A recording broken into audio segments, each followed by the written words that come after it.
to the edge of it all, to the edge of it all. So tell your good night, 'cause I'll find no better one, yeah. Susceptible now, before the moment flies. Ooh, so tell your good night, 'cause I'll find no better one. Ooh, susceptible now, before the moment flies. It's not a problem, no, 'cause I know what I'm getting into. Yes. Yeah. And nothing can stop me. No. 'Cause I'm addicted to what you and I realize. Lead the way, I follow. No need to say where we are heading now, babe. I follow to the edge of it all. So tell your good night, 'cause I'll find a better one, yeah. Susceptible now, before the moment flies, before it flies. So tell your good night, 'cause I'll find a better one. Susceptible now, before the moment flies.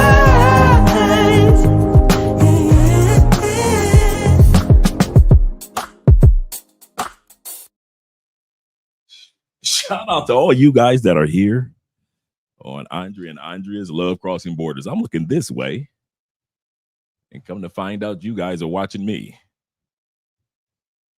Went to the doctor's office today, me and Andrea, and they were doing just a checkup on some of my physical exams that I've had over the last few months.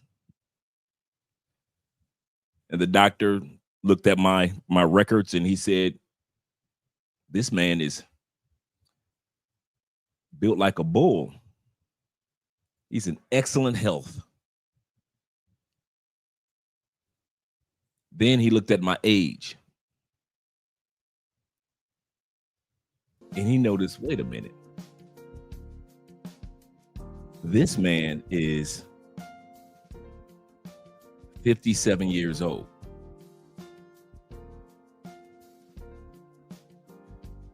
And he tells Andrea, your husband looks nowhere near 57 years old. Malcolm Jamal Warner didn't look his age either. He didn't look 54. Like a brother without the beard. He still had that baby Theo Huxtable face that we all grew up knowing and treating like he was one of our brothers that we were growing up with. And yet, no matter how healthy you look, when it's your time, you want to hope that you go out doing something that you enjoy. And the thing that he enjoyed, he went out doing. In his last moments in his life, he was spending days with his daughter and his mother. Ozzy Osbourne passed on just today. It's enough to deal with the anguish of our brother Malcolm, and then to find out another legend, MTV legend, Ozzy Osbourne, has passed on. And even though Ozzy was in his 70s, in other words, what we considered one foot in the grave-ish, doesn't matter. Whether you're in your 50s or whether you're in your 70s, and in some of you guys' cases in your 30s, the most important thing in life is, in the end of your days, will you be doing something that you enjoy doing? Malcolm was a poet, very famous poet, known for playing the bass, excellent musician. Acting skills, well, we've seen him from a youth all the way up until now. Movie director, television director, writer, you name it. When it came to creativity, that's what he was doing. So we're going to take a few moments out, have a moment of silence for the Osborne family, and have a moment of silence for Malcolm's family. And then we're going to get into the montage for our brother Malcolm, as well as respecting Ozzy Osbourne. Let's take a few minutes out of silence.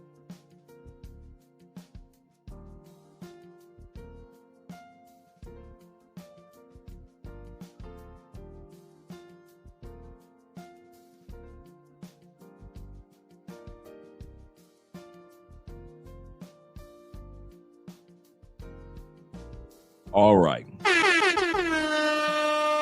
We are not going to have a somber moment for our brother. No, we aren't. I'm going to have some drinks, guys.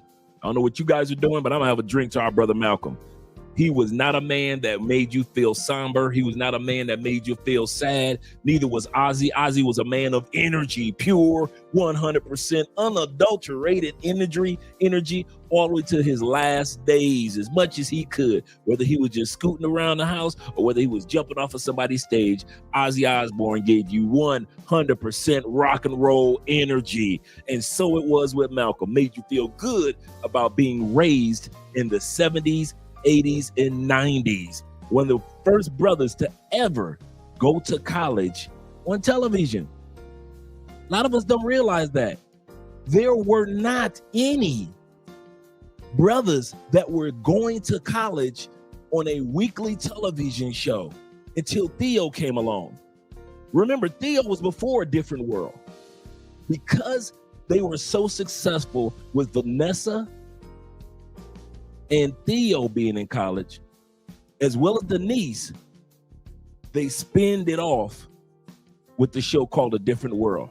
And because of A Different World in the 80s, there were so many black men and women that went to college that, did you know that the largest group to hold master degrees and doctoral degrees in the United States are black people? I'll say that again.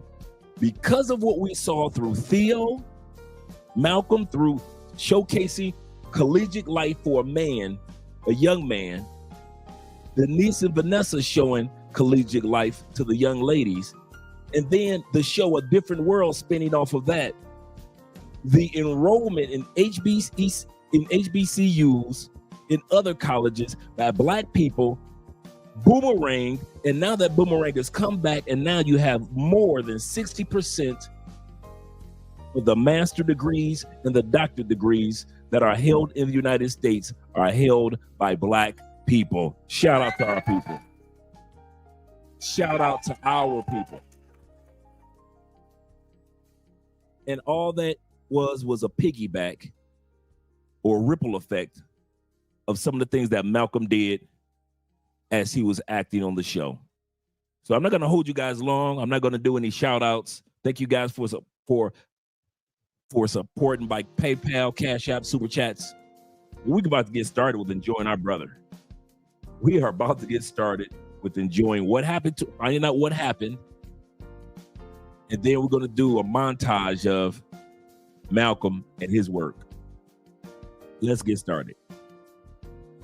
Now we finally have an update on the drowning death of Malcolm Jamal Warner. Now, according to ABC7, they stated that Malcolm Jamal Warner had drowned while he was on vacation in Costa Rica. Now, the article goes on to say that Warner had drowned off the coast of Costa Rica on Sunday. So this actually occurred on Sunday. They stated that the Costa Rican National Police had told this to ABC News. Now, the coroners in Costa Rica had also labeled his death by asphyxia. But the article goes on to state that the actor died near Cocles, which is a beach in Limon, Costa Rica. Police told ABC7 that he, being Malcolm Jamal Warner, was caught in a high current in the water and was discovered on Sunday afternoon. Now, the article doesn't state if he was caught in that current on Saturday and then he had been found on Sunday, or if all of these events occurred on Sunday. But I suppose the details around his drowning doesn't matter because he does leave behind a wife and a child, who I'm almost certain is completely devastated by the loss of her husband and the father of her child. Now, as more details about this story comes out, I promise I'm going to keep you guys posted.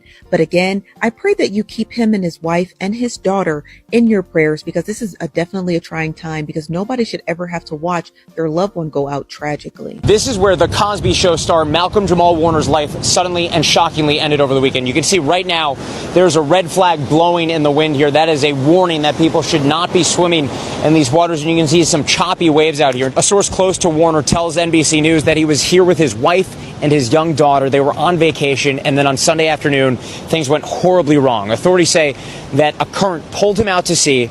People were able to get him back on land, but by then he had no vital signs. Authorities say it appears that he died from asphyxia by submersion. So this is the beach where all this unfolded, but really, as soon as you get here, even before you get onto the beachhead, you can see some warning signs for people who are coming to enjoy the day here. It says Corrientes de Resaca todo el año, basically warning people there is a current here throughout the year. You can see there are warnings for surfers, there's warnings about wave conditions, and then take a look at this. This massive sign says you can survive a rip current. Clearly, they're warning people about the conditions that can develop, and unfortunately, the conditions appear to have pulled out Malcolm Jamal Warner over the weekend. The source close to Warner says all signs point to this being a tragic accident, and now Warner's wife, according to that source, is trying to get his body back to the United States so they can prepare for a funeral. Before we go any further into that, for any of you guys that have been down to Costa Rica, any part of off the coast of the Pacific Ocean, you've been down to Mexico, you've been to any parts that's off the coast of the Pacific Ocean, you Cancun dudes, Playa, all you other dudes that have been to all the other cities off the coast in Mexico, and if you've ever been on those beaches, just being on the edge, you feel like that current can pull you under. I remember when me and Andre was in Costa Rica. We were in Cancun. Beautiful beach, white sand. We just sit down by the water. The sand sinks so fast underneath you when the tide is coming in, it can literally sink you. And then when it goes back out, it can literally drag you out if you're just sitting on the edge. So we move a little further back. We're thinking that we're safe. And the more the tide comes in, the sand sinks. It just gets almost liquefies itself underneath you. And when it goes back out, it can literally drag you out to sea.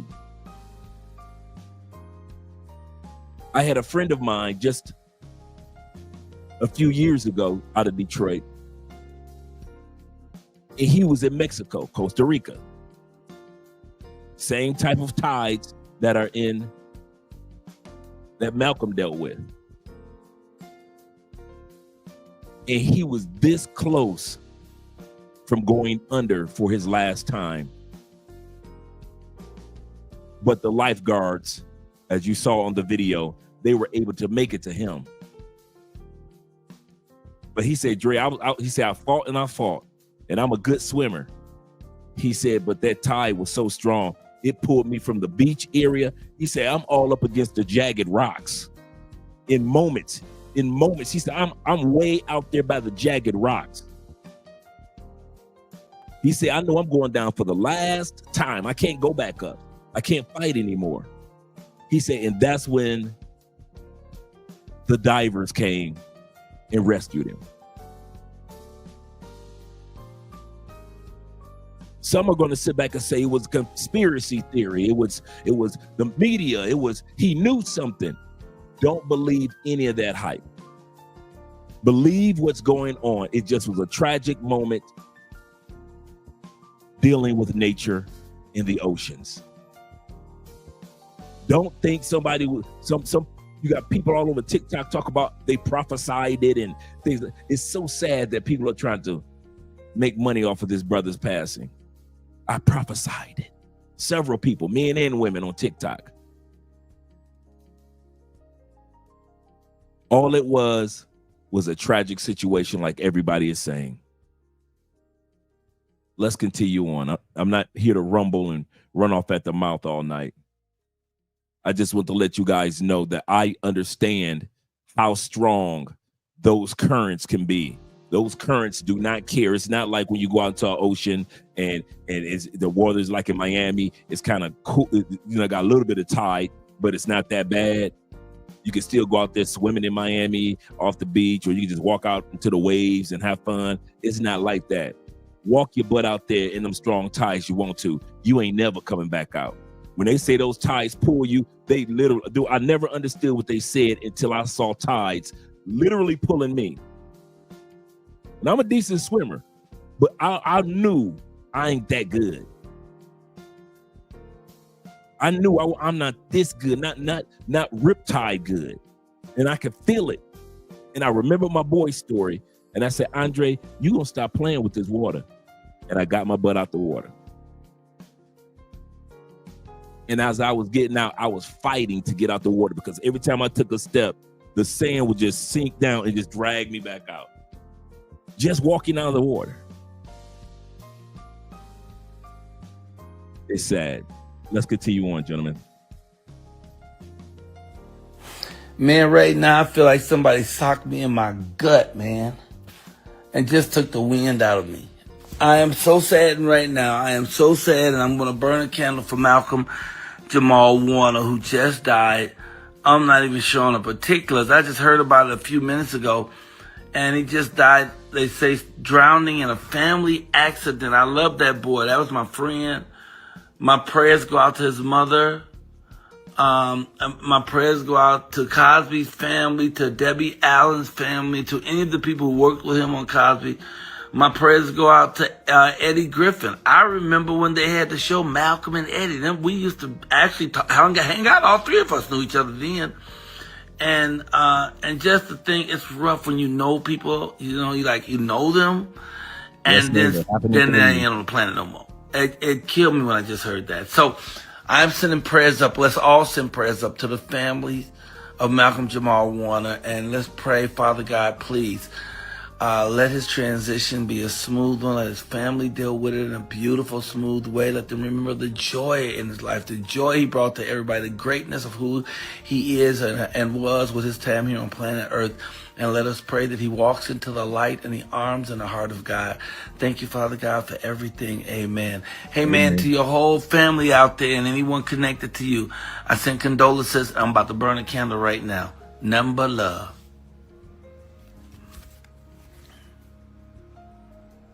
For those of you who don't know, I'm Bobby Brown. And I'm Malcolm Jamal Warner. We'll be right back on Friday Night Videos.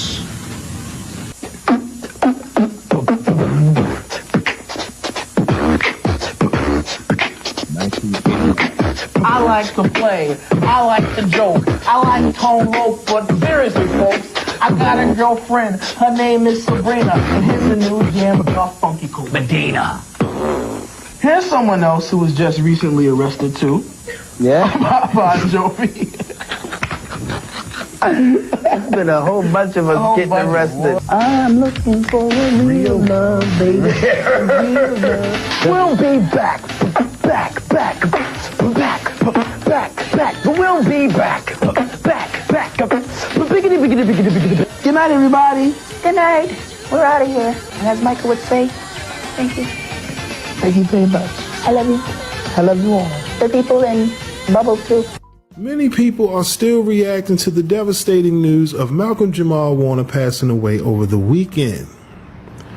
That's right, y'all. For those who may not know, reports confirmed that Malcolm Jamal Warner passed away from a drowning accident. Okay, according to reports, he was on a family vacation in Costa Rica over the weekend. All right, at some point, he went for a swim and was pulled in by a strong current. All right, now, according to the reports, attempts were made to revive him.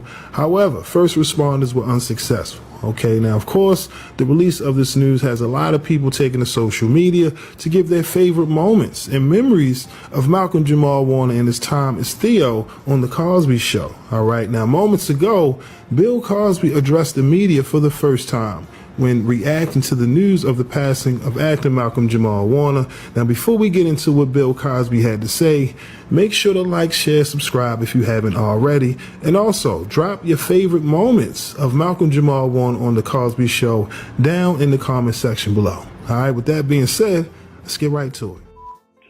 The point for your audience, I want them to know something very, very personal.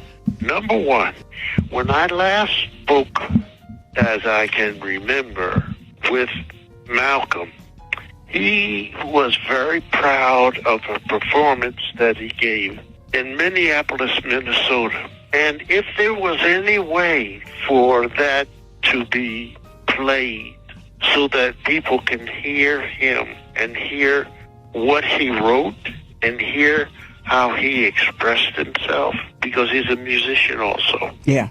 And I will tell you that I am very, very proud of Pam Warner, his mother, because the two of them were like peanut butter and jelly. With the bread, with the toast. So that's what I wanted to tell you. And I thought about you when the news came to me.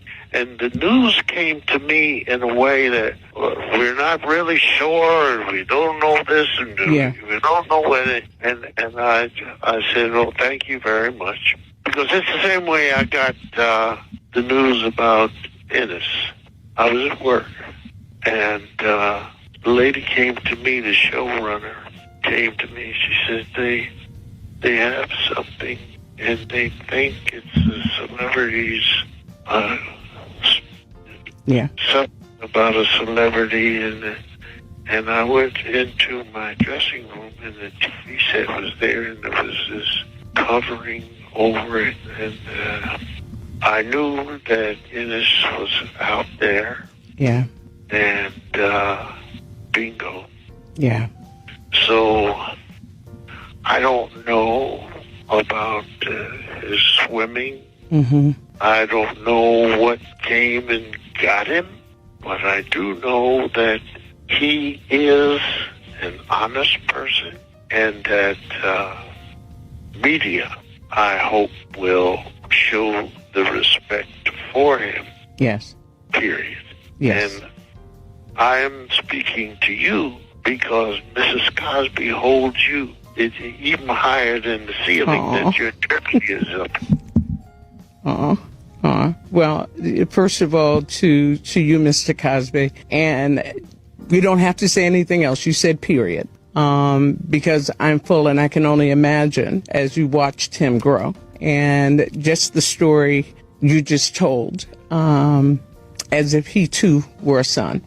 So I appreciate the phone call and you sharing this with us, Mr. Cosby, and my prayers are to both you, his family, those who love him, and you talked about his mom, and surely, because there's no relationship like that. There's nobody like the Frank.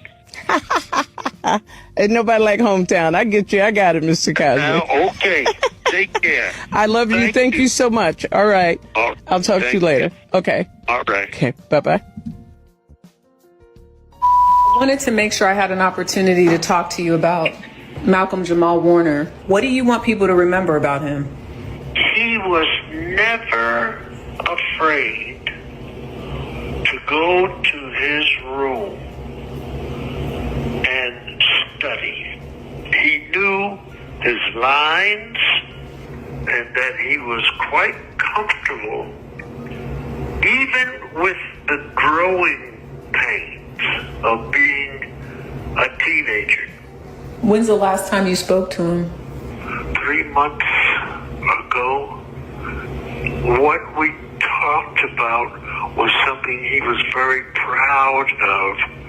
He had done a concert in Minnesota with the symphony, and there was something he had written, but and we've got that concert that we're going to see. So the concert that Bill Cosby is talking about right now, that Malcolm was so proud about 3 months ago, I've got footage from that concert that we're going to be watching. He was very proud of what he had done and what he had said, and it was about living in America.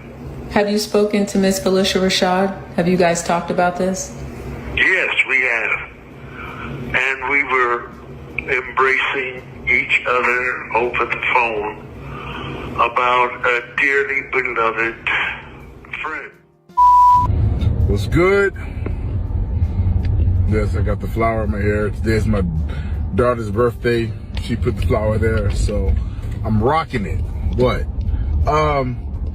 It's a beautiful day here in Atlanta. I just wanted to shout out and just spread some love and some good cheer. And you know, life is out here lifing, right? For me and for everybody else. But just wanted to remind you, as I remind myself, that no matter what's going on, there's always a reason to smile. Like if you just take a minute to stop and take stock, I guarantee you can find at least one reason to smile. And if for some reason you can't find a reason to smile, then that's probably the best time to be the reason for somebody else to smile.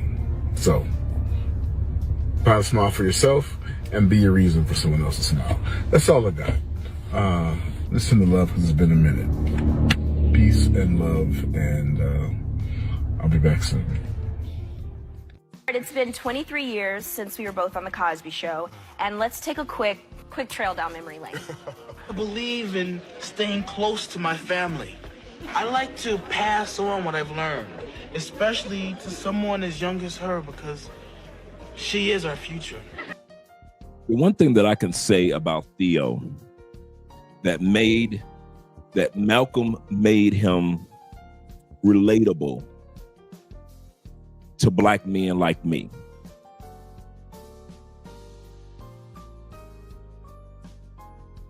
I couldn't relate to JJ.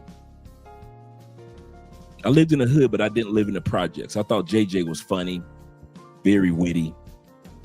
I couldn't relate to him. I could relate to him as an artist. I could relate to him as the oldest son, because I'm an artist and I'm an oldest son. But there was just something missing that kept me from being able to relate to JJ. I was too young to relate to Lamont on Sanford and Son.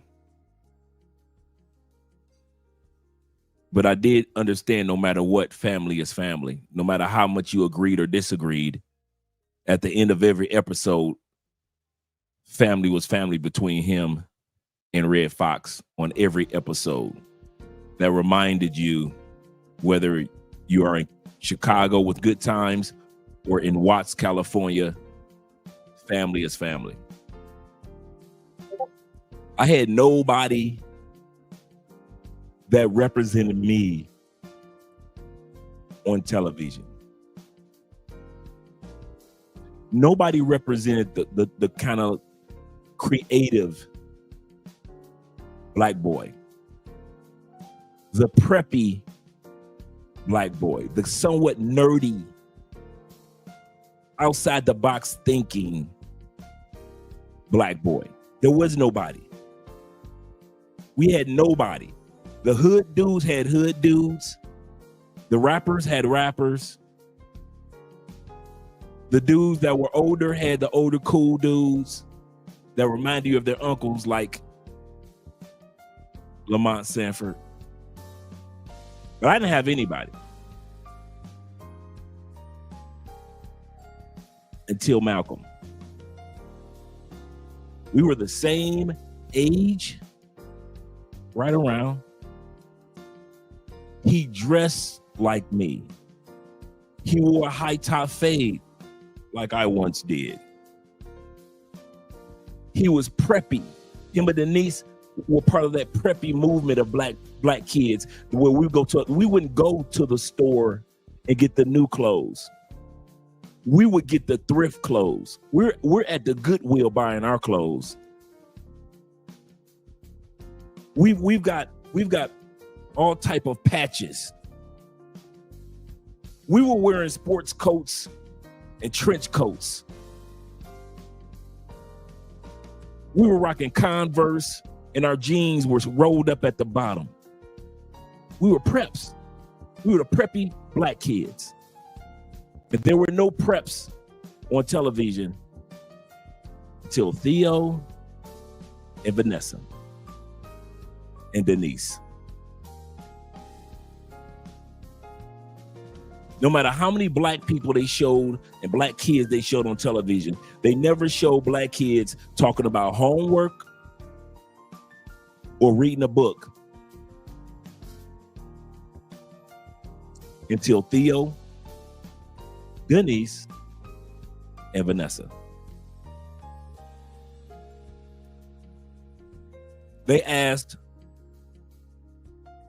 Malcolm, who was your teenage crush? Janet.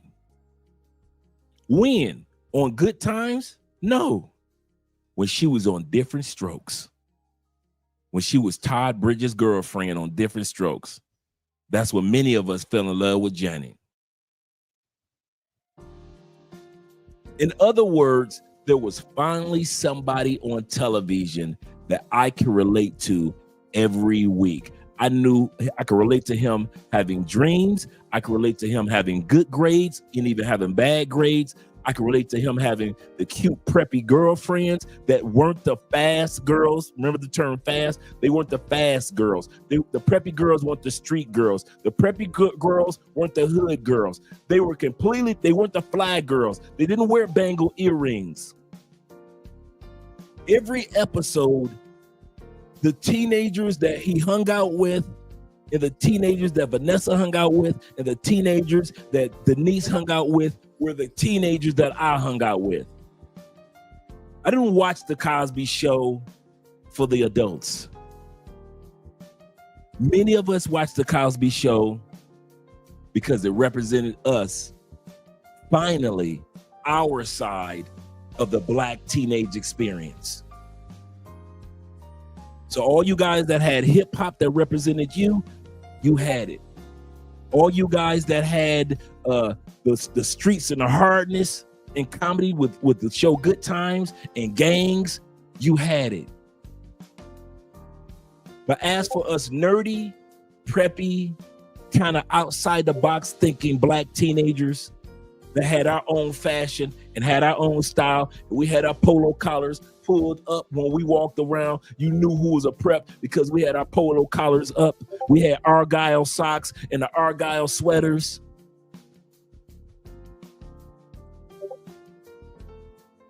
We can relate to it through Theo. And of course, his famous shirt that Denise tried to make. But let's go back to the video. And I just I had to do this episode. I wouldn't have gotten closure if I hadn't talked about the influence that his character and how he carried himself as a black man on this planet impacted me long after the television show. Long after the television show, I have always admired Malcolm Jamal Warner as a black man that didn't have to say, I'm a black man. He didn't have to go to all the marches. He didn't have to become a civil rights leader.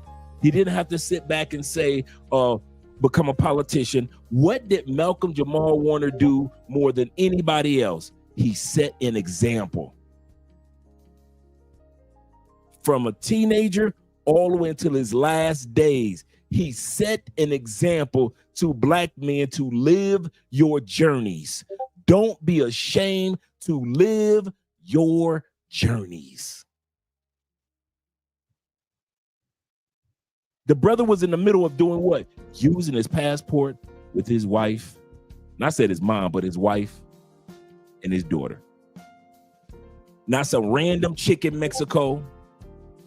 Not some random chick in Cartagena. Not some random chick in Thailand. Not some random chick in the Philippines. He wasn't down here in Colombia. He wasn't down here party in Brazil. This man was happily married and still using his passport.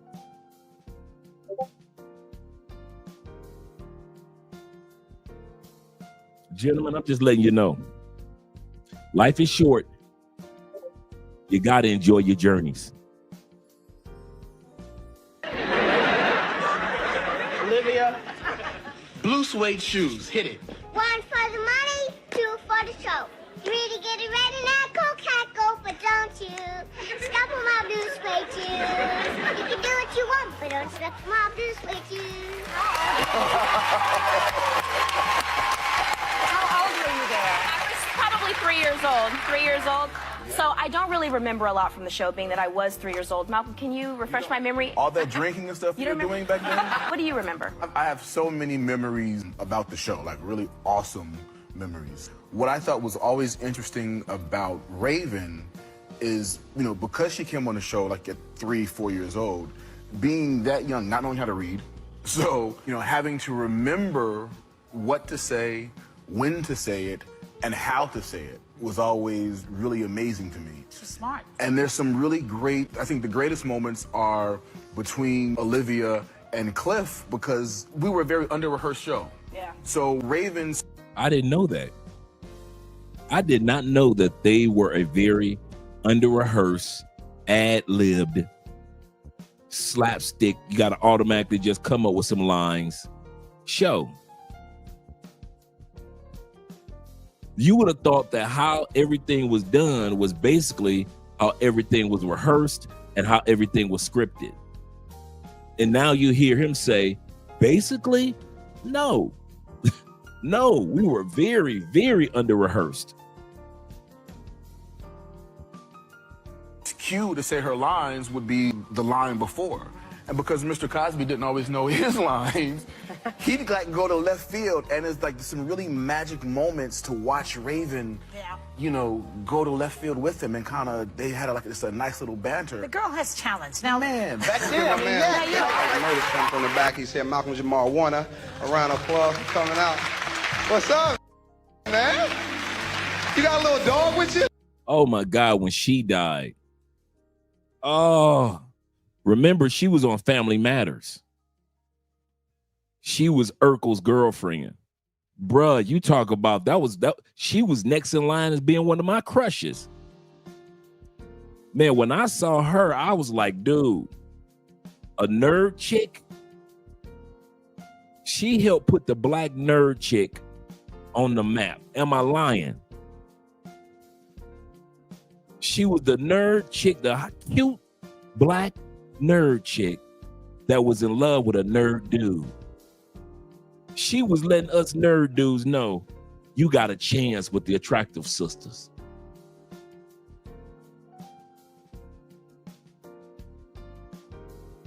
And then you found out that it was Malcolm's girlfriend in real life. You really was like cheering for her. And when she passed on, oh my gosh, you talking about a brother that was sick. I don't think I ever really got over when she passed on. I thought it was just so sad when she passed on, because we were all so young, up and coming in life. And like I said, she was one of the black nerd chicks with the black women that let you know it was all right being you. You can get you an attractive woman and you can still be the nerd dude. That's what she showed on Family Matters. Shout out to both of them, man. R.I.P. Malcolm brought a little dog to the show. What, are you gonna laugh? What's up?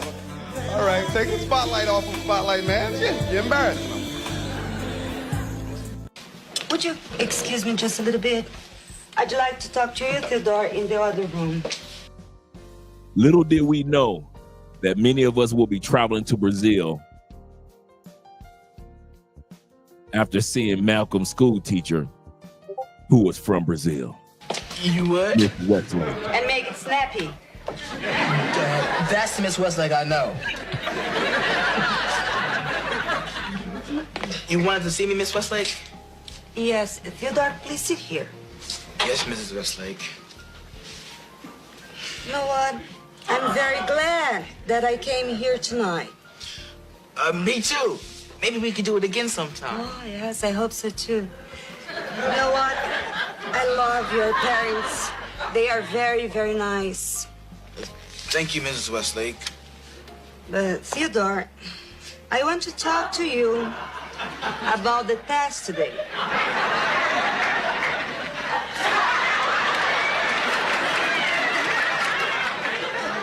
I brought it with me, but I didn't want to give it to you in front of your parents.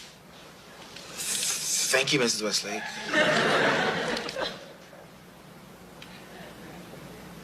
Thank you.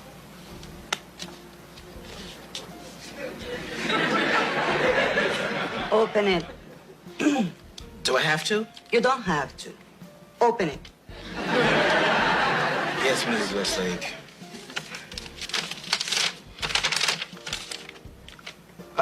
At 89? 89? I got an 89. All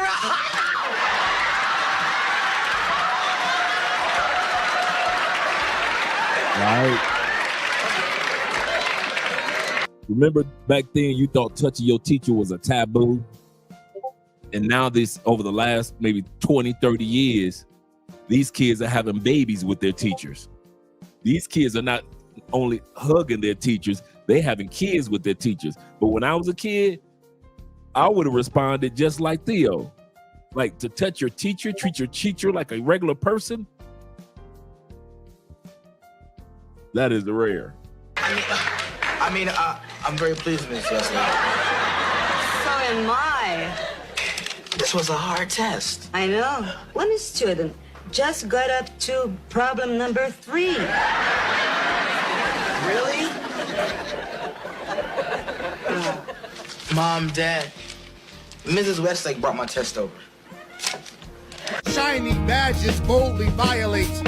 Sirens swell, morphing in the church bells, signaling another unjustifiable death and another mother left childless. For all you brothers that love you some spoken word, just to let you know, there are a lot of poetry nights and spoken word nights here in Colombia. Do not think that spoken word is just a United States thing.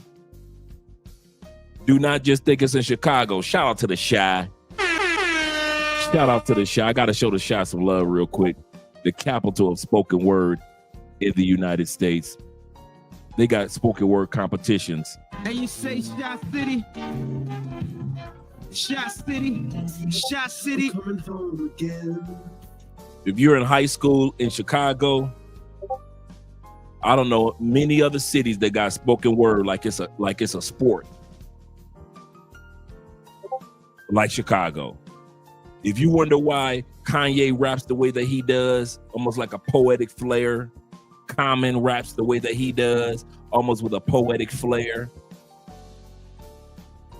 Those poetry nights in Chicago. Going to school, spoken word, poetry in Chicago. And across the country, man, even in Tampa, every Wednesday or every Thursday night. One of the things that kept me from spending money in a regular club while I'm on monk mode and getting ready, true story, getting ready to travel and live in Colombia, I decided to spend my time in spoken word. I bought spoken word CDs. I was a fan of certain people that travel across the country doing spoken word. All you poets and all you people that enjoy poetry, I promise you, here in South America, you won't miss out. There is a lot of spoken word that's done here and poetry nights that are done here in South America. Shout out to all you guys that enjoy spoken word. Let's go back to our brother. Took my love away from me. Let me ask you something. Did you know she was black? Yeah. I mean, like, I'm like, yo, I got black dar, so we see it. Yeah. But at the same time, like, I can see where a lot of people be like, I didn't know. Yeah. The great thing is that she knew. She knew. It's over, isn't it? Come on now. Come on now. She makes me wanna get. Can you imagine? Can you imagine how much this shirt is worth right now?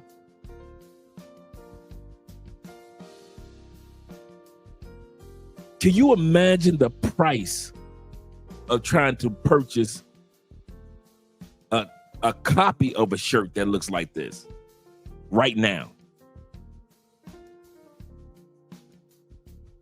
Man, listen. Remember, this was when the silk shirts were in. This was the era of the silk shirts and the polyester shirts. For all you young dudes, you don't know nothing about this. You don't know nothing about this. You too young. Go and get you some baby milk and go on to bed. You don't need to be up this late.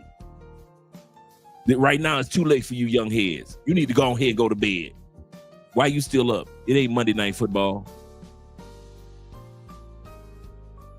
This shirt right here, the best of the polyester. Man, please.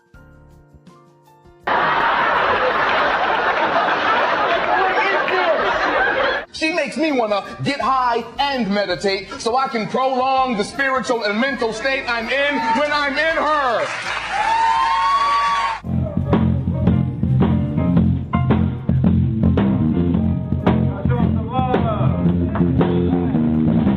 What was it like to raise this young man? Easy. Easy as pie. Were you easy as pie? No, really. He was really a good kid. He listened. He was a good kid. I've always had a really good foundation, which I think is what helped me during the Cosby years when the job of living in the public eye. Yeah. Because we already had such a strong foundation. Yeah. I think there were life things that my mother was preparing me for. Shout out to Mom. We're home, everybody. Good evening, Mrs. Banks. A lot of y'all don't remember this, huh? A lot of y'all don't remember this episode. Come on now. A lot of y'all don't remember this episode. Let's go. Mr. Banks. How wonderful it is to see the whole family spending time together. I thought that only happened on the Cosby Show. Oh, Eric, son, you're back early. Oh, well, you know me, sir. I wouldn't want to violate your curfew. Ain't his curfew, he worried about you violating. Hey, you must be Carlton. Wow, your father really speaks highly of all of you at the law firm. No, my man, I'm Will. Who? So then, Eric, did you two have a nice time at dinner? Oh, yes, ma'am. The restaurant Mr. Banks recommended was excellent. The view was magnificent. And of course, it was only enhanced by your beautiful daughter. Oh, and I can definitely see where she gets her looks from. Yeah, see, I thought you sucked up. You're just a dustbuster compared to that dude. Yeah, when I'm his age, I'll be twice the suck up. Part of being black is often an. This is the presentation with the symphony 3 months ago that he and Bill Cosby were talking about. Remember, Bill Cosby said that he was just so excited. They asked him, when was the last time you talked to Malcolm? He said 3 months ago. Malcolm said, I just did a presentation with a symphony and I got a chance to say what I want to say as a black man. This is that presentation. Let's bring that beat back.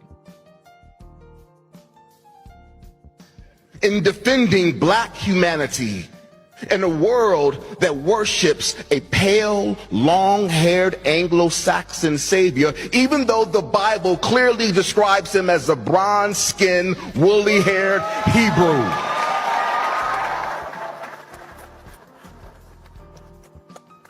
And revisionist history continues right before our very eyes each time the importance of black lives is denied.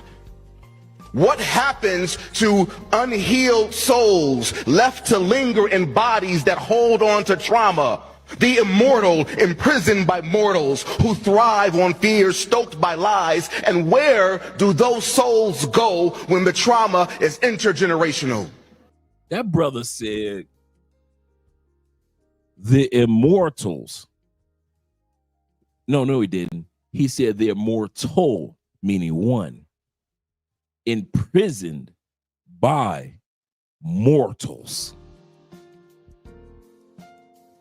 We have imprisoned God, and we are mere mortals. Uninformed race theory. Excuse my editing in this part right here, gentlemen. Critics beget flag-waving parents professing patriotism who prefer their children pretend to be as blind to color as we purport Lady Liberty to be to justice. But she needs glasses so America can see how easy it is to be so indifferent to slavery when it's viewed solely as black history. But the holy truth is, slavery is white history too. Yes, yes, yes. We get this once a month. It's me and you, baby. That's how Andre makes me feel about a dessert. We went out to one of the coffee shops in our area last night. We got a bunch of coffee shops that late at night, they got the chairs sitting out, and you go there in the afternoon. It's just a string of coffee shops like right around the corner from us, right? You just sit outside and everybody's out there, people just enjoying themselves. And I had my cappuccino. Andre had hers. And we just finished. Yeah, I hadn't had quiche in forever. I told you I'm a nerdy dude. I don't know why I keep thinking I'm a thug just because I wear steel-toe boots and I kick somebody's teeth in. I guess y'all think because I kick somebody's teeth in that nerds don't kick in teeth. If you're a nerd from Chicago, you will kick a mother teeth in. New York nerds, you take care of your business. You Atlanta nerds, you wish a mother would.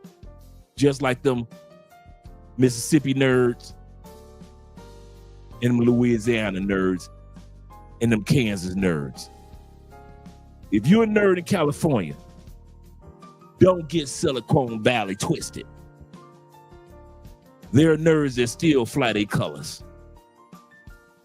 Texas nerds, come on, don't get it twisted. Just because I'm a nerd, that don't mean you won't end up missing in them darn hills. So I'm sitting back with Andrea and I'm eating my quiche, nerd food, right? And afterward, Andrea asked me, is there anything else you want? And I had been looking at this red velvet cake the whole time. Last night, sun setting, I said, well, as a treat, you'd have thought I was 6 years old. As a treat, how about we split that red velvet cake? And that's how it is on date night when we go out on date night. Once a month, I'll have my sweet of all sweets. And it was an excellent red velvet cake, right? I have my sweets of all sweets. And so I can relate to this part that he was playing on The Resident. You get your one sweet a month, and the rest of the time you're in the gym. Shout out to all you guys. Yep, Michelle Thomas. Good call, Cam.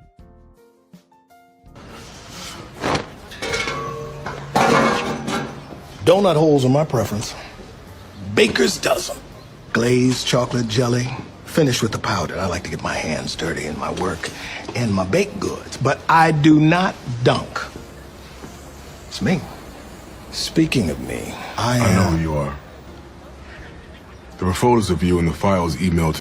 Yes, and she was fine. And she was better than, dude, I was hurt when she died. Well, Malcolm's girlfriend,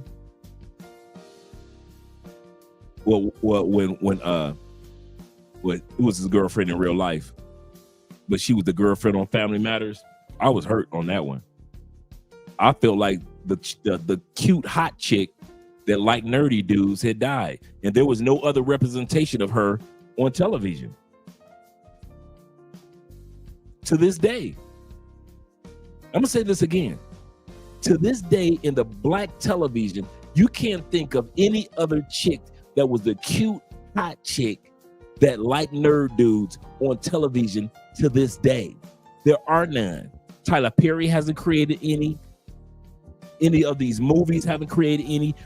From that time, when she passed on, not one female has been dedicated to the black man that likes to be educated, that likes to read books, that likes insights, the black man that likes to work with his hands.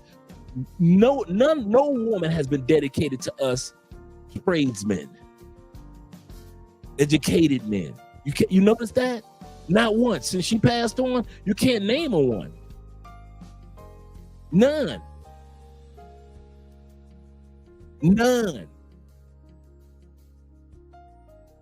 On the Fresh Prince of Bel-Air, remember the sister was looking for dudes with money, right? She didn't care where the money came from. Name one female that you can think of on television on a regular basis, weekly, that was with the dude that was the nerdy or kind of quirky, or dudes that was a mechanic, or dude that in the black community. None. When she passed on, that was the end of an era. I can't think of any. And I'm talking about she passed on, it was way back when, in the 90s. That was the end of the end. Yep, she died from cancer. Sad. Sad. Dude, I wanted to be with Miss Westlake,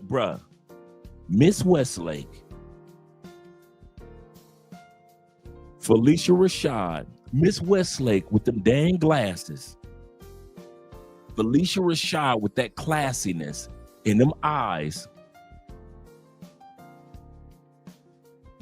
I knew if I could combine a Felicia Rashad and a South American woman with glasses, I would be happy. And I got what I was looking for in Andrea. Andrea wears the big, thick, nerdy. Y'all think Andrea can see. Andrea come on the live stream with her glasses off. Y'all think Andrea about as blind as I am. Don't y'all think? Dude, we got a big, gigantic monitor right here. So when Andrea's sitting here, she can see everything y'all say. Bruh, if we had a little laptop monitor, Andrea can't see what y'all saying. Andrea need her glasses to drive. Andrea need her glasses to read. Y'all don't know. I got me a nerd chick. I got me a person that walks like a lady. I sit back and I've been watching Andrea for years. I'm like, who does she remind me of? Until I just recently did upload some videos of Felicia Rashad walking out on stage. And I was like, that's who Andrea reminds me of with her walk. Felicia Rashad has a very ladylike walk. And I was like, who does Felicia Rashad? So I was like, I want me a nerdy chick like Miss Westlake. I didn't know it was going to be Latin. I didn't know that. So don't get me to act like I knew everything. I didn't know it was going to be Latin. And I remember we kids when this came out. So we didn't know we were going to have passports. But I wanted me a Miss Westlake, nerdy chick with the glasses. But I wanted her to be strong and ladylike like Felicia Rashad. And I wanted her, and if I could put in the middle, Janet Jackson off of Different Strokes. If I could put Janet into the pot, Felicia Rashad, and Miss Westlake, boom, that was gonna be the perfect woman for me. And that's what I hunted for my whole life. Those 3 women, kid you not. Shout out to all those ladies. Yes, sir. Let me get back to the comments again. She was a baddie. Yes, she was. Yeah, she made it okay to have a crush on your teacher. Yes, she did. But now these dudes are having kids but with their teacher. It's crazy. Shout out to Montrez. Montrez says, he said, one lesson I learned when I was learning how to swim is always swim parallel of the rip. The rip current is pulling you in. If the rip current is pulling, see, I didn't know that. I didn't think about that. I probably knew it, but I forgot it.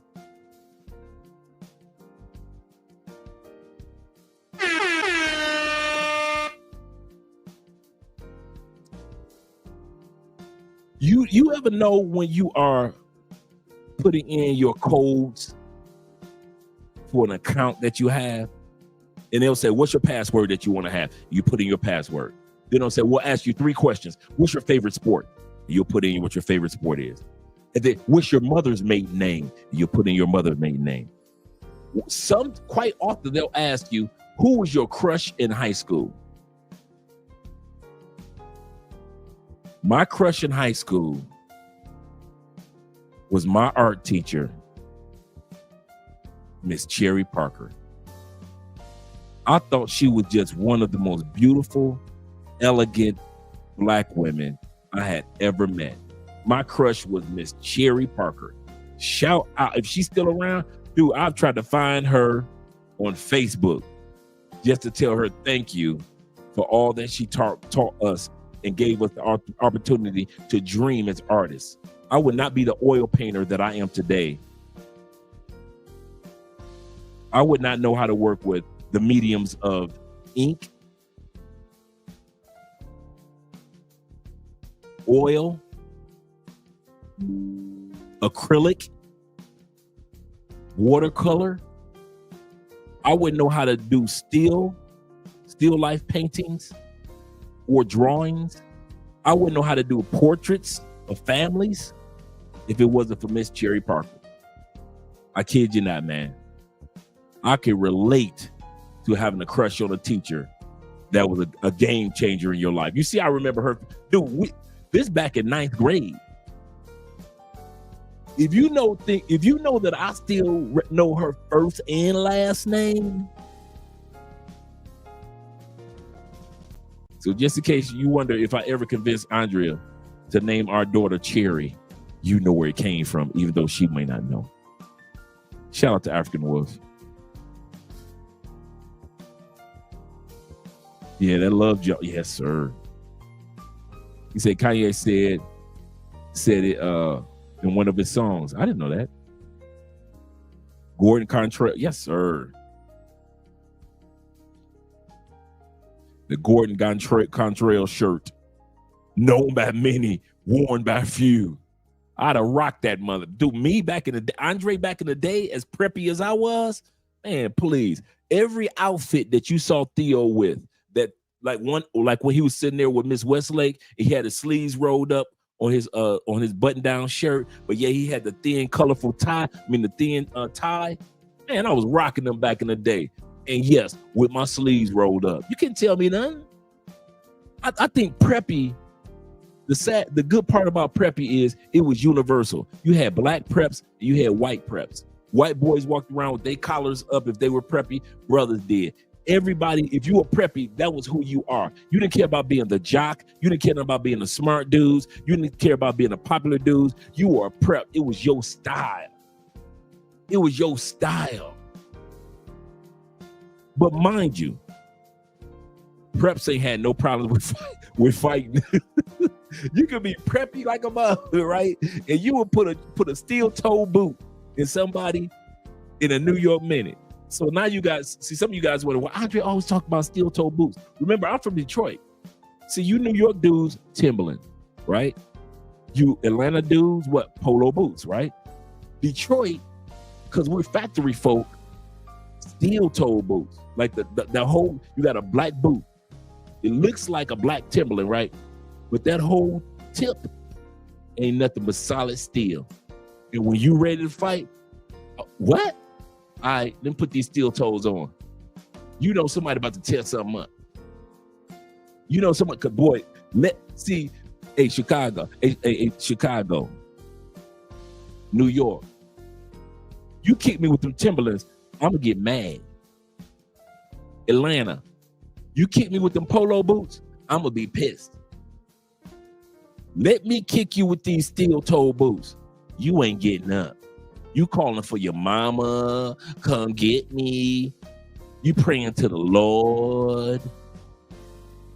Come on, Detroit, am I lying? Them black steel toe boots, man, we proud of our steel toe. We ain't care. We wore Timberlands like maybe. Polo boots, maybe. But them steel toe boots with the workman uniform, with the workman overalls, them khakis, like they do in LA. See, LA, shout out to all you guys, all you West Coast dudes that wear your khakis, them teal khakis, those beige khakis, the black khakis, the workman uniform look like you going to work, working on somebody's car. Don't let it be the whole overalls where you just zip up the middle and you got the overall short sleeve on. Come on now with them steel toe boots. Come on, East Side Detroit. Come on now. You better back the fuck up out my face, goddammit. I'm from Detroit, Michigan. Don't play with me. Them steel toe boots, man, listen, you couldn't tell us nothing. That's still Andrea's show, Fresh Prince. Andrea still, he said, I saw that episode yesterday. I didn't know that. Shout out to you, brother. I forgot all about it. Shout out to Twan, and C's. This is a celebration, and not just for our brother Malcolm, but also keeping prayers out there for Ozzy Osbourne's family as well. Ozzy Osbourne, as we knew, as he got older, he showed that he was older. He started moving a little slower, but his wife still loved him, and she wasn't going nowhere. She wasn't going nowhere. Shout out to Black Scorpion in the building as well. Shout out to you too, Venture. I saw your comments earlier. Shout out to you, brother. Yeah, Malcolm had the adult Malcolm I respected just as much as I respected Malcolm on the Cosby Show. Malcolm was always acting, always performing, always on. He was either doing plays, he was either playing instruments. I always knew this about Malcolm. I always knew about his spoken word. I always knew about him being a writer. I always knew this about Malcolm. I always knew this, man. The only thing that threw me off from following the really cookie cutter the path of Malcolm was because I was incarcerated for 10 years and I had to pick up my journey 10 years later. But I followed that brother even while I was incarcerated. I was always been proud of that brother. He didn't fall apart after, he wasn't one of those people. I was a teenage star and my life fell off and now all of a sudden I'm a junkie, like my man that played Home Alone became a crackhead with all that money. He just smoked it up. And then all of a sudden he just finally got his life back on track. Malcolm didn't go through none of that.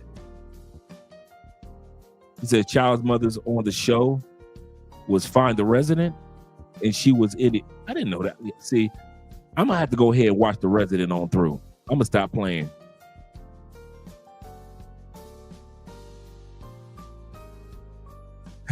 He said half a dozen blades will be great.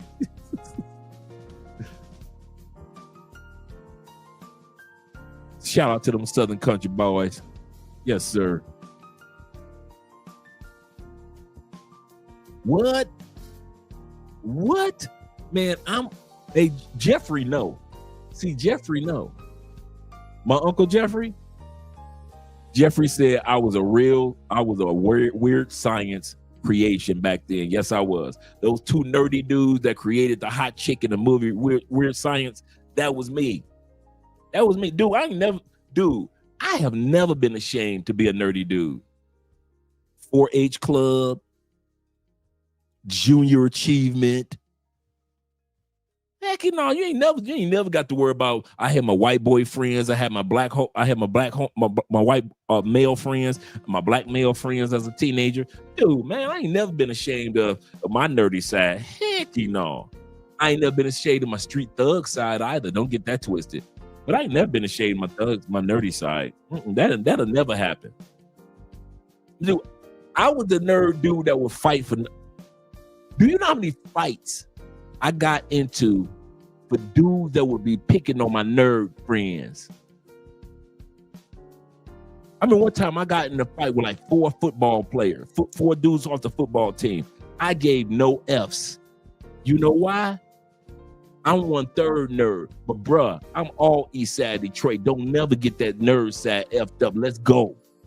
I'm either gonna win these fights or I'm gonna lose these fights, but I'm gonna be in these fights. They was picking on one of my nerd friends. He's a little short dude, and they were just mad because all the girls liked him. All the girls liked him because he was one of them nerd dudes that could dance, right? You know, ladies was hating on dudes that could sing, or dudes that could dance, or dudes that was light-skinned back then. So if you could dance, sing, or you was light-skinned, all the ladies liked you, and everybody else hated on you. And one of my boys was one of them dudes that could dance real good, right? And they went to pick on this dude, and this dude, like, back in the day, he was only like 5'2", 5'3". I'm 6'3" at 3 years old, right? So I'm already tall. I'm like, dog, y'all ain't gonna do this to my dog. What y'all doing? Oh man, forget that dude. He don't even go to this school. How come he coming to our dance? I say, cause he can dance. That's why he at our dance. Why y'all hating? What's up? Next thing you know, we tussling up in that mother. I said, man, we gonna tussle. I ain't never been one of them dudes, man, one of them nerd dudes that don't tussle. That made all my other nerd dudes feel secure about being a nerd. That's the funny part. They was like, Andre not scared to be a nerd, but he ain't scared to defend the nerds. that was the funny part, man. Man, I done won many a fight. I done lost many a fight. I don't care. I'm tussling. Forget about that. Shout out to Tori in the building. He said Michelle Thomas was D.T. Thomas's daughter. I didn't know that. He was from the group Kool and the Gang. I didn't know that. He died just a few years ago. I did not know that. Good bit of trivia. Miss McGee, my English teacher in middle school. I tried to find her on Facebook too. Yeah, man. Because I thought Cherry Parker is so rare. And I went to look for her maybe 5 years ago. You know how somebody's in your mind constantly. Like, man, what was Miss Cherry Parker doing? Shout out to my man Dave. He said, my art teacher was fine as hell. He said, and I didn't even need art. I didn't even art classes. He said, I was only the only football player who asked for a class. I played football and I was a nerd dude. So I'm always in the art classes and I didn't play an instrument, but I'm always in the band room. I ain't playing an instrument. I wouldn't even coming close to playing instruments, but I was always hanging out in the band room. David says this. David said, David, what's up with the art teachers? I know, right? He said, my Spanish teacher, she was fine. She just didn't wear headphones. He said, that's all I'm saying. Yeah, them steel toes, man, please. Bobby said, no lies detectors. He said, I'm from Chicago. He saw a brother from Detroit stump someone out with them black steel toes. He ain't lying. Bruh. You had them, dude, you had your steel toes shiny. It ain't like you had some raggedy steel toes. No, you don't wear your steel toes every day unless you just thugging. But dude, when it's time to ram, while you guys going to the trunk for whatever you got in the trunk, don't worry about it. You ain't gonna make it to the trunk. Because if I make it to them steel toe boots, you ain't got to worry about nothing else for a couple weeks. You ain't got to worry about nothing because even the bottom part was solid, that a nail couldn't go through the bottom. They made them steel toe boots, man, in a way for construction workers, for factory workers. So you learn steel-toe boots from your uncles and your fathers and your grandfathers because they worked in Chrysler, Ford, and GM, and that's how we learned about steel-toe boots. And then you took them to the streets, and they were heavier than regular boots, but you was ready. You was ready. Yes, sir. Peace to Oz, man. Yes, sir, man. Man, this is sad. This reminds me of when Michael Jackson died on the same day that Farrah Fawcett Majors died. Remember when Farrah Fawcett died, man? Charlie's Angels. And she died just a few hours after Michael, and it was kind of like overshadowed because it was Michael. And that's how I feel about Malcolm's, man. Ozzy's, I think Ozzy's going to be somewhat overshadowed because of Malcolm, because Malcolm impacted everybody, even though Ozzy did too. We're going to get back to the video. He said Ozzy always had a scary look on his face while eating bird heads and bats at his concerts. Yeah, that's what put Ozzy on the map. He was eating the bird heads and he was eating bat heads. Right on stage, dog. Yeah, the bat heads. Yep. That's right, Tori. You guys are old enough. Yes, sir. He said math and science magnet. Yes, sir, man. He said, man, I was a needy, he said, I was a need bully killer. Yeah, he said, how'd you look for real as well? Yeah, man. I never like that to this day, man. I do. I'm kind of, that's one thing that I can say. I have a subconscious thing to protect people that can't protect themselves. I was always one of them dudes that if I saw a dude picking on a small dude, like, dude, why you mess with that little dude? Dude? Oh, man, what's your business? Nigga, you ain't trying to go there with me. I'm just saying leave the little dude alone. I'll step to you. Dude, I ain't the one to step. You know what? We talking too much. See, that was my line. When it came to fighting, I can't stand talkers. Can't stand them. But to this day, when it came to fighting, as much as I like to talk, I can't stand talker. Forget this talking. Oh, man, forget you. You ain't about to do all this. Man, I do this. Let's ram. Let's ram like bulls. Let's get it out of the way. Either you gonna win or I'm gonna win. I don't like all this. I never was one of them dudes that's into talking. I never was in them, like we said, the wolf tickets. Remember back in the day, dudes sell a wolf ticket. Oh, man, I wish you would. Yeah, you better walk. I couldn't do. I had a pet peeve against wolf tickets. You would never see me in somebody's face selling wolf tickets. We gonna ram. We don't need to talk. No more talking. Maybe you didn't mean to fight. You in a fight. Maybe you did mean to fight. You in a fight.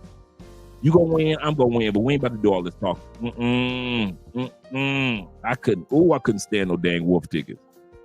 I couldn't stand that, man. I hated dudes that talk 10, 15 minutes. Yeah, you better go and walk. You better go and walk.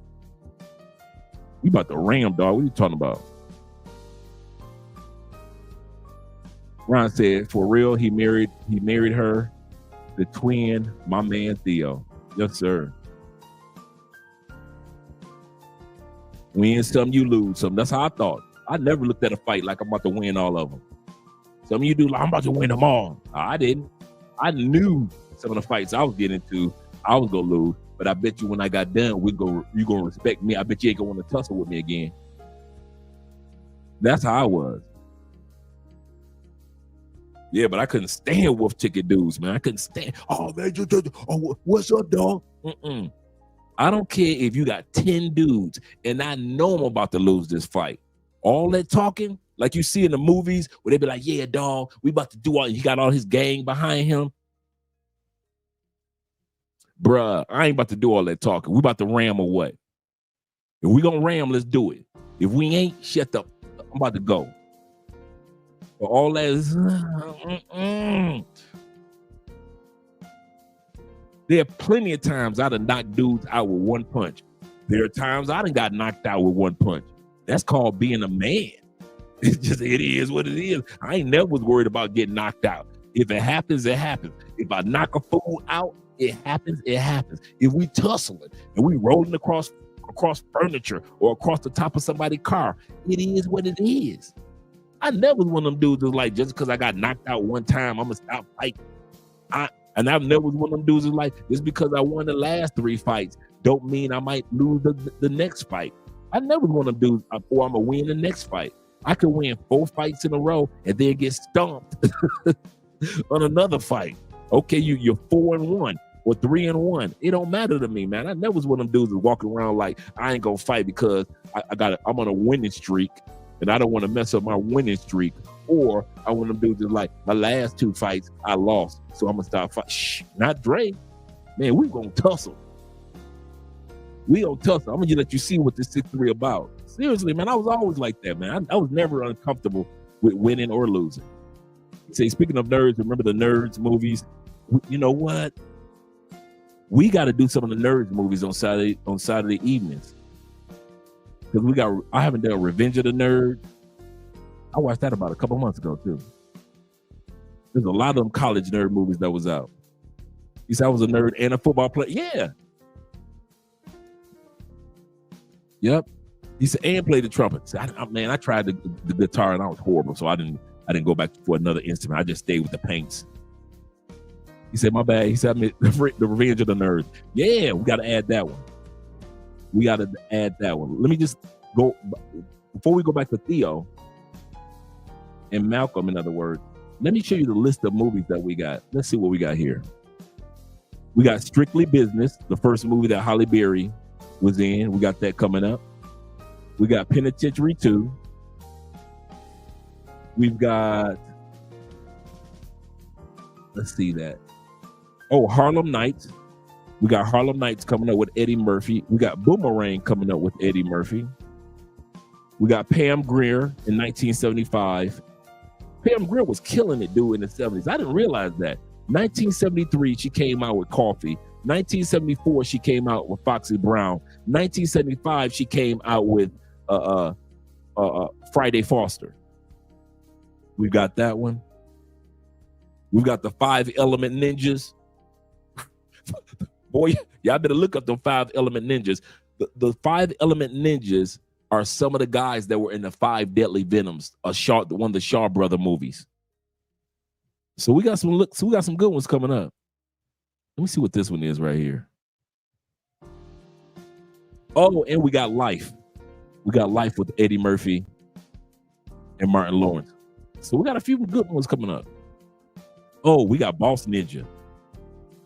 And when I say ninja, I meant the other word. It's a Western. Just in case you guys ever wonder, it's actually spelled the whole word. Boss Ninja. But it's the other word. With Fred Williamson. And it's a Western. He go up and tear up the town. And you know, Fred Williamson was in 3 the Hard Way. He was the brother with his shirt wide open. Shout out to David Dice once again with the $2 love. Appreciate you, brother. Appreciate you. As well as, Dave came back to back. Shout out to Razor Ray being in the building. R.I.P. Theo. Yes, sir. Razor Ray, make sure you got some. Hey, Ray, do me a favor. As well as Ronan, drop the links to you guys' channel so we can subscribe to your channel. Yes, sir. Soul Train. The 7 blows of the okay, that's all I need to know. That's all I need to know. But as we go back to the video, I'm going to write that down. Me by the adoption agency. You are my egg donor, sperm donor. Biological father works just as well. The word father in any capacity is reserved for the man who raised me. Come on, dog. In what world did ambushing me like this make sense? I have my reasons. Now, you can either hear me out or do your damnedest to chase me off. Don't push my buttons, or I will push back and I will decimate your buttons. You don't play fair. I can take it, but you cross the line, I will defend with a tongue just as keen as yours.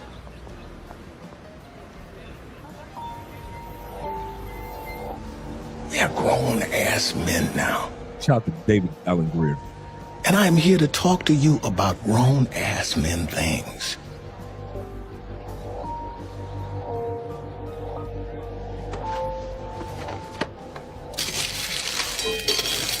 Half your genes come from me, and I'm dying.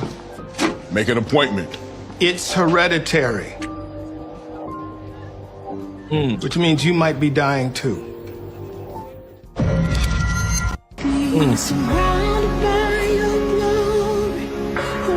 I'm 7 seasons behind? Oh, good looking out. I got a show I can binge watch.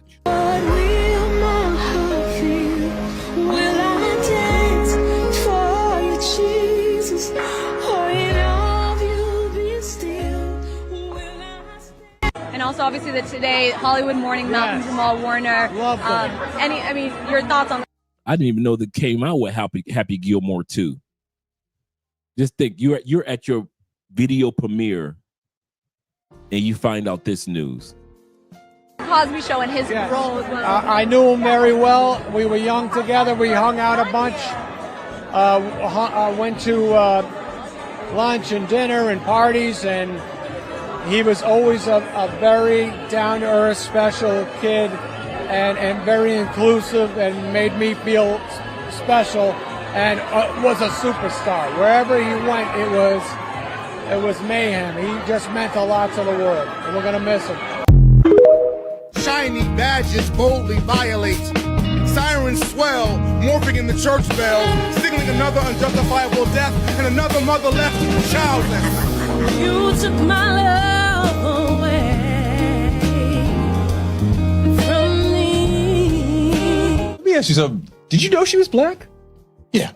I mean, like, I'm like, yo, I got black dar, so we see it. Yeah. But at the same time, like, I can see where a lot of people be like, I didn't know. Yeah. The great thing is that she knew. She knew. It's over, isn't it?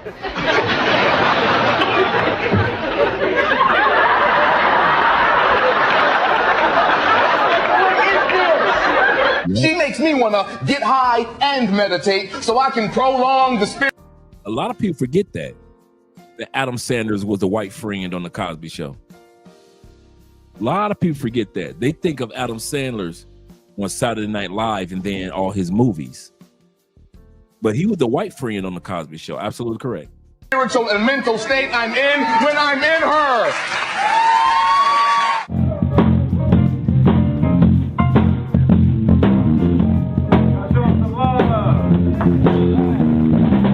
It was Martin, Malcolm, Huey, Alvin, Marcus, Richard, Jesse, Adam, Carly, Gordon, James, Philip, Nat. Showed them not to play with us. Duke, Langston, Thurgood, Robert, Hank. A lot of people don't know that was actually Malcolm that did this. Remember when this came out? This little rap came out a few years ago, and you heard the voice, but you never knew who it was. Now you know who it is.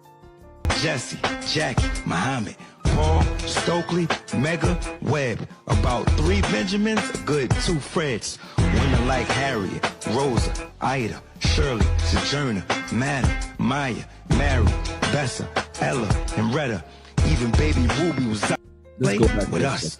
Duke, Langston, Thurgood, Robert, Hank, Jesse, Jackie, Muhammad, Paul, Stokely, Mega, Webb. About 3 Benjamins, a good 2 Freds. Women like Harriet, Rosa, Ida, Shirley, Sojourner, Madam, Maya Angelou. Remember what I said this the other day. I want you guys to not forget this the other day. I said this to you guys the other day about the women that drug the guys that die in Colombia. I want you guys to see this, how important mortality is. Not just with Malcolm, not just with Ozzy, but also the brothers that passed over the last couple of weeks here when they got drugged in Colombia. I want to take a second out for a lesson. Remember a couple days ago, I said, you're going from now on, you don't get a second chance. But the women that drug you get a chance to change their lives, become better women, and you will never come back. That's how important it is for you to not make the mistakes of dating the wrong women or giving your energy or money or time to the wrong women in any country, especially South America. Maya Angelou was a pro, a mango, a paper play for years. See, we know Maya Angelou as the Cage Bird Sings books came out and she won the Pulitzer. We know Maya Angelou for right here when she has the gray hair and she was on Oprah. Maya Angelou was not only a paper play during the 60s and early 70s. Maya Angelou was a madam. She worked her way up from selling coochie to becoming a female pimp. And I'm talking about ran a brothel as she doing paper play, as she's a madam. You can look it up. If you think I'm lying, look it up. Maya Angelou was deep in the paper play game. Here's the kicker. And yet she turned her life around to where she was one of the most famous global black icons of all time. And she's buried in state in Washington, D.C. We're talking about a woman that had the chance to turn her life around. And if she could do it from paper play, why do you think the women that drugged these guys in Colombia at 22, 23, 24, you're dead and you're gone, and these women become the next Maya Angelou in their country? That's how long you're dead. You are dead long enough for paper play women to become icons. To become icons. And you will never come back. So when I say, guys, stop playing with your mortality with these women in Colombia, playing with your mortality with those women in the States or women in Brazil, I really mean it, guys. Being on Tinder and swiping and playing with your life, it's easy until you end up in the morgue in Medellin or in Memphis or in somewhere in Brazil, in Rio, Sao Paulo. You're in the morgue. And these women are still young enough to get their lives on track and become something amazing in life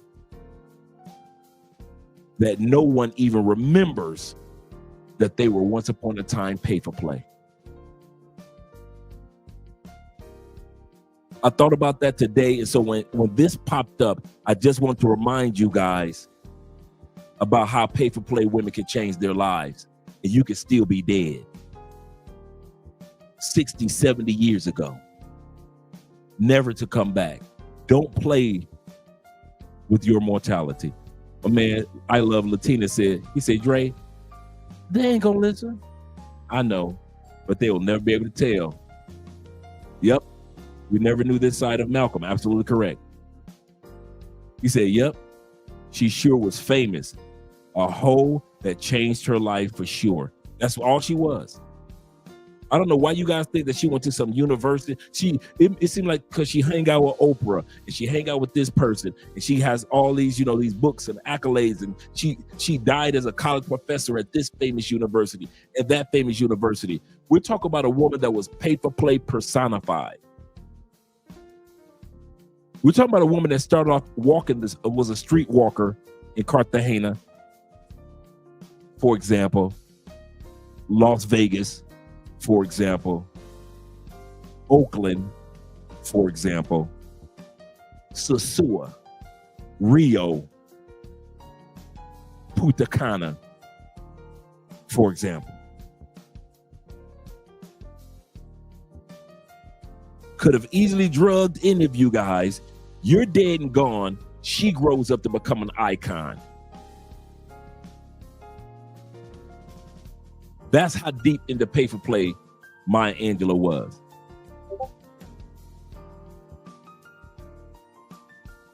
Oh, yeah, without a doubt. But let's stick to the topic of let's make sure that we're wise with our mortality when we're traveling to these other countries. Because I don't want to die by the hands of some young pay-for-play that gets her life on track and she becomes the president, the first female president of Colombia, and I've been dead in a morgue in Colombia for 30 years, and now she's female president because she got her life on track.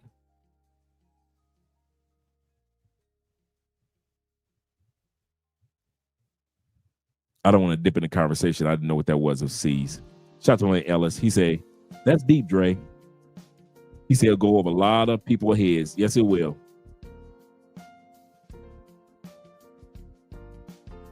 Yes, it will. Yep. Let's continue on. Mary, Bessa, Ella, and Retta. Even baby Ruby was out here applying pressure.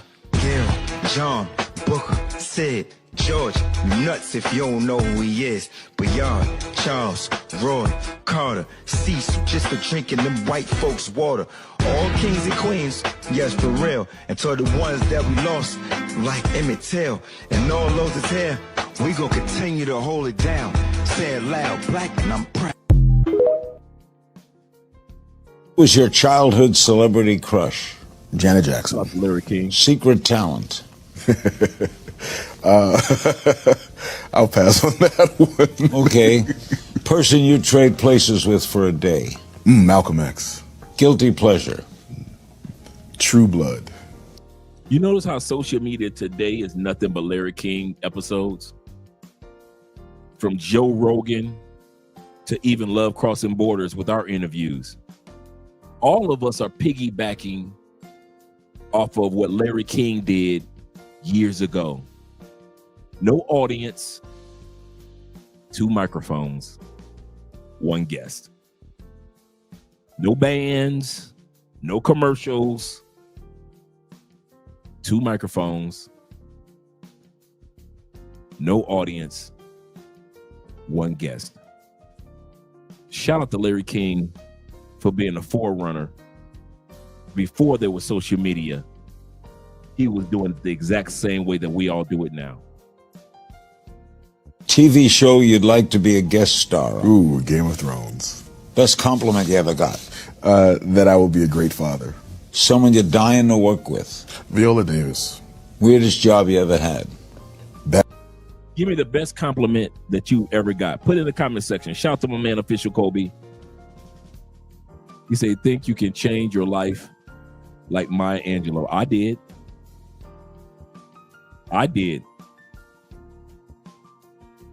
I know you're just putting it out there, like letting guys think about it. Give me the best compliment that you ever got in your life. Best compliment I ever got in my life was from Andrea while she was on the show with you guys. I wasn't even around. I'm watching the show like you guys watching the show. Best compliment that you ever got in your life. Take your time. My best compliment was Andrea was talking to you guys, and she said, and she was just talking in general, and then she said, well, you know my mentor, Andre, and then she's continuing with the topic. She didn't even notice what she said. I noticed what she said. And bruh, it's one thing that your wife calls you husband.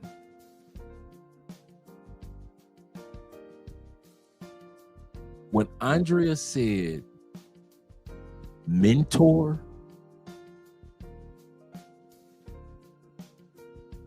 that was life-changing. That made me know I ain't had no business out here effing up. I got somebody in my house watching if I'm gonna do it the right way or if I'm gonna act a fool. I'll never forget that. She's talking to you guys, and she said, well, you know my mentor, Andre, and I kept on going, and I was like, what?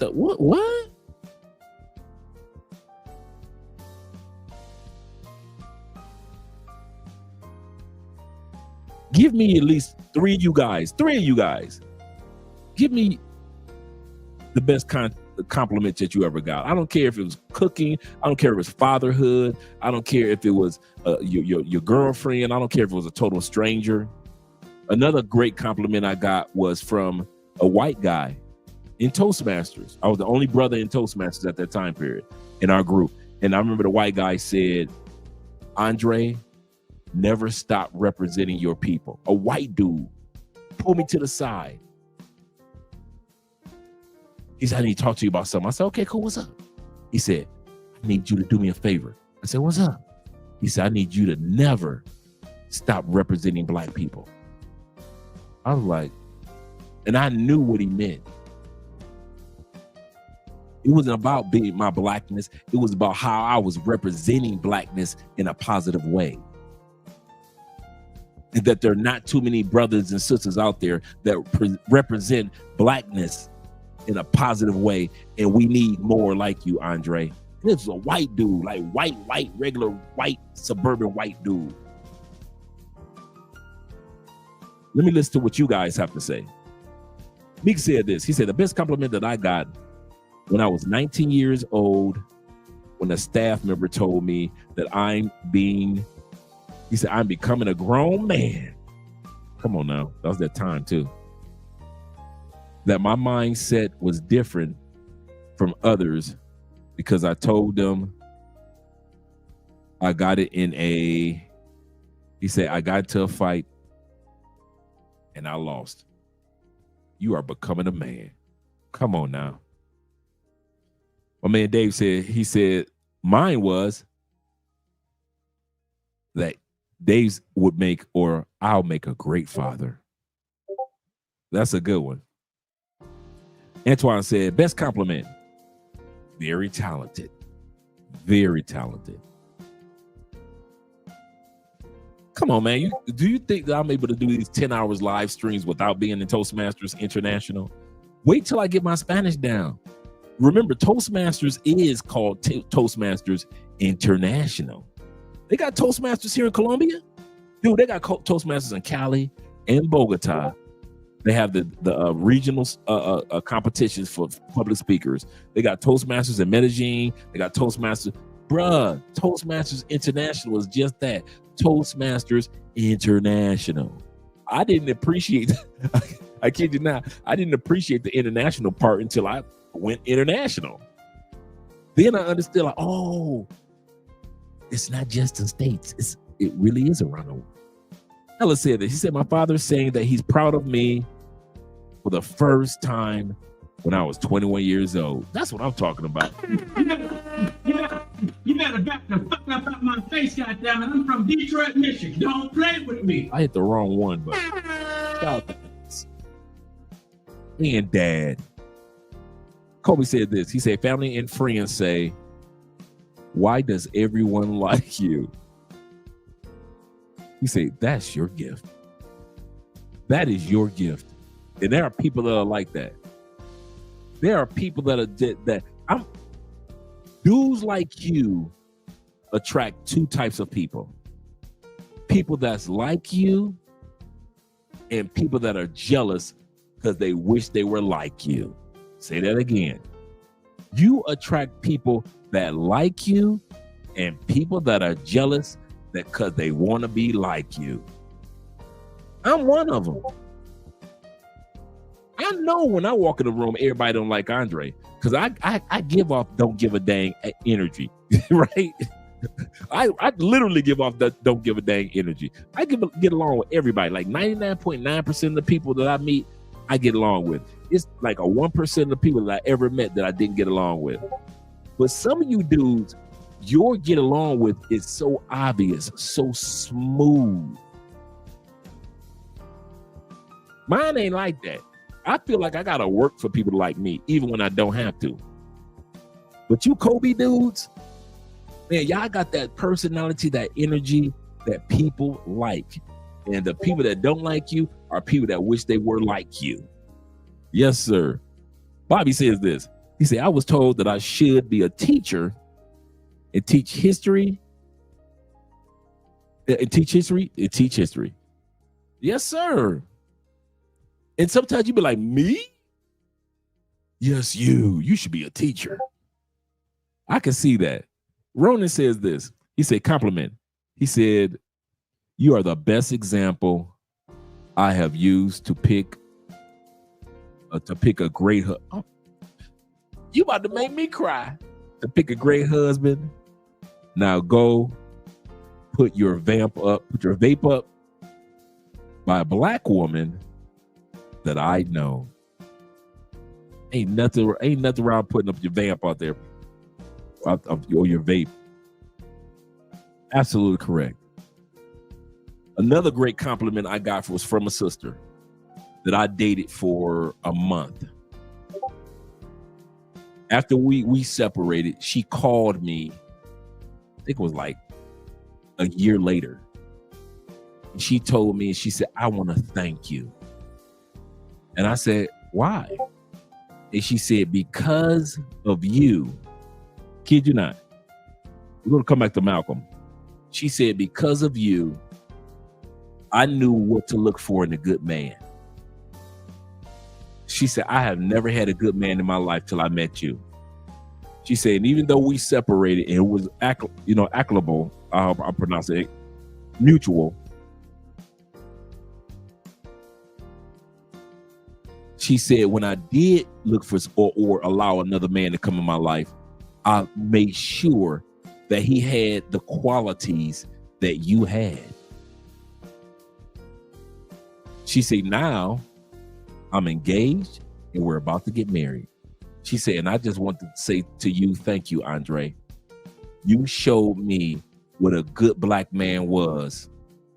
And I'm not getting married to some thug dude, no hood dude. I'm getting married to a dude that reminds me of the man that you are without reminding me of you. And I was like, wow. Maybe it was just meant for me to come into her life just to be an example of what black men are in a positive light. Bobby says this. He said, I was just told by three nurses at my former job that I should become it's becoming more and more brothers that are taking over the nursing game. Ace Metaphor, the YouTuber that's made millions of dollars on YouTube, traveling with his group from city to city on the YouTube channel Conversations or Tonight Conversations. Ace Metaphor used to be a full-time nurse. And if you go on TikTok, there's a lot of male nurses popping up. A lot of male nurses. Dale says this. He said, I'm going to change lives through my hard times. You have the mindset of a warrior and you don't even know it because you're in the storm. And usually when you're in the storm, that is so true. That is so true when you're in the storm. You ride through storms as a warrior the way that other people would have drowned a long time ago. And people look at you like, how'd you make it from this side of the storm to the other side of the storm? Because you got that ability.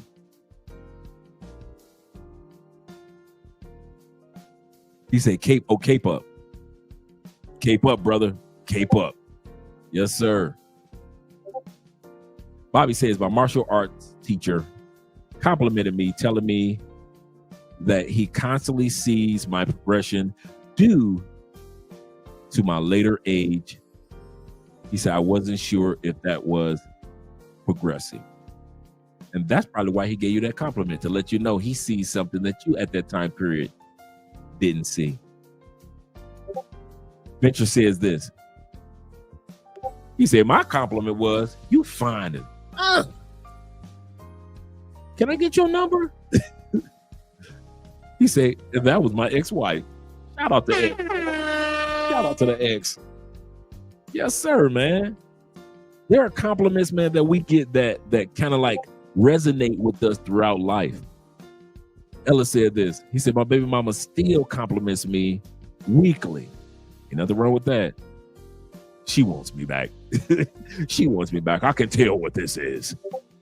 I know what I can recognize a get back when I see one. He said she wants me back. Another best compliment that I got from a pay-for-play lady. When our session was done, she told me, quote, "You know women and you study women. Thus saith the meek one." Oh, yeah. Who, me? Yeah, you. You know what you're doing. You know what you're doing. Oh, yeah, Kobe Bryant was definitely a nerd. We're talking about a kid that was raised up a black kid raised up in Italy. A black kid raised in Italy who moved to the States. And I remember Kobe saying, most of my friends are still in Italy. I'll never forget that. We're talking about a grown man. We're talking about after he's champion. He's got his 5 rings. We're talking about Kobe. And Kobe still said, most of my real friends, the white folks that I hang on, white boys that I grew up with in Italy, they're my friends. I got a few friends over here. I'm not denying that, but my friends, you got to get a passport to get to my real friends. Shout out to Kobe. Jay said this. He said, one of my white guys, he said, one from a white guy who was raised to be a racist. He said, I would love for you to meet my to meet my daughter. He said, I've been looking for black. He said, I've been looking at black people different. Now he's dispelled the BS that he was raised on. That is what I'm talking about. That is what I'm talking about right there. That's what Malcolm did for the community. He didn't have to have a picket sign all the time. All he had to do was just be an example. The Protestant church founder, Martin Luther, said this: preach the gospel. And I think Saint Francis said this as well. Preach the gospel of Jesus all the time. And when necessary,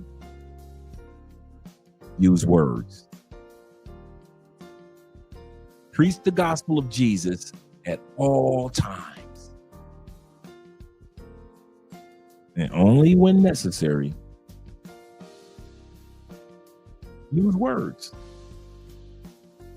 Well, how can you preach something at all times and every once in a while use words?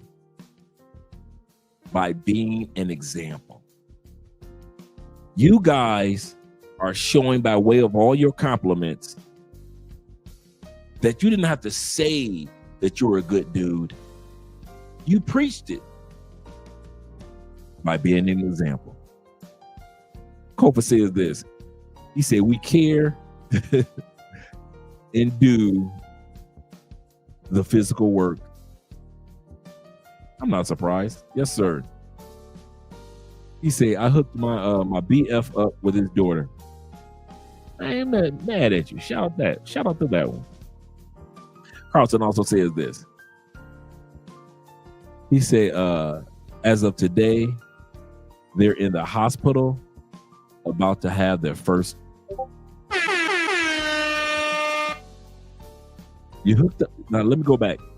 I hooked my best friend up with his daughter, or did you mean wife?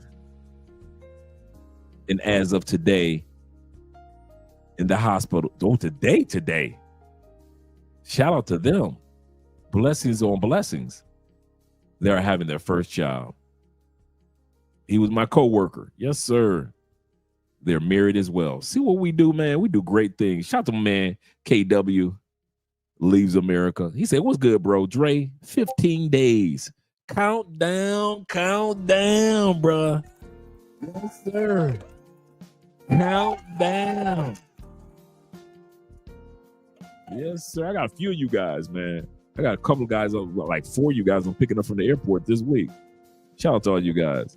Montreal says this. He said, I was complimented by, wow, Montel Williams while in New York many years ago. That's what's up, man. This is how we do it. Shout out to him. And shout out to my man, all my hoes demonetized. One of my favorite names.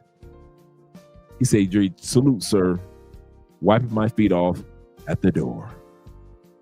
And shout out to my man KW with the $5 love.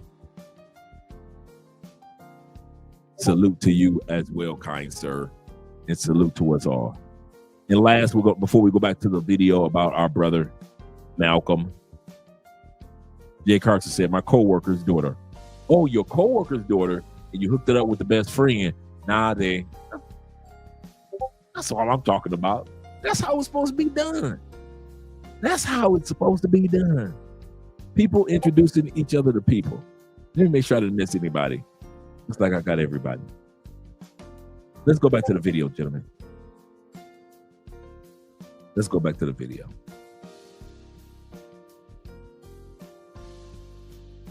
Bagging groceries.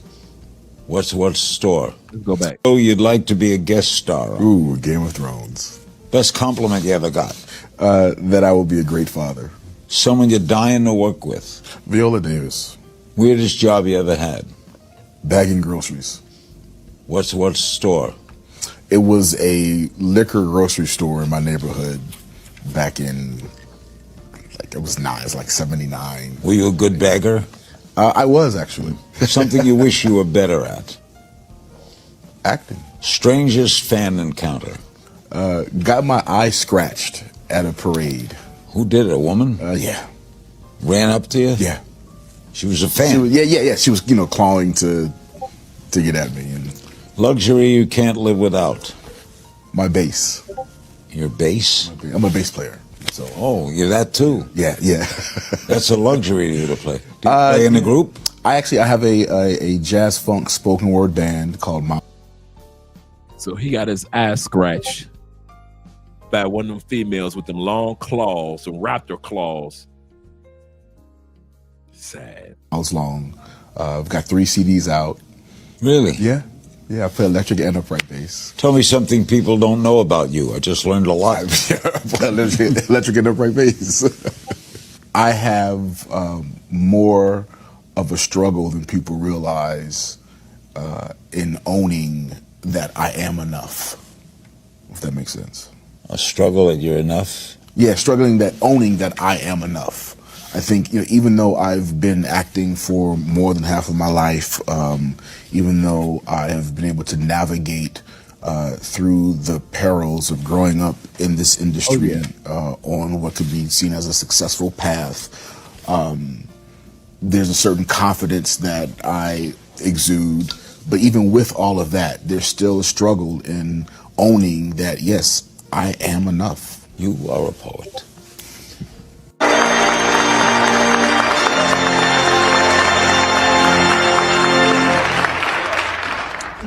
Now, ladies and gentlemen, the Hillman College Choir, featuring Claire Hanks, class of 1905.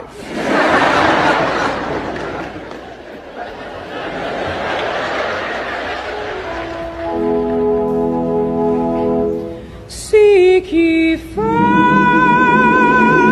the kingdom of his love. Make him first in everything you do. If you just trust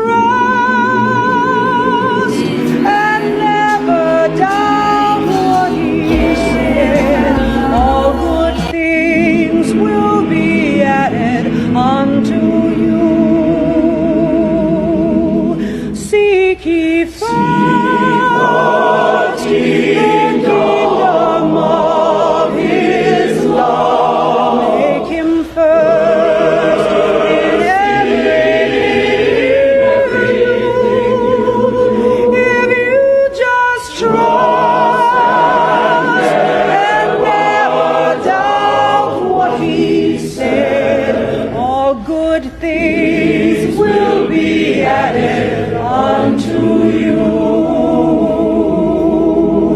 He's got everything you need. All he asks is that you heed and be faithful to the very end. When the judgment day has come, don't you want to be the one just to see his face and call him friend? Seek ye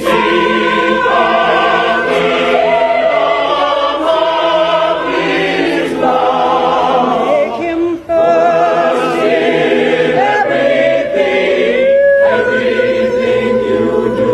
If you just trust and never doubt what he said, all good things will be added unto you.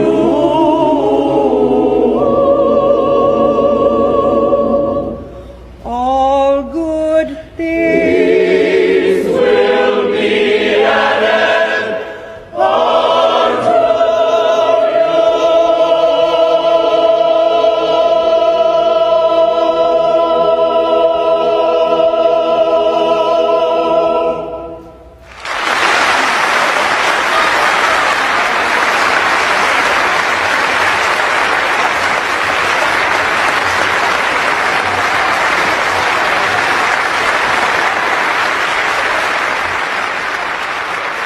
Life, it's fragile, and in the blink of an eye, You never know. you never know. So speaking of legacy, what do you hope that your legacy is going to be? It's a tough question, huh? Yeah, especially Kids because- help with the because legacy as- question, right? Yeah, I mean, and because I'm 54, I think about that. Just imagine, this was just last year when this question was asked. Actually, it was earlier this year. He died at 54. So this year, 54, he was asked this question. A lot. So it's interesting. I remember my mother said to me one time that Mr. Cosby gave you immortality. Facts. That is very true. Right? Mm-hmm. So I know on one lane, there's legacy there, but also because my life, those former years were always about life beyond Cosby, right? So I feel like, okay, there's that legacy there, but then because I've had this full life, after that show, there's another lane of legacy that I get to leave, and I'm still working through that. There is part of me that I will be able to leave this earth, knowing and people knowing that I was a good person. And I talked to my dad, I just talked to him yesterday, and what he said to me often, people love you, and people are always talking about, your career and your success and all of that. He said, but what really makes me the most proud is that you are a good person. And he for my dad. That's wonderful. But I'm a good person because my dad's a good person. That's a whole nother thing. Yeah. It is possible to walk through this world, and with all of the darkness in the world, it is possible to maintain your soul and be a good person. It is. It definitely is. What's good? Yes, I got the flower in my hair. Today's my daughter's birthday. She put the flower there, so I'm rocking it. What?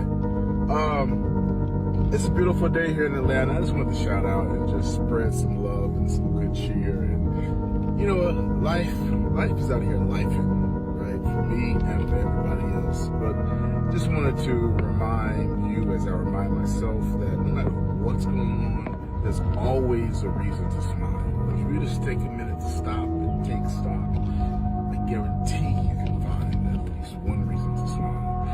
some reason you can't find a reason to smile, then that's probably the best time to be the reason for somebody else to smile. So find a smile for yourself and be a reason for someone else to smile. That's all I got.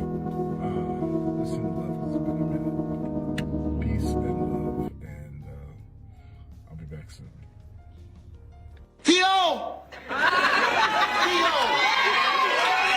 Before they go into the montage,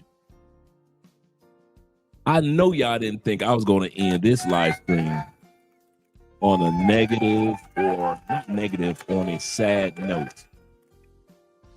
Before we go off into the montage of Theo on the Cosby Show and some of his best moments,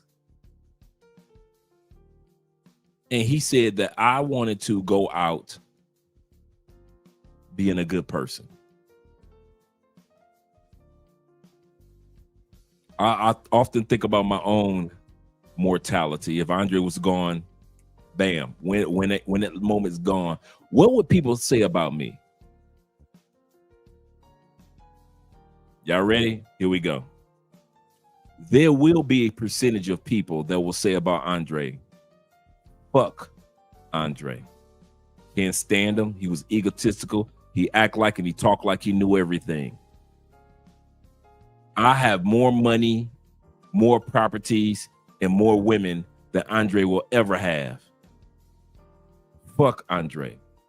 I've been to more countries than Andre has ever been to. Fuck Andre. I've got more accolades, more praises. My YouTube channels are larger. Fuck Andre.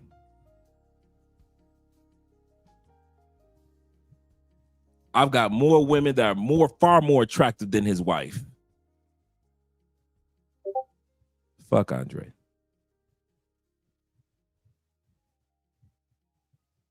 I own this. I have that. I've traveled here and I've been able to travel there. Fuck Andre. My goal is not to impress that percentage.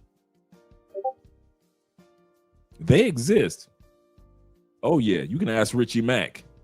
Do they exist? You can ask Ace Live. You can ask Flyboy Wade. You can ask Kings and Dreams. You can ask Check and Effect. You can ask Marwa. If you are out there on social media as a black man, you are not going to be loved by everybody. But I don't focus on that percent. Whenever I get a message from you guys that lets me know that I'm a good dude,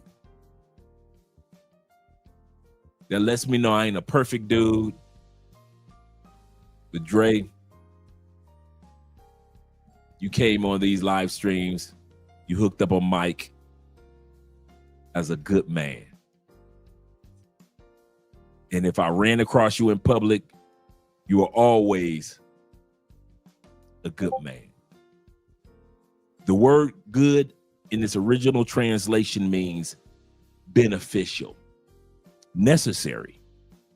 Like we say about food, we say, man, that food was good. I mean, it was beneficial to our taste buds. It was beneficial to our bodies. That's why we call certain foods or certain meals, that was a good or a great meal. It was beneficial. It was necessary. I'm coming back to get that again. It's necessary. That's how I want my life to be. I want my life to end that guys would say, we might not have liked that motherfucker, but he was necessary. He was beneficial. He was good. Not because I traveled here or traveled there, or I got married here or married there, but even if I was a single man living by myself with a dog and a cat and a ferret and a parrot Am I a good man? Am I beneficial? And am I necessary? You got to ask yourself before we look at this montage, where you got your passport, when you land in locations, can you get in the habit of being beneficial, necessary, in other words, a good man? I really believe that that's who Malcolm was. Let's take a look at the countries that Malcolm went to. Of course, his primary base and residence was the United States. But he also used his passport to go to Canada all the time for the Toronto International Film Festival. It also, he performed with his spoken word band. He had a spoken word band, and they performed in Vancouver and Montreal. He also used his passport to go to UK. And he visited there quite often. It was very famous because of the Cosby Show, his poetry, and because jazz is so well known in UK, he was at some of the major jazz events performing with his band. He also used his passport to go to South Africa. Did y'all really think I was not going to look up this man's passport history? Come on, this is a travel channel. This is a travel channel. I looked up where Malcolm Jamal Warner frequently used his passport. In South Africa, he traveled there for some cultural and entertainment events and connected with a lot of the organizations and a lot of the businesses to help the diaspora. He also frequently went to France because it is a very common hub for African American jazz and or spoken word performers. So he was often in several jazz celebrations or festivals in France. And he piggybacked that off of when he was in Montreal. And many of us know that if you're in Canada, you're in France, such as Quebec, Montreal. And so you make connections. And the next thing you know, those connections introduce you to more festivals for you and your band in France. Germany. He was so welcomed in Germany because of the Cosby Show. Yes, the Cosby Show is translated in German and English, that he was a representation of black men in a positive way. And he had a large fan base in Germany. As well as when he went to Germany, once again, he was involved in a lot of their jazz festivals in Germany. In the Caribbean, he participated in a lot of the diaspora events to help kind of bridge the divide between African Americans or Black Americans and those that lived in the Caribbean by way of his music and by way of his spoken word.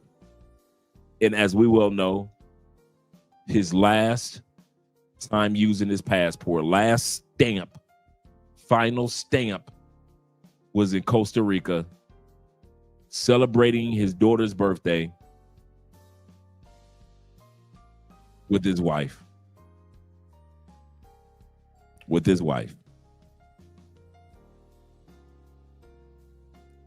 The last thing that I have to say about your passports, gentlemen, use them.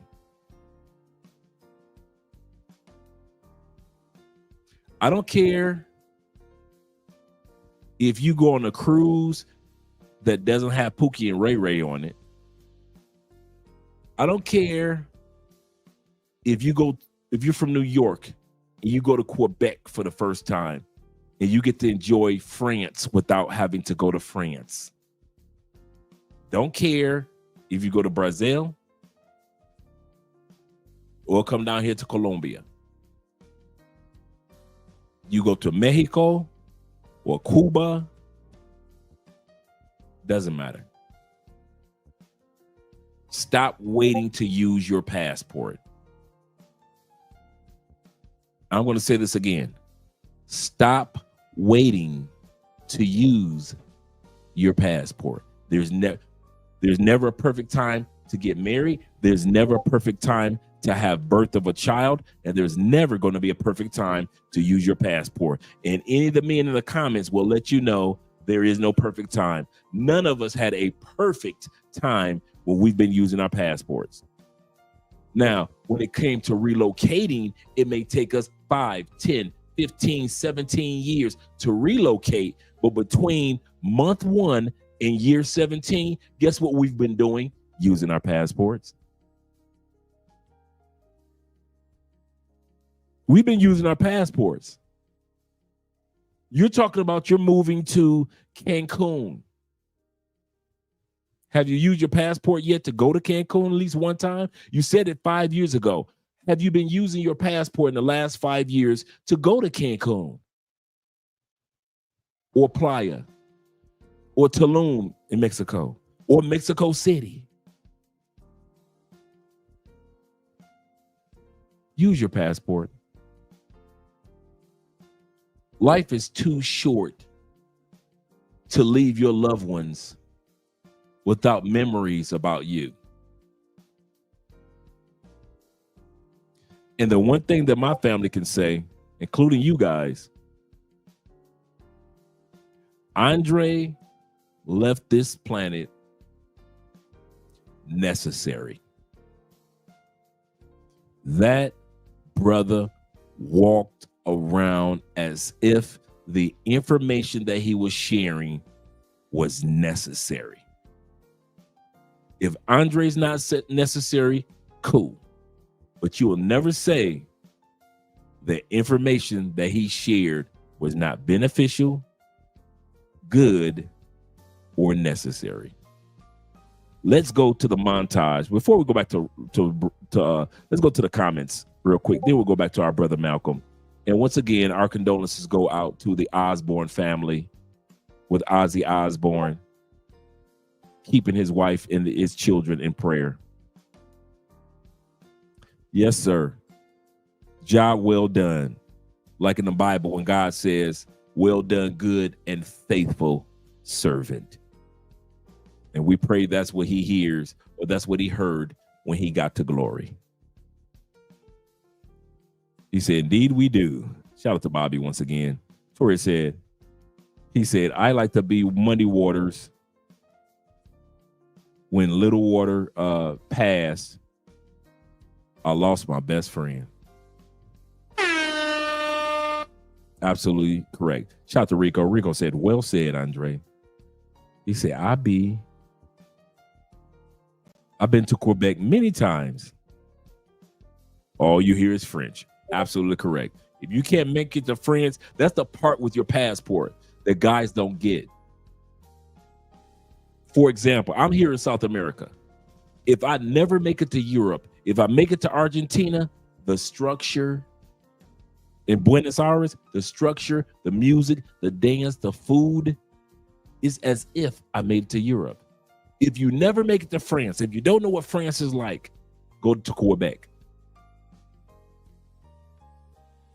In Canada, all you New Yorkers, I don't see why you New Yorkers have, and you guys that are in Pennsylvania, and all you DC dudes, and all you dudes that's in the surrounding areas, Ohio, Michigan, especially Michigan, why you haven't made it to Quebec? I don't have the money. No, you don't have the money to go to France. Got you. I understand that right now. But you can go to France just by going to Quebec. And you experience all of France in Quebec. You just using excuses to keep yourself from being beneficial, necessary. In other words, good.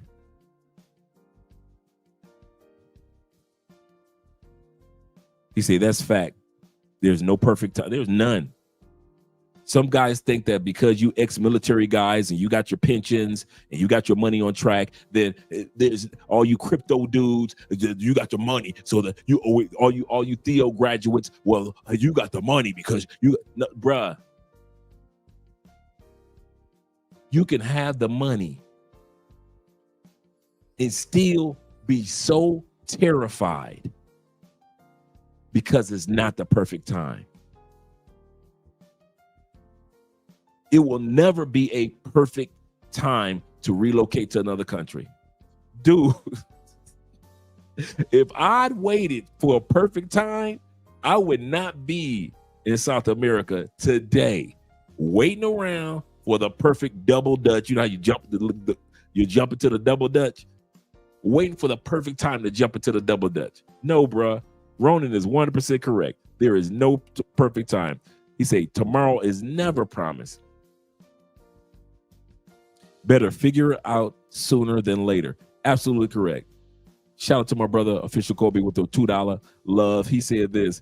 He said, been in 6 countries this year. This year is just halfway over. This year. And 4 more to go. Shout out to you, brother.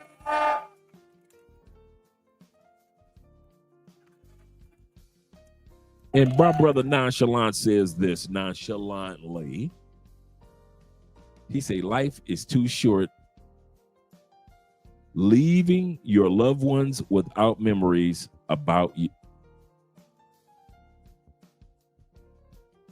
I want that one to sink in.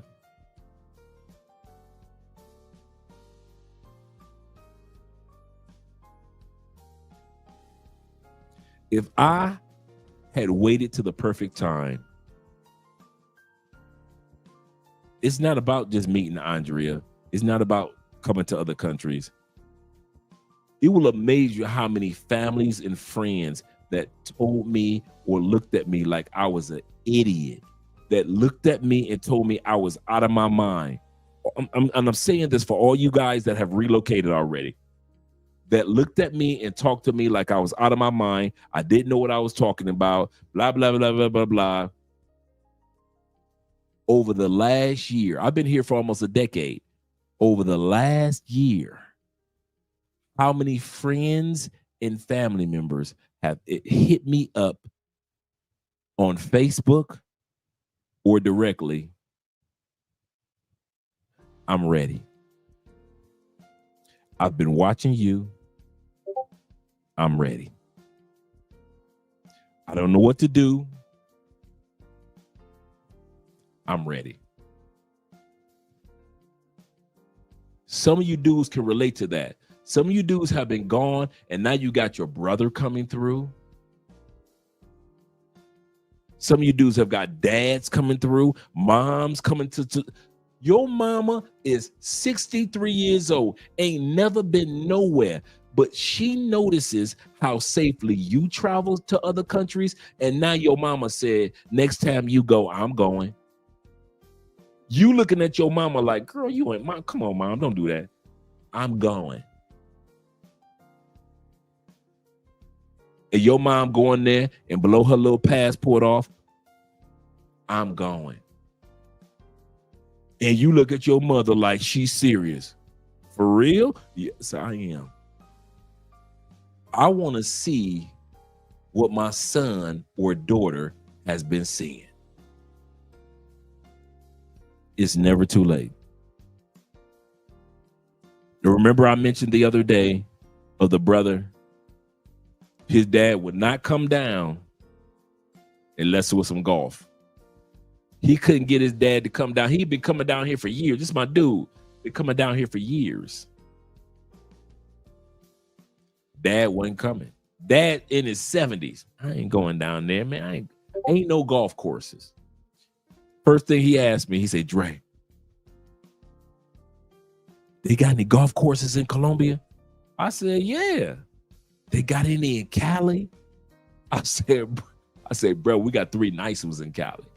I said, they got some nice ones in Medellin too, and in Cartagena. And so I sent him all the information. His dad said, you guys have heard me tell this story. His dad said, okay, I'm in. I'm going. And dad came down, had a ball. My man had one of his little cutie girlfriends down here. Spoiled his dad so much you thought it was her father. I mean, this young lady spoiled. She spent more time with the dad than she did with my man. Outside of intimacy, she was with the dad. Dad wanted to go to the casino, she going to the casino. Dad wanted to go to a restaurant, she taking dad to the restaurant. Now he's going along too, but he's just so happy that his dad is having a wonderful time and seeing the hospitality of how older people are treated in South America while he's here in Cali, Colombia. They go to the golf course. We talk about black people. You know, in the United States, you go to a golf course, you don't know if you're going to be accepted or not, certain golf courses. Here in Cali, they automatically realize if you're here, you must belong here. Dad ended up, because dad been a golf instructor since 1962. When he was young.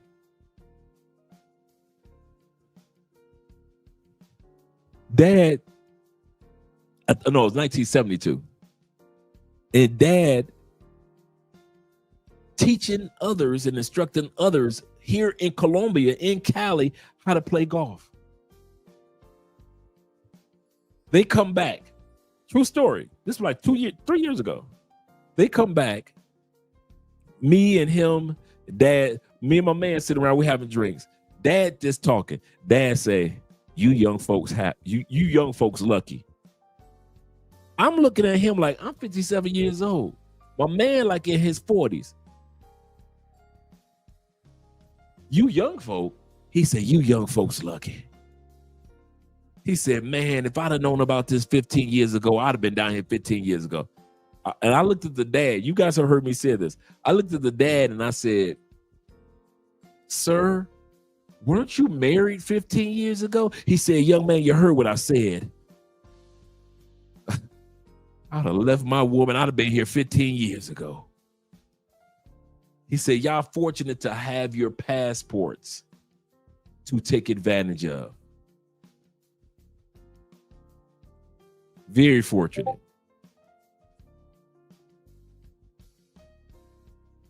Mrs. Spence standing right here, listen to the story. He was so happy that his father made it down that a few months later,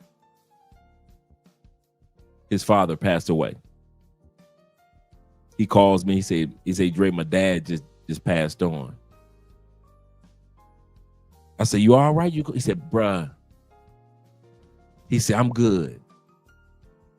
He said, the one thing that I want to do for my father was to get him to get that stamp on his passport.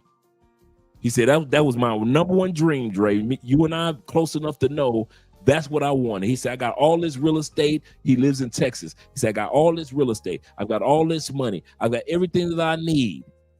I'm in oil. I've got my investments. He said, but the one thing that I wanted my dad to experience is what it would be like for life when he stamped his passport.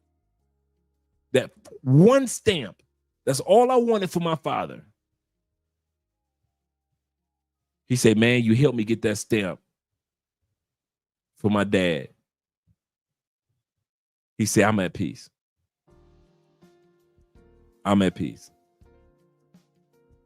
Fellas, there'll never be a perfect time to get your stamp. I don't know why you guys think that because you have a 7-year-old daughter that you can't go travel to other countries.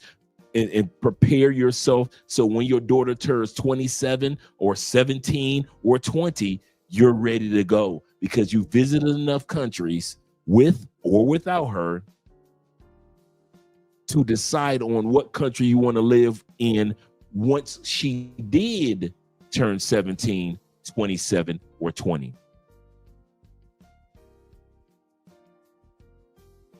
Don't think that you got to wait till the kids get grown to at least visit locations. A part of you doing that makes you necessary, beneficial. In other words, good. You're a good man because you're necessary and beneficial. He said, putting myself in position to take my son with me. Yes, sir. He said that one stamp leads to a lifetime of experiences. You just got to start with that one stamp. Absolutely correct. Not waiting on the perfect time. He said, I'm just planning and plotting. That's exactly how you should do it. That's exactly how you should do it. Absolutely. Let's go back and watch the final montage of our brother Malcolm. And this is all his moment. Let me shut up and fall back.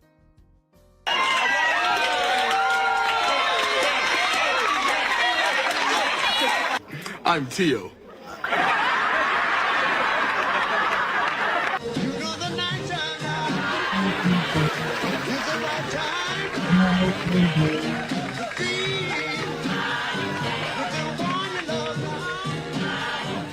I was really honest about what happened. Honest about what, son? I mean, did you have a choice? I could have not been honest. I could have just gone away. Gone away? Yeah, I could have gotten some clothes together and gone away. You know, I really seriously considered that. Yeah, that's it. That's exactly it. Away. Yeah, come on, let's go. Where we going? We're away. Come on now. Is this my shirt? Is this the shirt I paid $30 for? Is this the shirt they're supposed to think is a Gordon Gartrell? Not the Gordon Gartrell. Question again. Oh, there you go. Justine. Let me hear it. Justine. You're sorry. Don't believe what you see.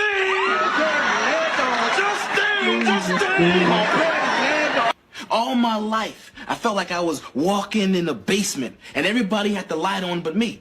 See, I had a little flashlight. I could see a little bit of this, a little bit of that, but I could never see the whole room. Stanley, you're walking through life with a flashlight and you don't have to.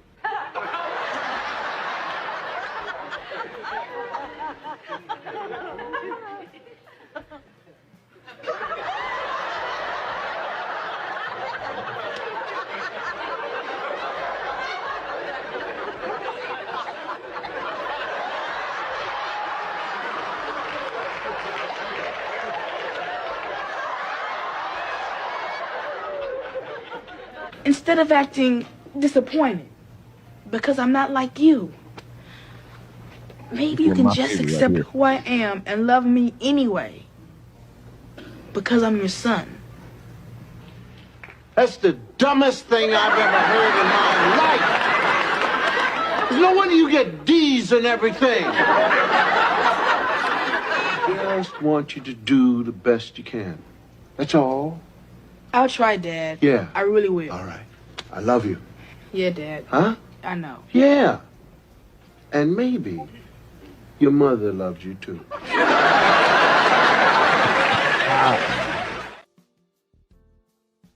Black boys boast bravado not to seem broken, and often so do black men. I see you, looking for clues, listening for cues, longing to know what I'm not telling you, as if I'm hiding in plain view. Even though I speak my truth, for some it's not enough. But when red tables turn timidly, some say they tell too much when they talk. My most intimate thoughts belong to me, like a woman's body when she says no. So I reserve the right to go as far as I like. And even though I live in the public eye, I don't subscribe to the dog and pony show, where I've learned to discern who can accept all of me. I read the room before I speak, because I find that folks flee from honesty like we retreat from love. Vulnerability can be a scary thing, even when we're on the mend. Black boys boast bravado not to seem broken, and often so do black men. My relationship with rejection reeks of stale smiles and toxic tear stains that shed secretions of trepidation. And since astute sharks sense fear so sharply, sometimes I feign confidence, like young girls dumb down and grown women fake orgasms. And sometimes I refrain from revealing how I truly feel and just hang out and hide the parts of me you possibly might not like. Vulnerability is a scary thing, right? We all do the same dance, right? It's like life is one big masquerade party with cute masks to mask misshapen identities made by us to make us feel safe in the face of uncertainty. But when you hide yourself to please, you place a piece of your soul on hold. And the sanctity of that space eventually becomes a poisonous pit of unexpressed feelings or untended quirks that never quite get worked out. For the things that we hide about ourselves never disappear, and some we fear may slip out when least expected. And irony for me is when I wanted to be fully accepted without giving my full self. Not feeling safe enough to be vulnerable, I lament that I was only being loved based on what I thought was safe to present. I spent years in a relationship hiding, halfway knowing I was neglecting me, allowing myself to be disrespected since I was already disrespecting me. Friends who knew me well looking at me like, who the hell is he? It's deep. I've learned that a compromised soul may let you sleep, but will never let you rest, until you address the parts of you that can't be dressed up with a smile and yo, I'm fine. So I'm on this quest to embrace a self-love so radical that I honor every aspect of my being, even the broken I'm working to heal. Dim my light for no one. Let it project with precision to keep my path bright and protect my soul and spirit temple like a lion protects its cubs from perilous predators day and night. Black boys boast bravado not to seem broken, and often so do black men. Vulnerability is a scary thing. And while I'm on the mend, my need is to love me and tend to my self-care. Hiding in plain view is really just me choosing how much of my soul I'm willing to share.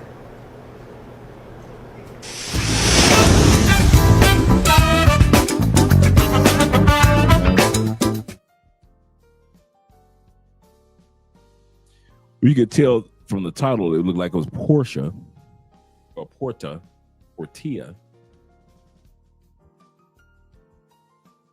I just wanted to do this episode to give honor to Malcolm and Ozzy.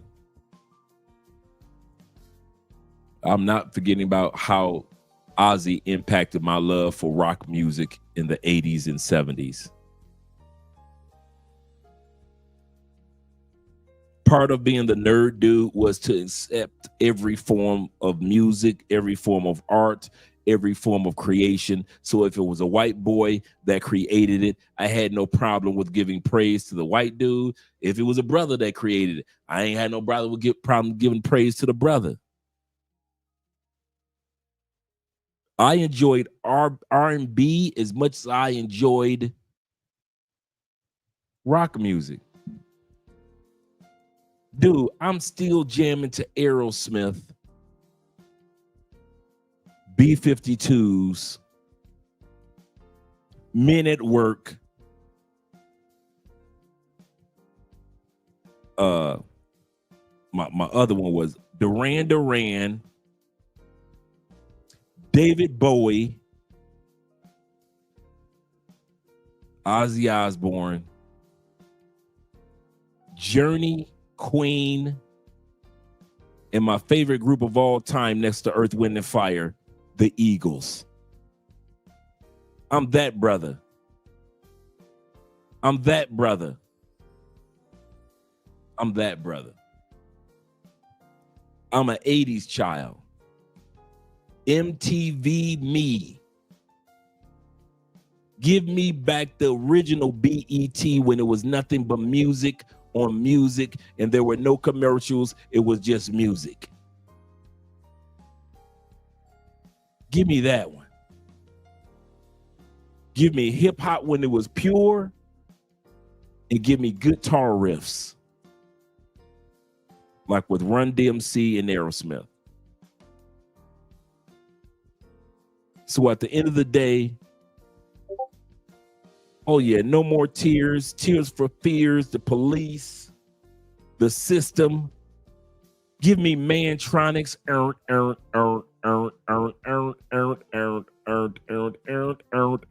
give me Lisa, Coke Jam, freestyle music coming from the Latin community.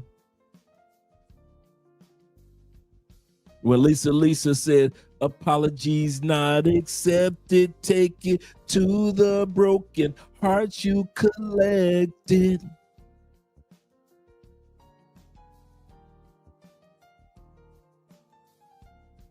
I'm that black man. And the man that helped me feel comfortable with the Doobie Brothers.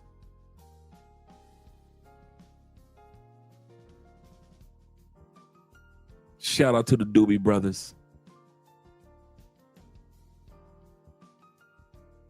And yes, Space Odyssey, without a doubt. And Ozzy Osbourne. And the heavier the metal, the more I liked it. And still like it. Heavy metal helped me appreciate the DMXs when they came along. Heavy metal and rock and roll helped me appreciate the hard truths of Tupac when he came along. Heavy metal allowed me to appreciate guitar riffs and good lyrics of LL Cool J.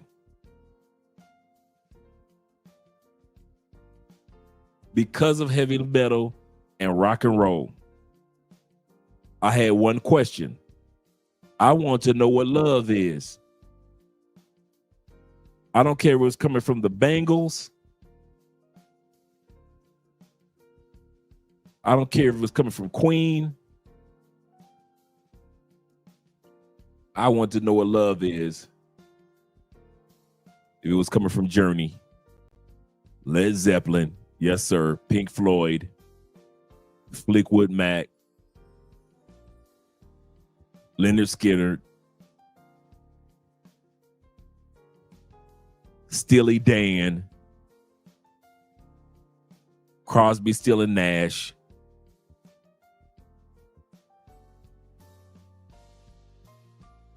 my funeral song doesn't even come from a black group, comes from a white group. Green Day. The song that I will have played at my funeral. 2, Dorothy Norwood's gospel song, Somehow I Made It by Dorothy Norwood. Shout out to Dorothy from Detroit. And I would close my funeral with Green Day. I hope you had the time of your life. And I hope my brother Malcolm had the time of his life. Shout out to all you guys that were born and raised in the MTV movement like we were.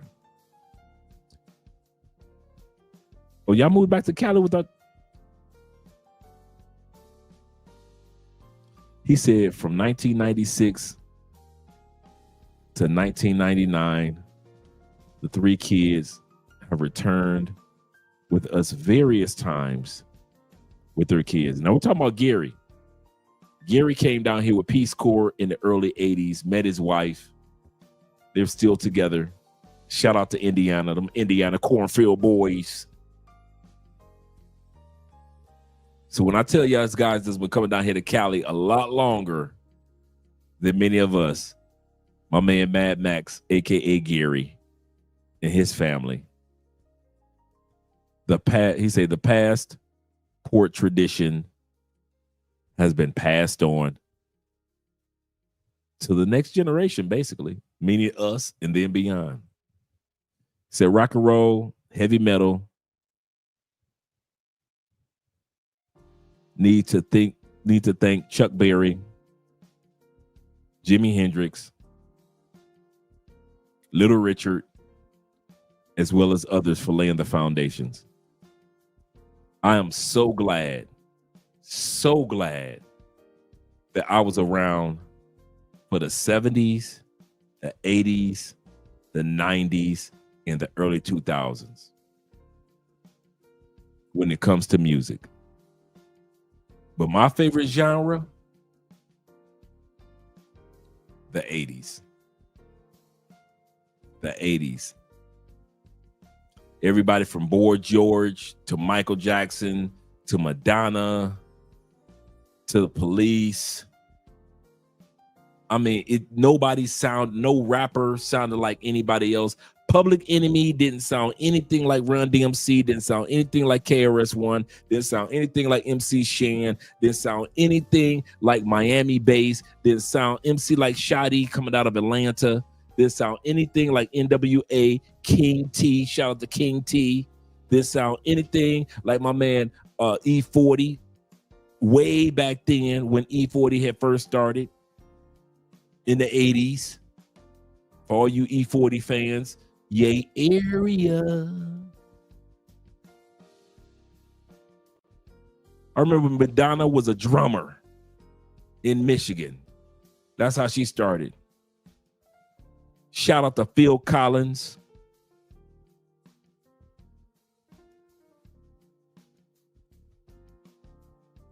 I can still hear it calling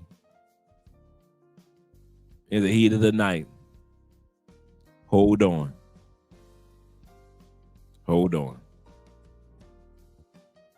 We're going to miss our brother Malcolm. He gave us a visual of our lives in the 80s. And he made it okay to be the black man that I am today. And I'll end it with that. Come on now. The Reflex by Duran Duran.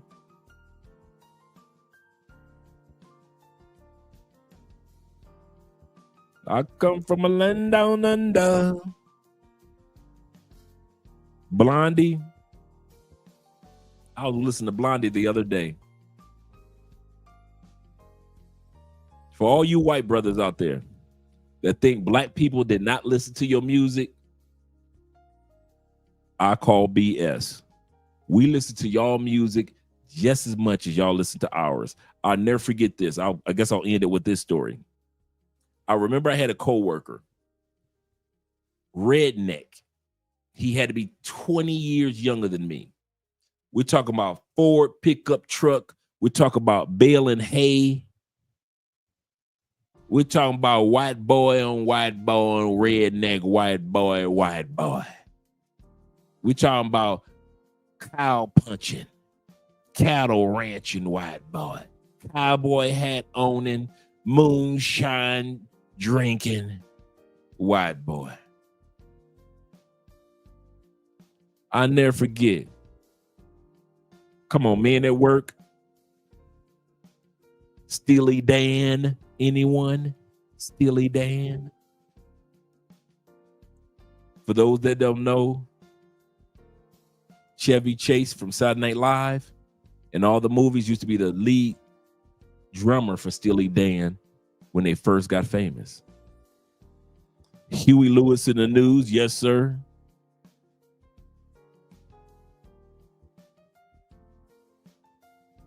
Shout out to Huey.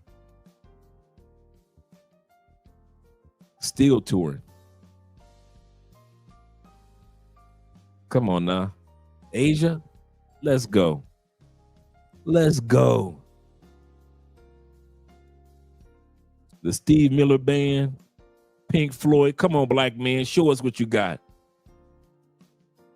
Ball Skaggs. Y'all doing too much. These dudes, come on now. They don't know nothing about Ball Skaggs. They don't know nothing about that. Stop it, man. You doing too much. You doing too much now. You're doing too much. They don't know nothing about this. These are black men on here. These are black men. These black men don't know nothing about this. I hit them with the B-52s. I hit you with the B-52s Mesopotamia. I hit you with the B-52s Rock Lobster.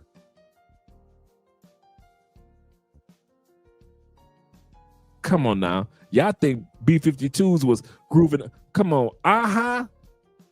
Aha. REM?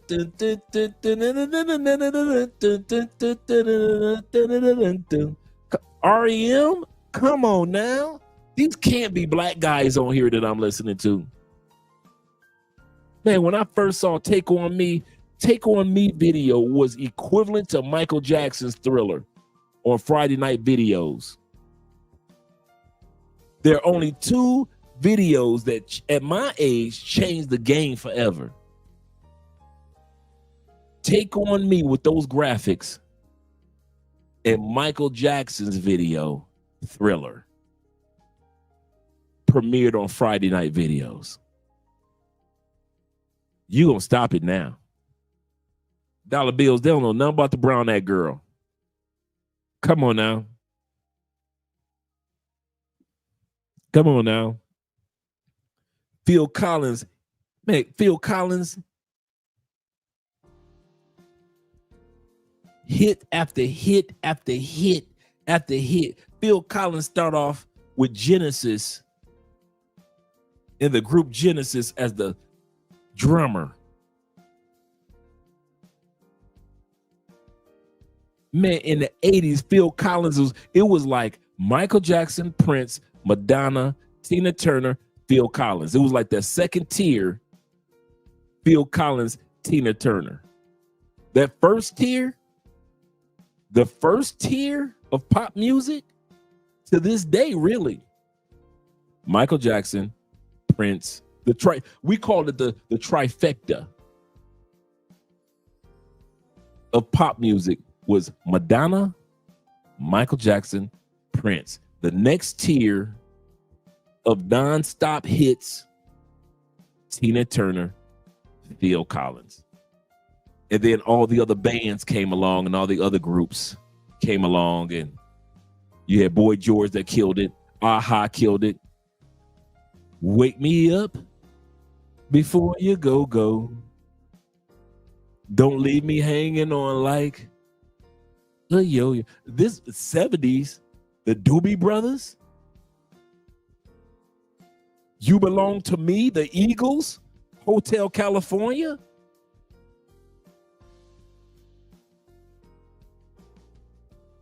And they got their song from a Jamaican beat. They said we were listening to Jamaican music and we created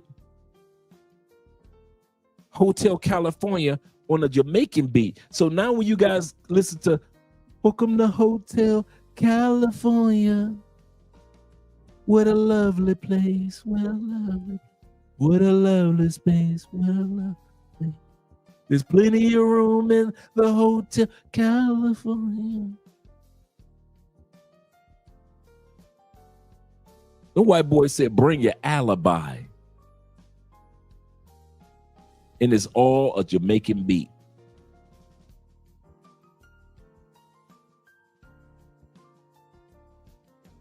And this whole time, Malcolm Jamal Warner, groups like Ozzy Osbourne's,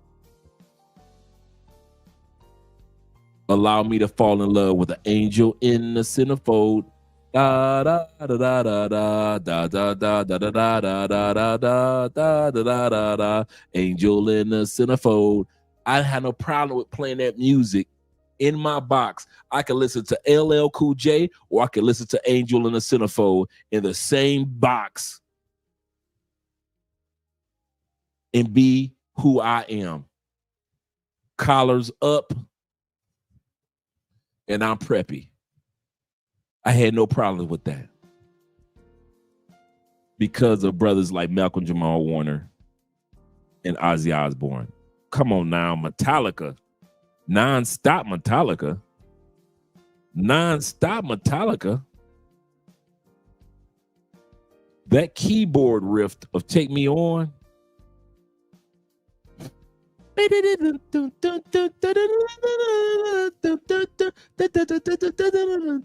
this day, you can't remix it.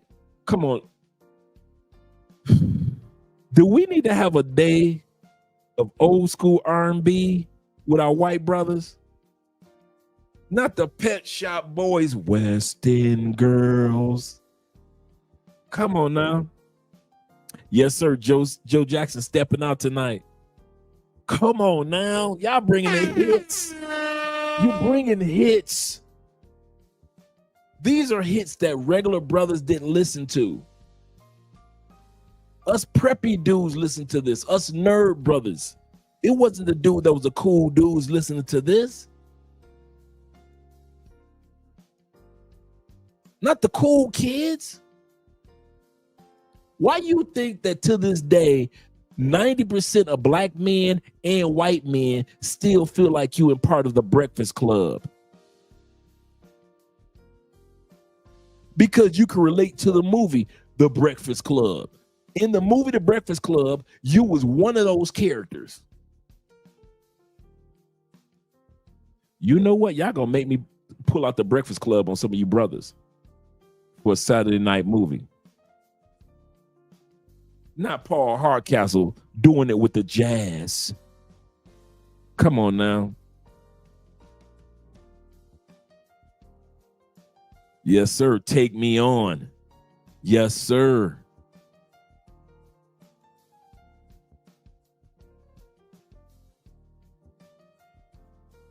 I forget the group that made the song about Africa. Oh man, which is a hit too in the 80s. Tito, I forget the group. Oh man, the Runaways. I remember the Runaways too. You gotta see Billy Joel. That's a class by himself. You got dudes like Billy Joel that they like. These white dudes couldn't. They took it to a whole nother level. I don't need to mention Billy Joel. Nirvana, come on now. What are you doing? You too young, Bobby, for Nirvana. You too young. You don't remember Nirvana. Stop it. You too young. Yes, sir. Yes, sir. Michael McDonald's from I can't believe that we don't love anymore. Boom, boom. I keep forgetting things will never be the same again. Come on now. I keep forgetting how you made it so clear. I keep forgetting that. Every time you look like, this dude is so young, he already got gray hair on his beard and it's just the 70s. Come on, Toto. That's what I was trying to think of. Toto, Billy Joel, Bread. Come on. Who else would it do? Meatloaf. Shout out to Meatloaf. Hall and Oates. Come on now. Oh, here she comes. Watch out. Watch out, boy. She'll chew you up. Oh, here she comes. She's a man eater. Man, come on now. Yes, sir, man. I'm a Paul Hardcastle fan. I used to listen to Paul Hardcastle's radio show when I was a jazz radio show in the States. Paul Hardcastle and Boney James. And Down to the Bone. Yes, sir. I'm a jazz man as well. Yes, sir. Yes, sir, Bobby. He said that's when music was music. The music had substance. Absolutely correct. He said the artist had musical talent. Real musical instruments was used back then. Absolutely correct. Yes, sir. Soundgarden. Oh, man, you guys are bringing me back. Bringing me back. Goodness gracious. Y'all must be Googling stuff. He said, I was a drummer, so I played everything, especially in bands from high school and pop bands. So you understand. Oh, man. Somebody got the AC/DC down there. Aaron. Back in black. Come on, man. Not AWB. And we were dancing and singing and moving to the grooving. And just when it hit me, somebody turned around and yelled out, play that funky music, white boy. Come on, play that funky music right. Play that funky music, white boy. Lay down and boogie and play that funky music till you die. Come on, man. That wasn't even my favorite song by AWB. I saw AWB in concert. Boy, my favorite song was I Got Work to Do. That one, I Got Work to Do by the Average White Band. Man, look it up. I got work to do? Come on now. Oh, we cannot forget about the trifecta. The trifecta of the 80s that you already knew who's the number one performers. That's what it was, who it was. It was MJ, it was Prince, and it was Madonna. And everybody else kind of like trickled down. No matter what band, no matter what performer, they never could get to where Michael was or Madonna was or where Prince was. They just owned the 80s and 90s. They owned it. They owned it. Madonna killed it. From the dude, if you lived in the 80s, black girls and white girls, come on, guys. Remember when the black girls was dressing like Madonna with the little gloves and the little skirts?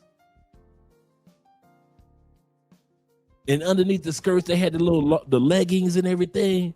Man, them girls, every girl want to dress like a virgin. Papa, don't preach. I'm in trouble deep. Papa, don't preach. Come on now. Madonna was the first one to have a black Jesus on a music video. Remember, that's what made Leroy famous? Like a Little Prayer.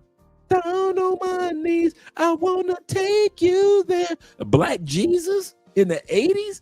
Dude, just imagine they don't want to see a black Jesus on camera in 2025. Just imagine in the 80s, you are a white of the white women that all the white boys want to sleep with, right? And you do a music video and you got a black Jesus. And remember the part she kissed his feet? I want to take you there. They just played that video over and over and over. Madonna owned the 80s. Michael owned the 80s. Prince owned the 80s. Y'all gonna make me pull out Purple Rain playing with y'all. You know what? Let's put that right on our list of movies we need to watch. I'm gonna download Purple Rain tonight. Y'all play too much for me. In cars, dun dun dun dun.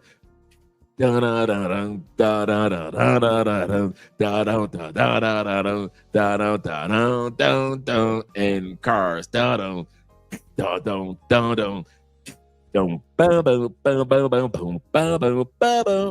come on now, you think I knew about that one, huh? So you ain't think I know about that one? That was my shit.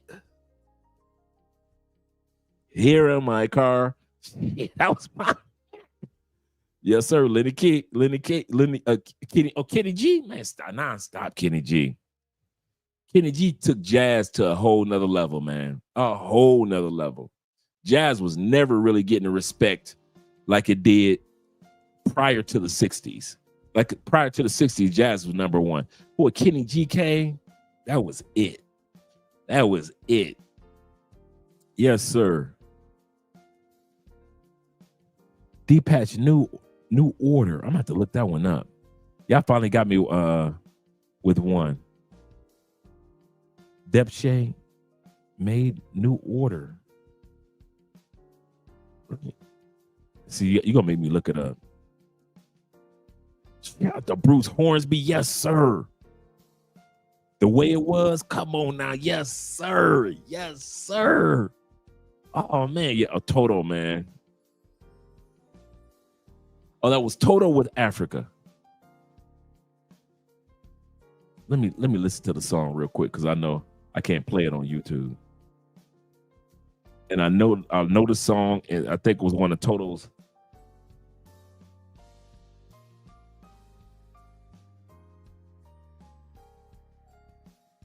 Here we go. I'll listen to it to myself. Oh shit! This is my. This is my jam. Dun, dun, dun, dun, dun, dun. This is my jam. Oh God! The white boy killed this song.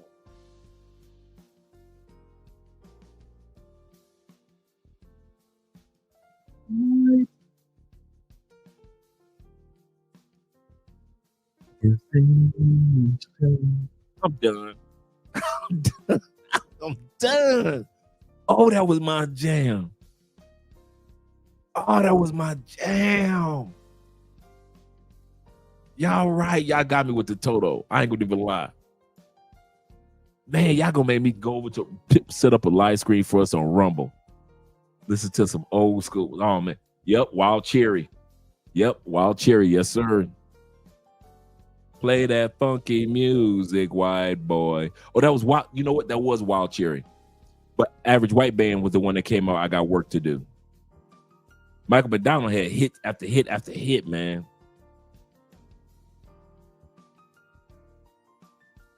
I'm trying to think of that group that I am the man that will fight for your honor. I'll be your hero. You've been thinking or dreaming of. I can't remember that group, man, for nothing. I've been trying to think of it for the last couple of weeks. Always together, cause we'll da da da da da da. I can't remember. The Glory of Love. I can't remember who this group is, man. Maybe.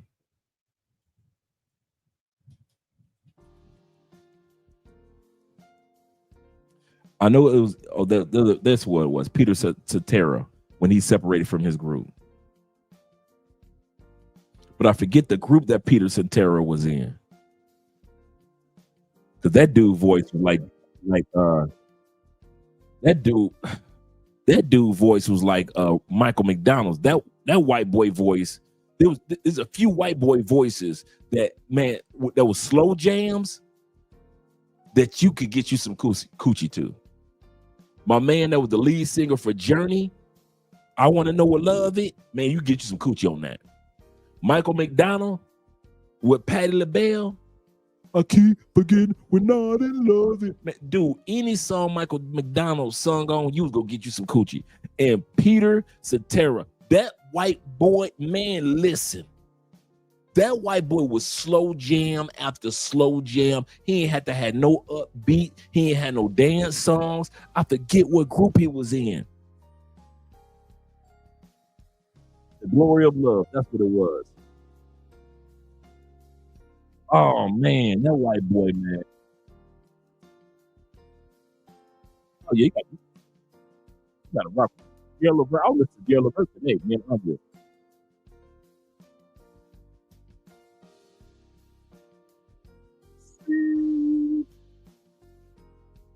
Yeah, Bruce Hornsby without a doubt.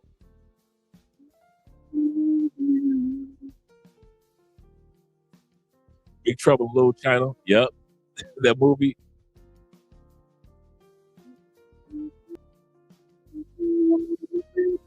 Oh man, Peter Ray Sledgehammer. Man, dude, is it just me? For about good 3 years, Peter Gabriel had it on lock. Everything that this white dude came out with was hit, hit, hit for about a good 3 years, man. This dude was like top 10. Y'all ain't lying. Y'all are not lying. Y'all, boy, mom sleeping on Peter Gabriel. They sleeping on that white boy. Yes, sir. Yes, sir. Oh, he said y'all can go as deep. He said y'all can't go as deep as me. He said in college I was a radio DJ. We cannot compete. Again, we cannot compete. He said play the song by Prince, Private Joy. Let me hear what that is. I don't want to lose you.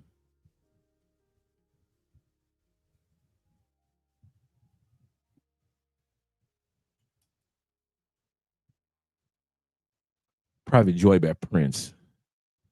Let's see. Oh, that's one of my favorite albums too. On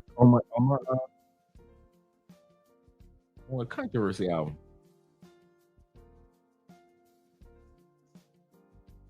Oh shit.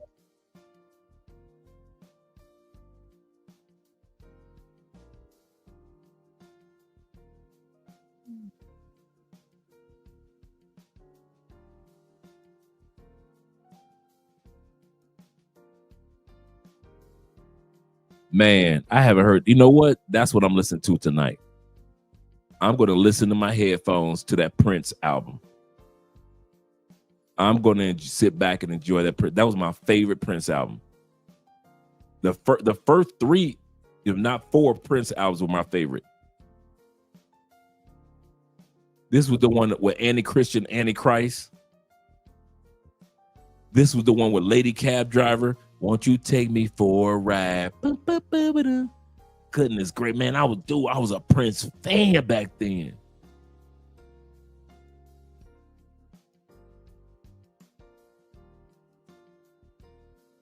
Man, these were the Little Red Corvette years.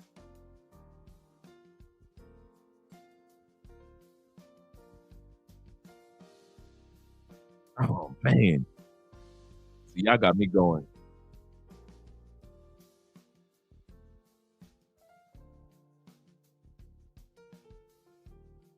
And Madonna was fine back then, dog. This was the shit. Okay. My private joy. I'm done. I can't keep doing this with y'all, man. I can't keep doing this with y'all. Y'all gonna have me jumping up, man. That Prince, My Private Joy. Oh. Yes, sir. Oh, the Cars. Yeah. Yes, sir. All right, player. Come on now. Baby, come back. I was such a fool. You see, I was wrong. And I just can't live without you. Baby, come back. Oh, you can blame it all on me. Come on now, player. Man, a lot of people thought that was Bee Gees. That was Player. Yes, it was. Come on now. Yeah, we're gonna have to have us had a white boy celebration night on Rumble. Yes, sir. I left the rain down in Africa. Yes, sir. He said, on everybody, you can step to Africa to that. Yes, sir. That beat is so tight. Cameo back in the day. Yeah, dude, you had 2 cameos. You had the 70s cameo that sound like every other group from the 70s. And then all of a sudden, cameo during the Word Up era that took them to a whole nother stratosphere. But a lot of guys don't remember cameo. Today I'm just a lonely man, but tomorrow I'll be a king with all my royal subjects. I forgot how the song. He said, wait a minute, I'm so lonely. I'm so lonely. This cameo in the 70s. So cameo in the 70s, man, was just like a regular doo-wop band, like the Whispers in the Shy Lights or Hell Melvin and the Blue Notes. They were their type of bands. That's how Cameo started. So all you dudes that think Cameo started off Word Up, they didn't start off like that. They started off like slow jam type of 70s type of band. And then when the 80s hit, that's when they were like Word Up, and it's like candy, all them fruity flavors. Even when you walk, it takes, man, come on now. David Bowie, Under Pressure. My favorite David Bowie was Under Pressure. Doom, doom, doom, doom, doom, doom, doom, doom, doom. The same beat that Vanilla Ice used, but Under Pressure.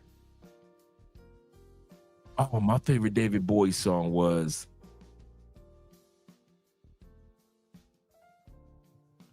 the first one was the one that he did with the Rocket Captain, somebody that he did with the Rocket. Major Thompson. That was one of my favorite ones with David Bowie. But my other one was, I'm trying to look it up. David Bowie was like, this dude was androgynous in his style before there was a Prince. It was like David Bowie was like, this dude was like, if there was a white boy that was like Prince, it was David Bowie. David Bowie had that androgynous look like on lock way before Prince came along. To where he was masculine, like I wish somebody would say I was gay, but he was androgynous where he was like, am I straight?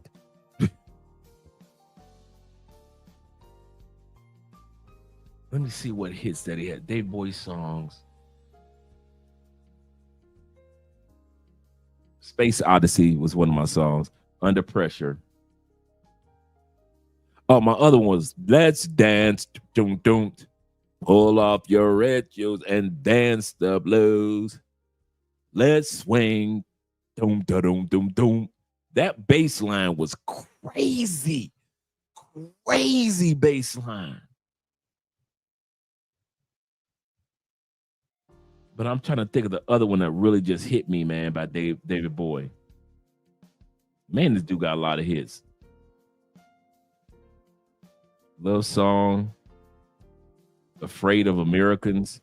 Wow, David Bowie wrote a song called Afraid of Americans back in the day. Then, of course, Let's Dance was the one. Dance Machine, Life on Mars, Under Pressure, of course.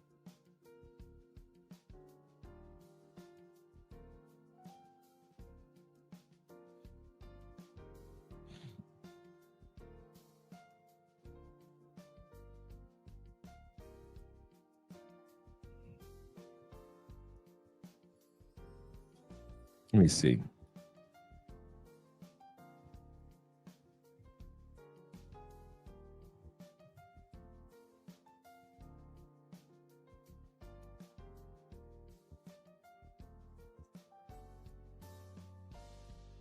No, that's not it.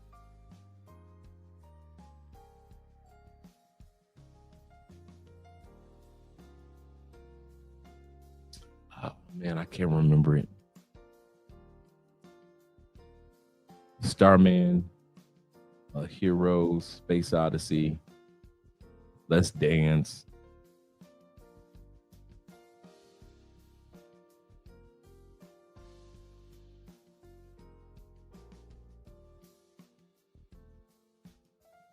And then by the time we get done with the live stream, I'll forget.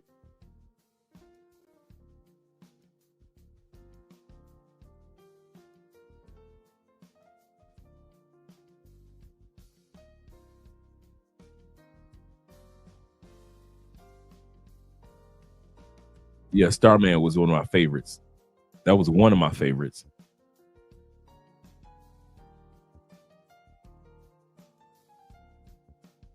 Maybe it was Under Pressure. Maybe it was Under Pressure was my favorite. But I already know how Under Pressure goes.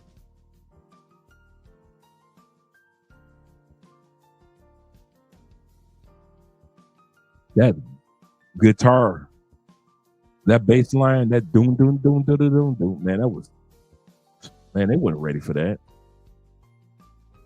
Come down on me.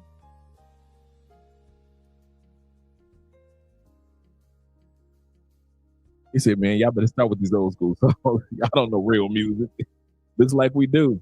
Oh, the group Chicago. That's who it was. Chicago. Chicago. Yeah, he was in Chicago. Thank you. That's who I forgot about.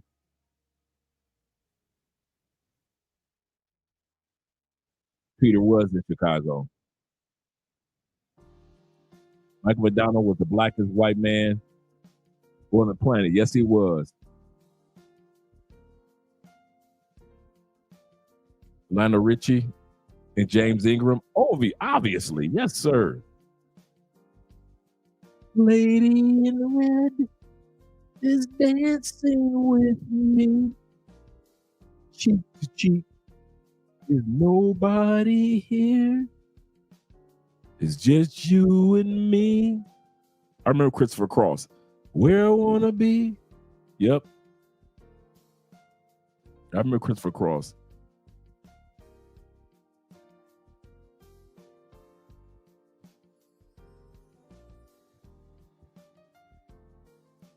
Yeah, you'll never know them all.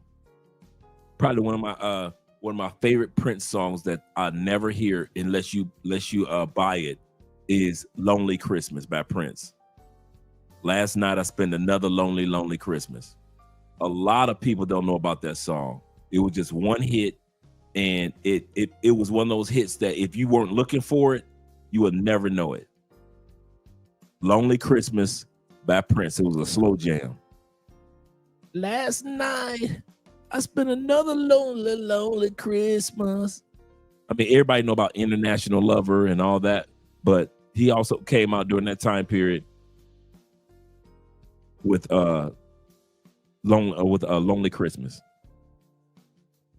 Man, Private Joy was my ish. I didn't even realize, man, until I heard this a second ago when my brother suggested it.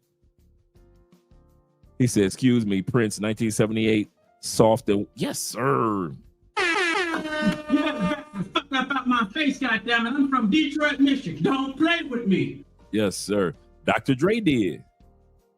Man, I remember Dr. Dre was coming out with Dre's beat is the beat to make you freak. Come on now.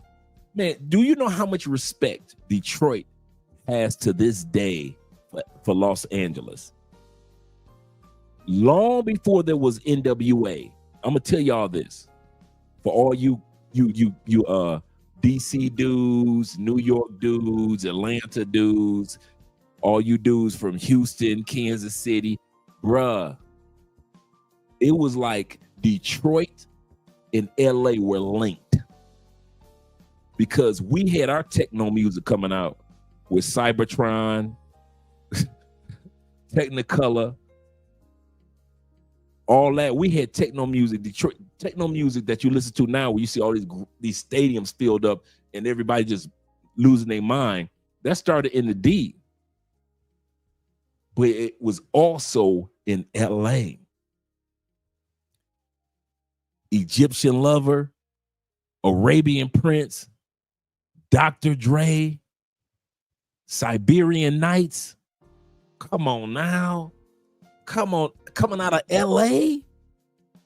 LA in late 70s, early 80s, before there was an NWA. See, a lot of dudes think about LA and they think about shit, not Detroit.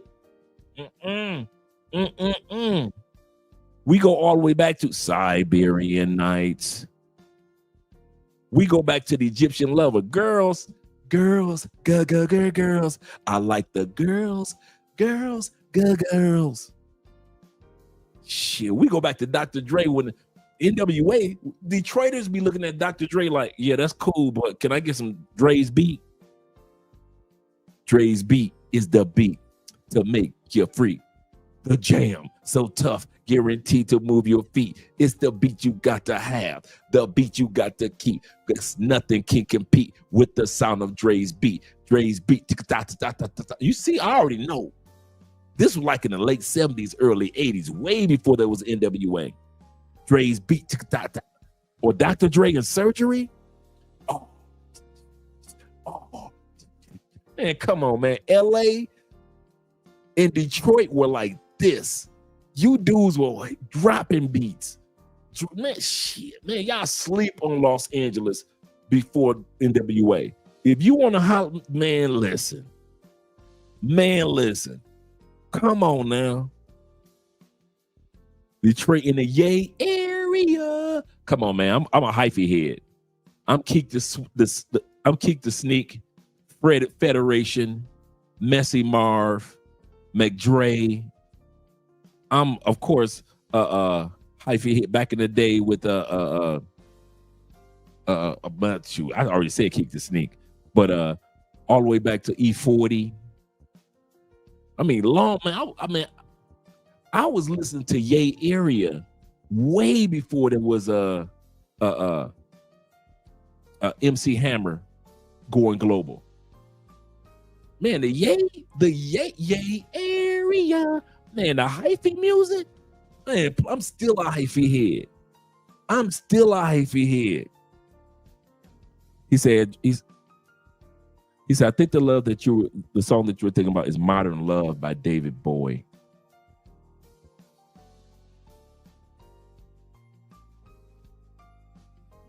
Let me think of it. Modern.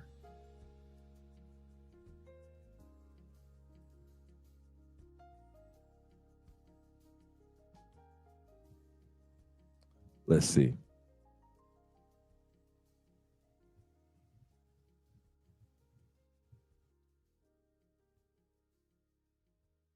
Oh, this was a cut though.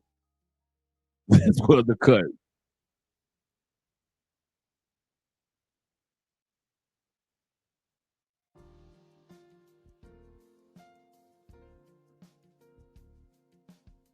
Man, that motherfucker David Bowie, man, played it.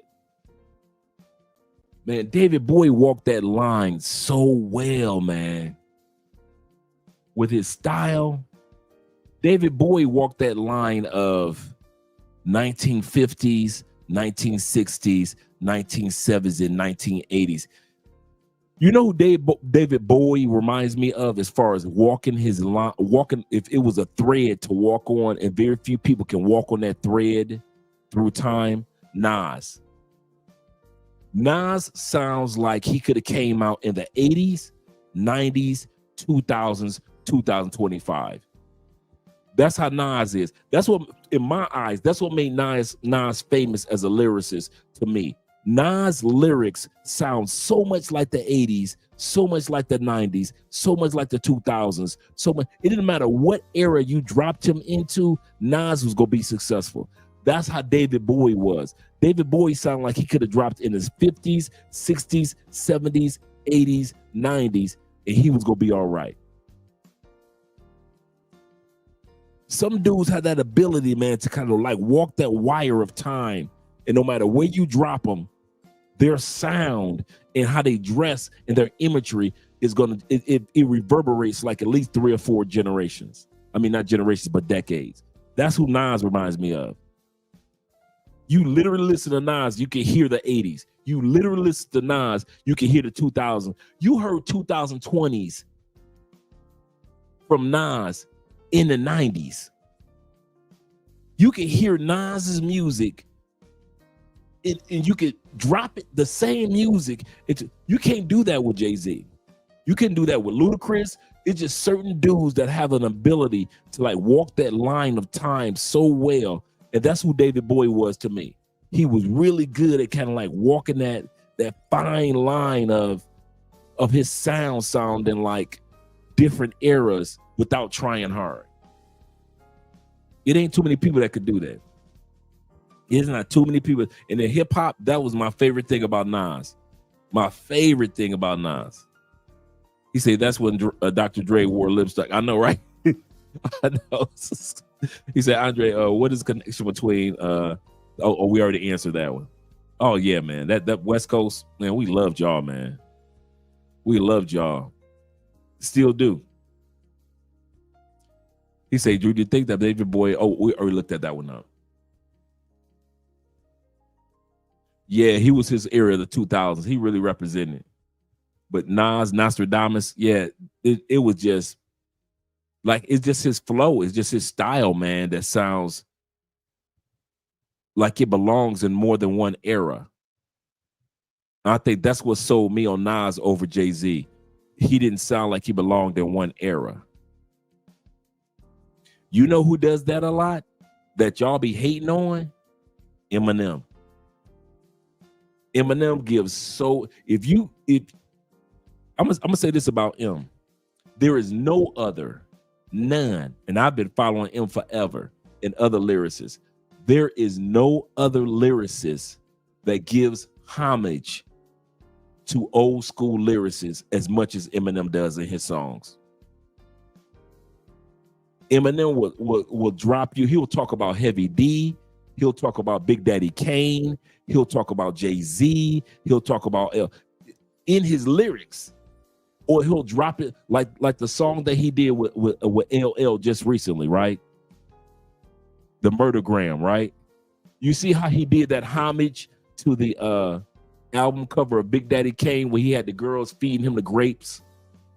And anybody that's a real hip hop fan notices that wasn't Eminem just got women feeding him the grapes. He was showing homage to Big Daddy Kane's first album way back in the 80s. There are very few lyricists out there that show so much homage, either saying it in their videos or in their lyrics, than I see Eminem. Not a one. I've never seen any black dudes do it like that. Not on that level. You could easily find on each Eminem album at least 20 times he shows homage to black lyricists from the 70s, late 70s, all the way through until the 90s. All the way through on all his albums. You'd be like one part he was talking about, he was just sitting around listening to the Heavy D and the Boys. And you're like, oh, on Rap God. Rap God, he gave a shout out to Heavy D and the Boys. Another one, he was giving a shout out to Busta Rhymes on I think it was Fast Lanes with him and I forgot the other brother from Detroit. And I'm wrong for this. Royce da 5'9". Between him and Royce da 5'9" on Fast Lane, I think he was giving a shout out to Busta Rhymes. He's just constantly giving hip hop artists shout out.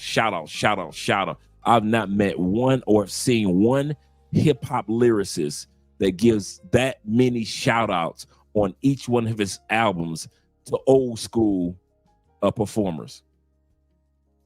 He gave a shout out to leaders of the new school when Busta Rhymes first started. Leaders of the new school. He's giving shout outs to a Tribe Called Quest. He's giving shout outs to Public Enemy, whether it be a music video portion where you catch it, you're like, wait a minute, that's Public Enemy part, like how Public Enemy did it. And if you catch it, you'll catch it. But if you don't know, you wouldn't know. But he gives a lot of shout outs to a lot of old school. It's crazy how many rappers say, leave the white boy alone.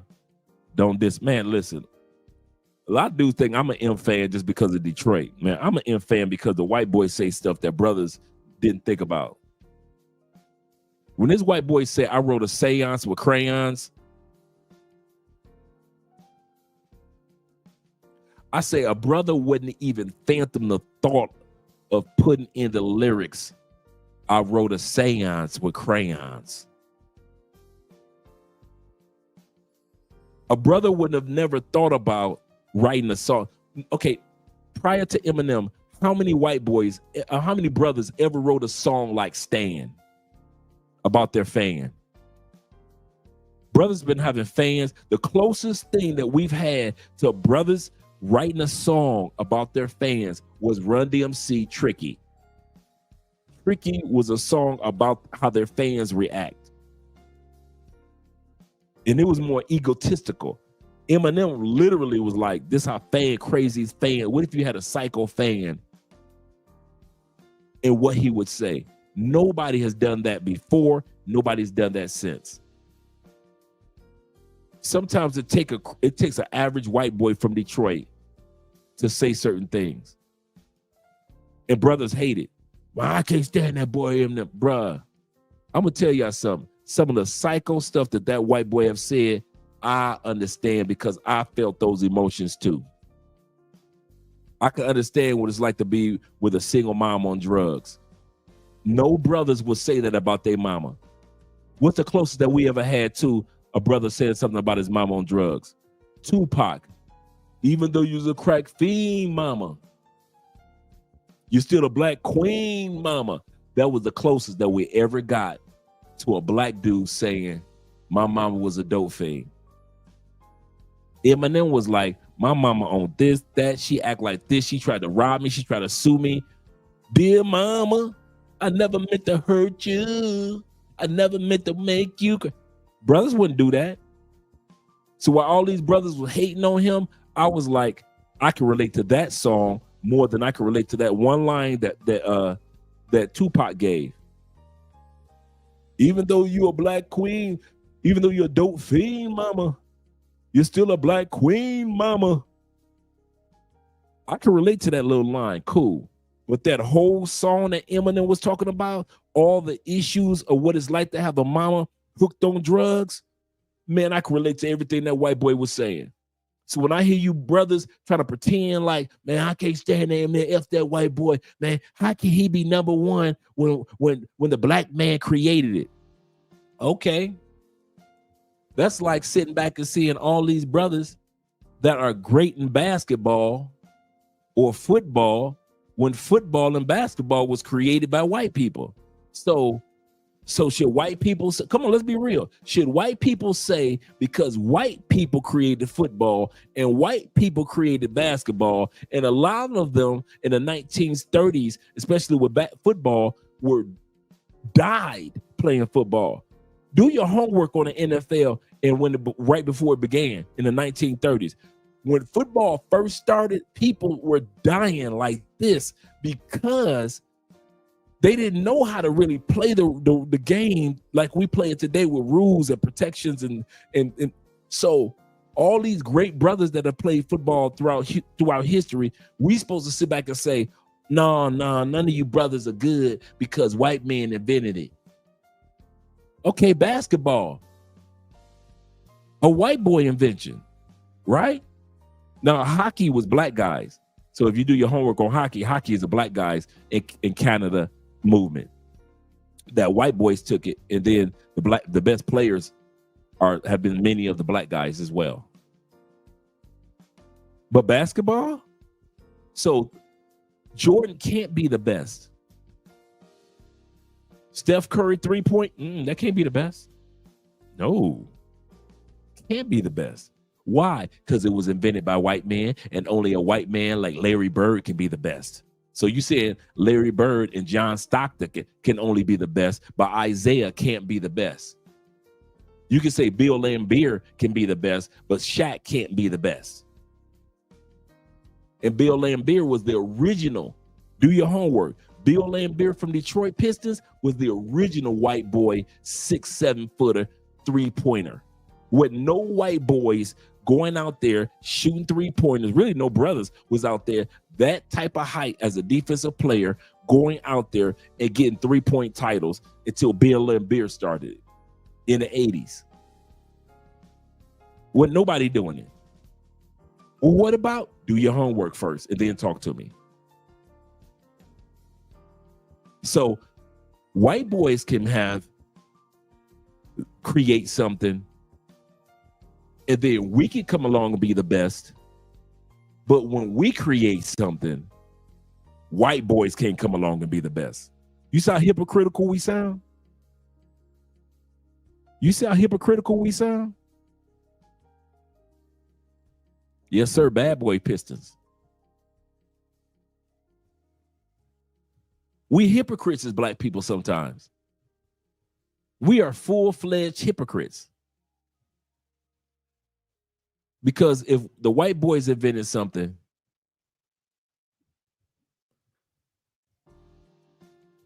they can be the best. I mean, they could be the best, but we can't. Would that make sense? No. Oh, so if they invent something such as basketball, and Michael Jordan comes along, then we expect to say Michael Jordan was the best that did it, right? No problem. But when brothers create something such as hip hop, damned is the white boy that comes along and takes it to a level that we never expected.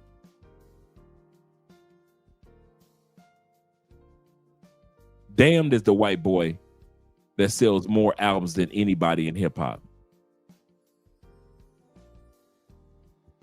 But blessed is the black man that scores more points than anybody in basketball or in football. We're hypocrites. Oh yeah, Lambert didn't care. Then again, who said Eminem is white? For those who knew, for those of you who know, could be true too. Could be true too. I come from the land down under. I'm playing that Prince tonight. That's gonna be my album tonight that I'm listening to. That Prince album, yeah. Who said Larry Bird was white? For those who Mick said, for those who knows, they know what happened in that cornfield. They invented AI. Why can't we? Face, goddammit. I'm from Detroit, Michigan. Don't play with me. I hit that by mistake, AL, but I meant to hit it. You are absolutely correct when it comes to AI. You are absolutely correct. We all, can't deny the white factor when talking about sales. We all have it. Come on now. Flashback, who's that? Dancing to the greatest. Come on now. Oh my God, Tina Marie. That's one of my queens right there. That's my original white queen right there. Before there was Madonna, before there was all the Bengals. Walk like an Egyptian. Forgot for all these female white bands and white women that were singing. Man, Tina, before I flying, being around the world, I can't find my baby. Before all that, there was this one short little white woman by herself on stage with all these black people. Tina Marie. Tina Marie hit him with the I'm out on a limb slow jam. Man, you can still get females pregnant I'm on a limb. I'm out on a limb. I'm getting in to you again. Man, out on a limb? Out on a limb? Man, me and Andre was talking today. Andre, I said, man, there is no more. I said, Andre, there are no more slow songs for R&B. And she said, don't worry. She said, because there are no Spanish slow jams like it used to be. She said, if you want to hear a slow jam in Spanish, you got to go back to the 70s and the 80s. She said, there are none being made anymore. She said, there are no slow romantic songs anymore. That's it. I thought it was just us in the black community, in the white community. Like Firehouse, man. What was that song that the White Boys Firehouse came out with? That month was the jam. That came out in like 1992.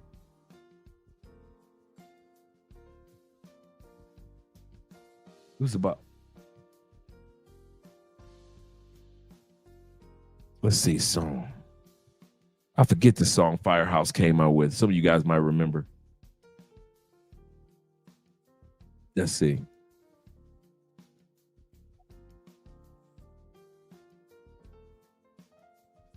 Yeah, white folks had their weight and earned. He said in their earned their keep back when there was overflow with talent. Yeah, Yes, it was. Let me see. Remember that song that Firehouse came out with, man? That was a jam. It was a slow jam, too.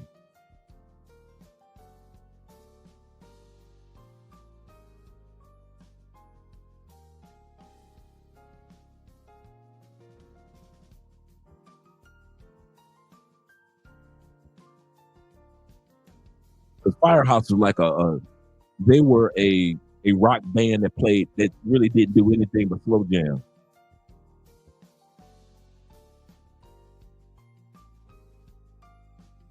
Brian Adams ain't do nothing but slow jams. No, that's not the one I'm looking for.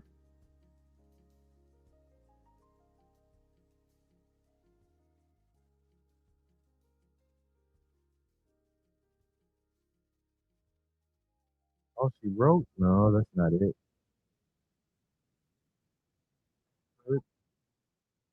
It was like the number one song. The Firehouse was kind of like a Bon Jovi, but they were just like slow songs.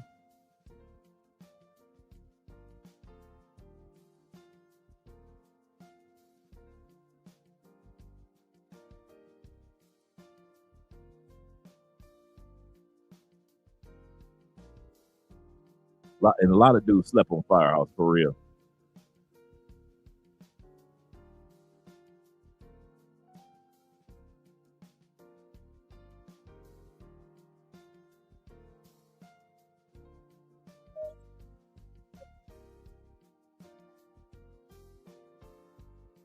I'm gonna find the song.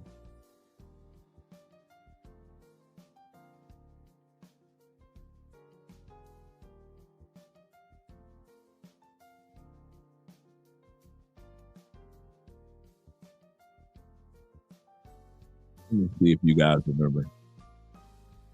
Oh, Chaka Khan, yeah. My favorite Chaka Khan song was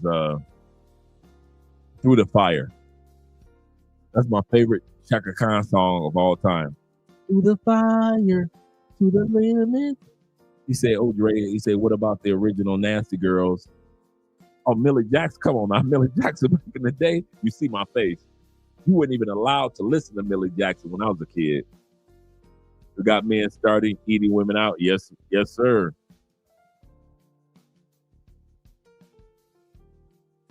Yes, sir.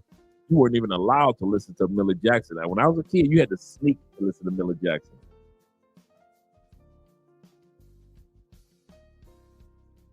You could not listen to Millie Jackson, man. That was not about to happen.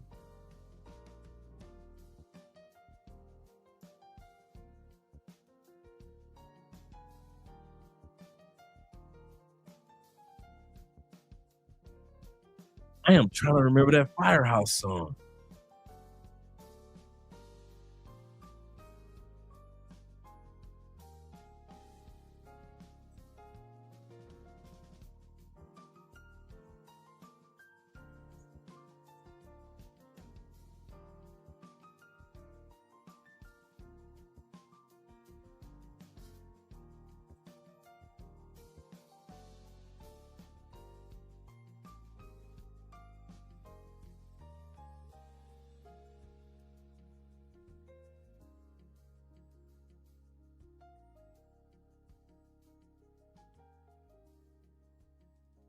That dude has some hits.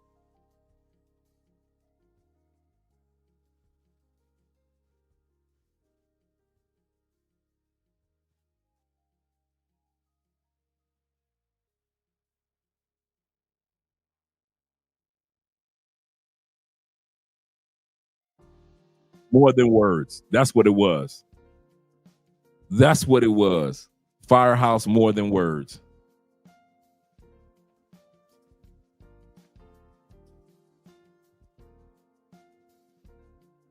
That's what it was. Let me see what the name of that song was. More Than Words. That was the shit. It was such a simple song, man. Them white boys sung that song.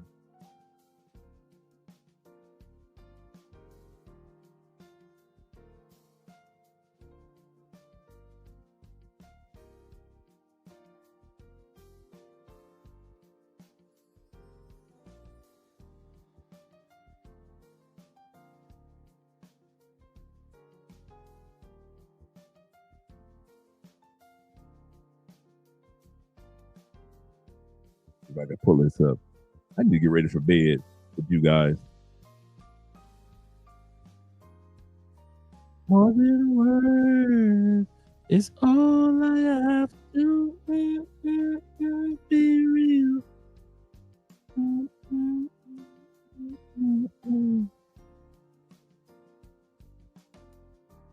I'm trying to find that song.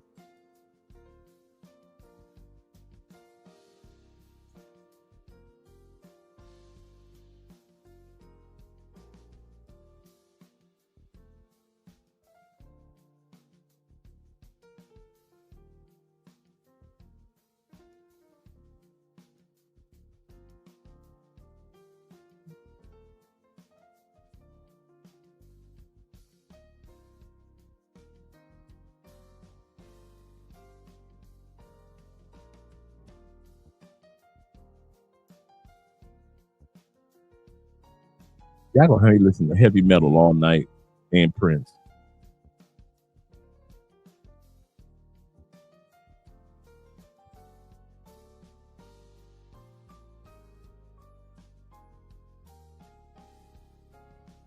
No, I can't find it.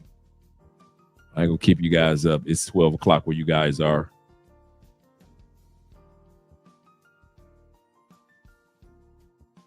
Love of a Lifetime, is that it?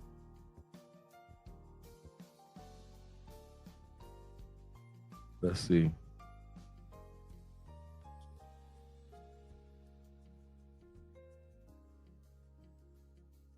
Let us see. Then I'll let you guys get you some rest like I get some rest. And thank you guys for supporting the channel. That way of Cash App, Super Chats.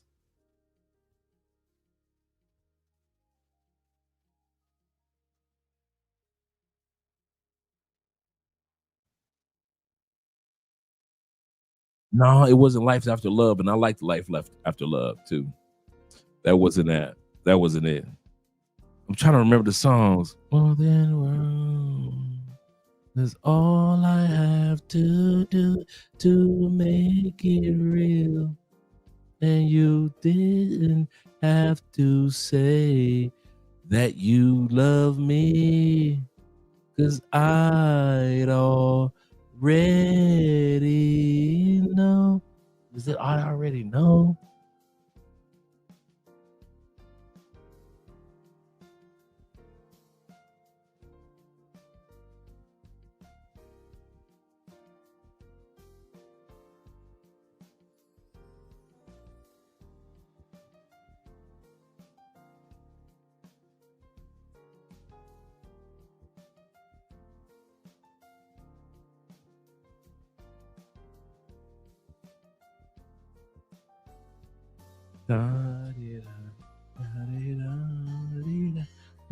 More than words. More than words by Firehouse. That's what it was. More than words. Is that it? Let's see. No, that's not it.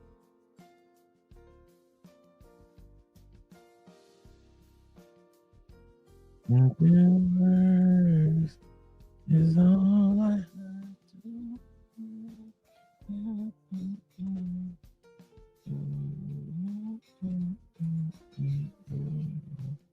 that you love me, 'cause I'd already know.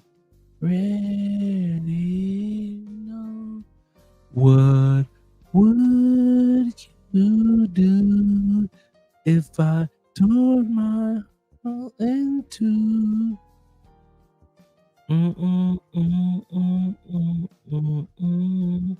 Let you know that love is real. What would you say if I tore your love? I forget that song, man. It's gonna take me a minute to get that.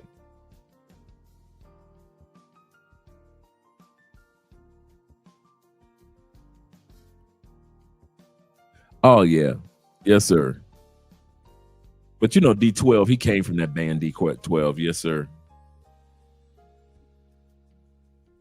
He say Dre biggest name in hip hop. Listen to all types of music, yes sir. That's why they are so successful. That's true. That's true. Eminem, 50 Cent, Kanye, Jay-Z. I'm still those first two Kanye albums. I think Kanye's greatest albums were the first two albums.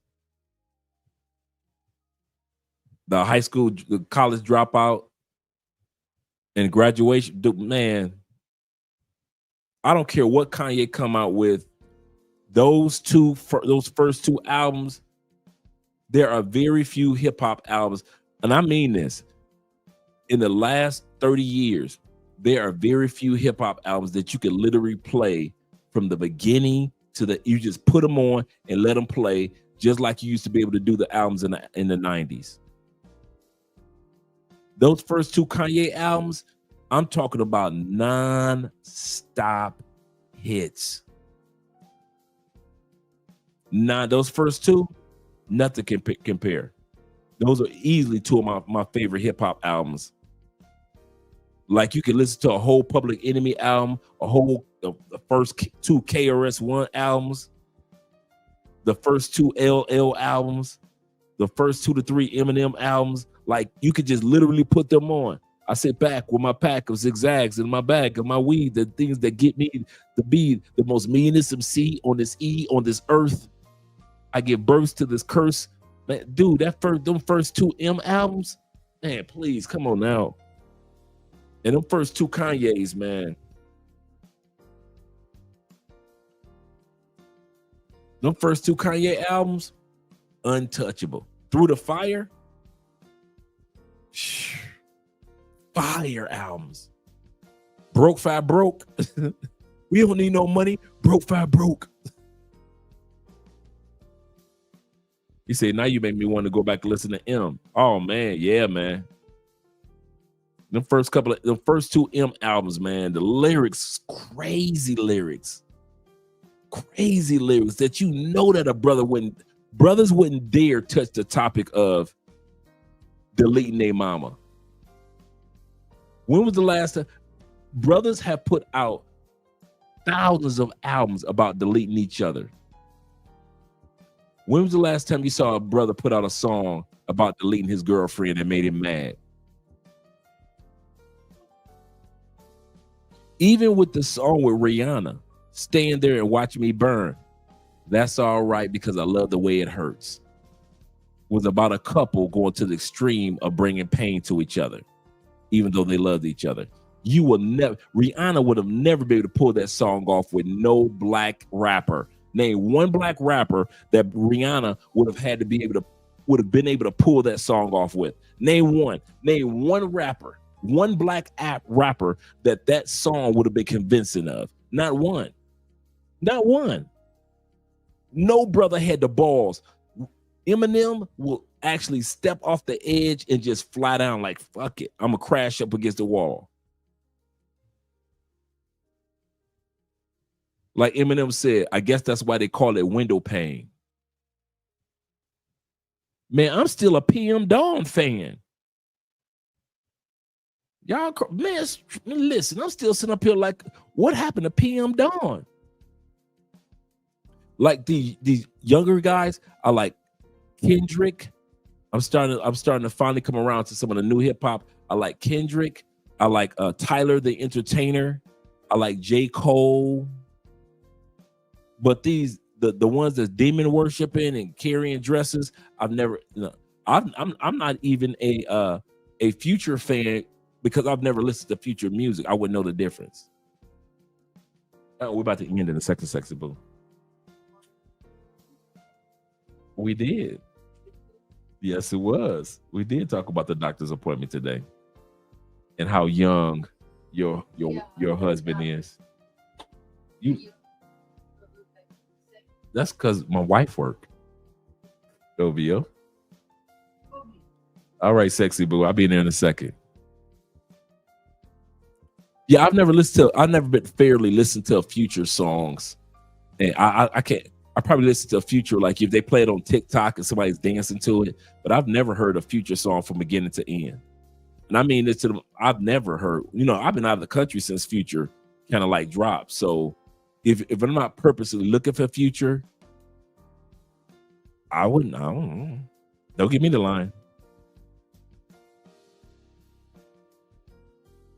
Yeah, see, that's what made him so good. But yeah, Eminem was not the fact that his lyrics was he's the best lyricist, but his subject matters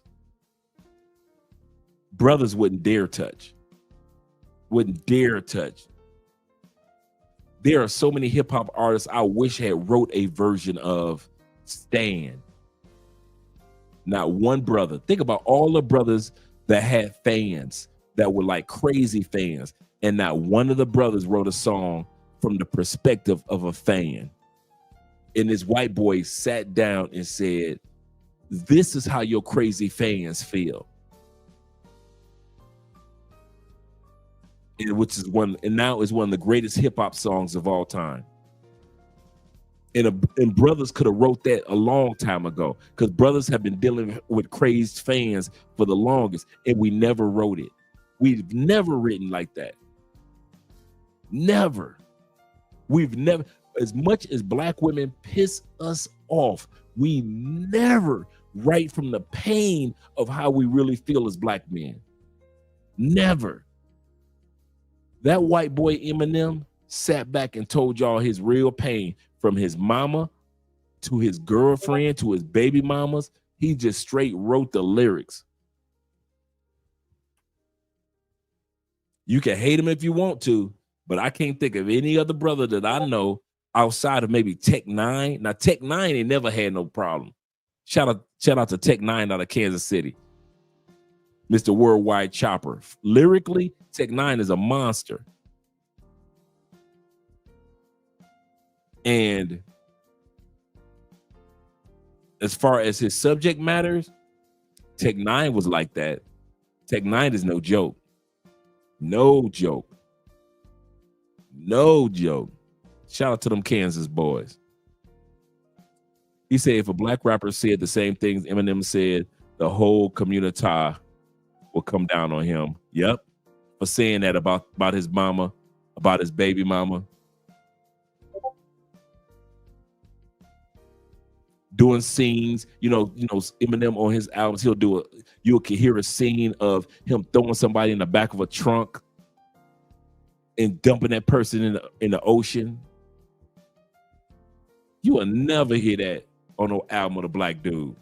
We feel the same thing. That I'm gonna say this before I end.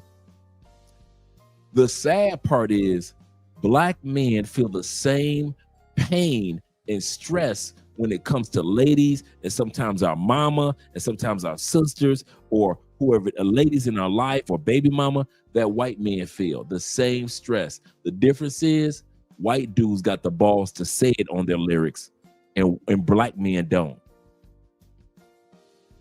We have been so programmed to you don't say that about women. Where white dudes like, I gotta let this out.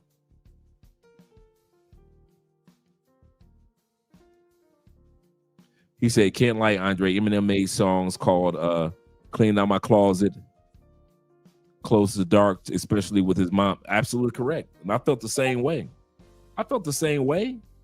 You think I want my mom to be a dope fiend? But the night I had to be like Tupac. I know you a crack fiend, mama, but to me you're still a black queen, mama. I had to be like Tupac. I'm looking at you as a true, unadulterated, crackhead dope fiend, right? Shout out to my mom, R.I.P. But in the black community, you can't say that. You got to come back with something nice, but you a black queen, mama. But Eminem can say everything that us brothers and white boys was going through with our mothers that were addicted to drugs. Everything. That's why it makes me so disappointed when brothers try to pretend like what Eminem was saying about his mother was far-fetched. No, it wasn't. All you dudes that had dope fiends mamas in the 80s and 90s is in the early 2000s. You know what Eminem was going through. You can relate to what he was going through in the movie 8 Mile, or whether it was some of his lyrics. When I sit back and I listen to Eminem, I don't listen to just lyrics. I listen to the fact that somebody said how I felt in my life during that time period with a girlfriend, a son, or whatever it was, how life was treating me. When that white boy said, he said, Mama, we got to go. What we got? I am not trying to grow old in Salem's Lot. If you old enough to remember the movie, the horror movie, the vampire movie, Salem's Lot, when that white boy said, he said, we got to go with what we got. I am not trying to grow old in Salem's Lot.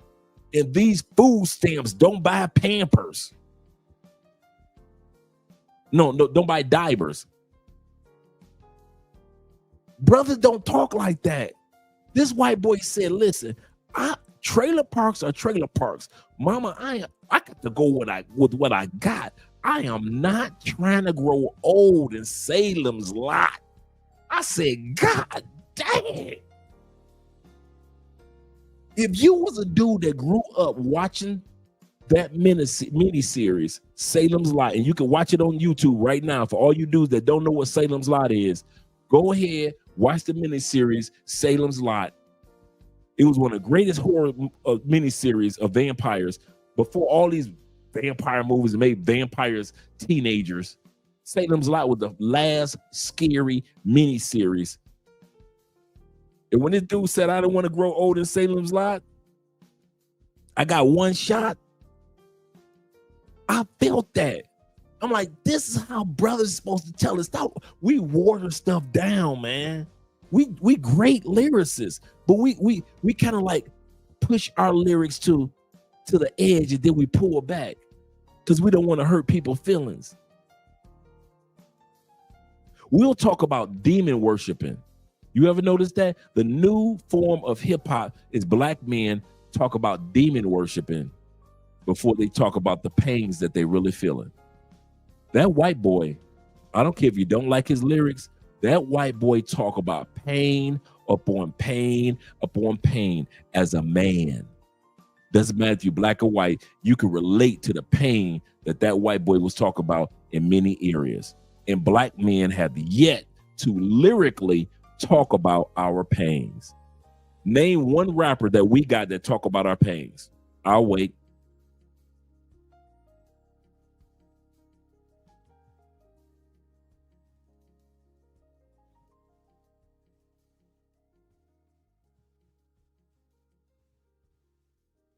Not one. J. Cole. Yep. J. Cole. And I'll give it the first two Kanye albums. That's what made me resonate with Kanye. Those first two albums, like when he was talking about his grandmother, the one about the roses and his grandmother being on her deathbed. Those first two Kanye albums were black men pain albums. Excellent work.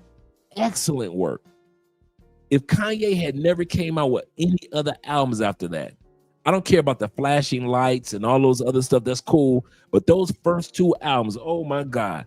Finally, somebody talking about the pain of being a black man. Yes, sir, Kendrick. Andre 3000 did too. Yes, he did. I appreciate that. Yep, Goody Mob did too. I mean, you love me some Goody Mob, for real. Shout out to the A. He said, I tell people Eminem is the closest that we got to Tupac, and a lot of people don't want to accept that because of his color. And he don't give a damn.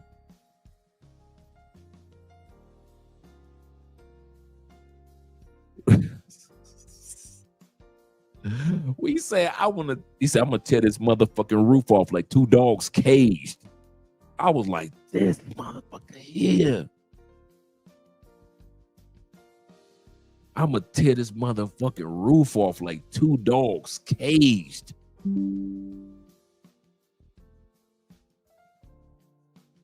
Man, I still listen to him in the gym on a daily basis.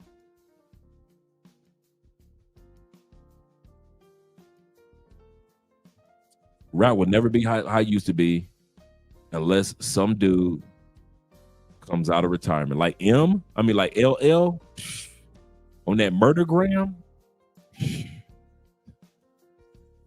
That boy LL, man, killed it between him and Eminem on that murdergram. Yeah, it was not another DMX, man. Not now. I can easily say the number, even though, yeah, Rakim, that's my dude. And Rakim was one of the original conscious rappers, like KRS-One. I could easily say our version as black people of Eminem, easily DMX. There has never been another rapper that talked from the black male pain. You guys have, I stand corrected, gentlemen. I stand corrected. Like DMX. Tupac didn't, not like DMX. DMX was unapologetic. I love how DMX would sit back and it would be conversation between him and his conscience, or him and the devil, or him and you knew it was DMX talking to the devil, or DMX talking to his conscience. Yeah. Yeah. DMX was you can sit back and listen to a DMX song and you're like, it might be super gritty, but you can relate to it, and you can have a suit on. You can have a suit on as a black man and relate to most of a DMX album. Lord, send me a sign. Come on, DMX say, Lord, send me a sign. What y'all really want from an... He could have easily sat back and said, hey, all the ladies love a black man like everybody else. Couldn't he? He could have came out with a song said, like LL, I need love. Here, black women, here's the love from a black man. What did DMX say? What y'all really want from a love? What do y'all want? There's Keisha, Aisha, LaShawn, and Dawn, 3 Kims. You like, I can relate to that. I can relate to that. What do y'all really want from a nigga? When it's all said and done, when it's all pretty and when it's no longer pretty and the smoke has dissipated, what y'all really want from a... DMX was like, hey, y'all gotta let a dog be a dog. DMX said, let him run the streets, he'll be back home. That's straight black man lyrics.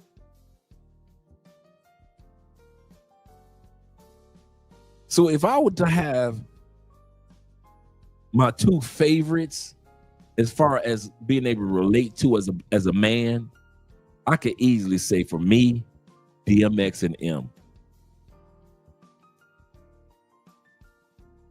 Now on the political side, you got Talib Kweli, you've got NWA, you've got your KRS-One. So there's a conscious side. Lupe Fiasco, J. Cole, there's a conscious side. But if you just want to just go deep into the heart of manhood, to where you could just sit back and say, not necessarily got to talk about party music. You're like, yeah, it's DMX and Eminem. Common is the conscious one too. I love me some Common. Don't get me twisted. I was a Common fan when he was Common Sense. So it's that brand of conscious move. I mean, all the way from the Porch Righteous Teachers, rock that funky joint. From the Poor Righteous Teachers to the leaders of the new school, Queen Latifah consciousness. So there's always been that genre of conscious music that make you feel like I need to read a book, right? I need to read a book. And then that song that came out, read a book, mother, read a book, read a book, read a book, read a book, mom, read a book. So even that song came out, right? And then you got the kids out there. If you ever heard want to hear a good song, when you guys get done with this live stream, there's some kids out there that got a song called "I'm on the Honor Roll." Some black kids, I'm on the honor roll. I'm on the honor roll. I'm on the honor roll. It's hype, bruh. I ain't gonna lie to you. I'm on the honor roll. I love that little song. That came out like a year ago. You say, Andre, that comment, the light song got me hella chicks. Oh yeah. Oh yeah. Little John, come on now. If I want to party, now if I'm on party mode, Lil Jon.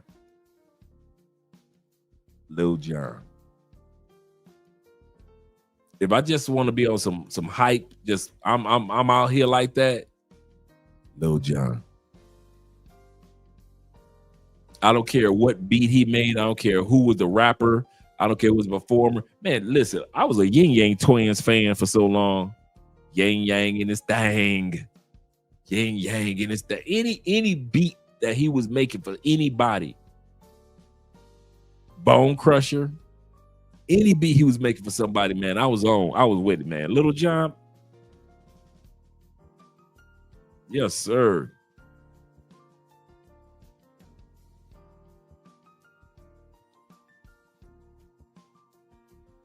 Yes, so the salt, shake it like a salt shaker. Shake it like a salt shaker. Yes, sir, man. I was Yin Yang Twins. Yin Yang in this thing. Yin Yang in this thing. Man, them dudes got hooked on drugs for a minute, but I'll let you guys go for the night because I'm about to sit up here and enjoy this Prince album. This Prince album, the songs came out in what year?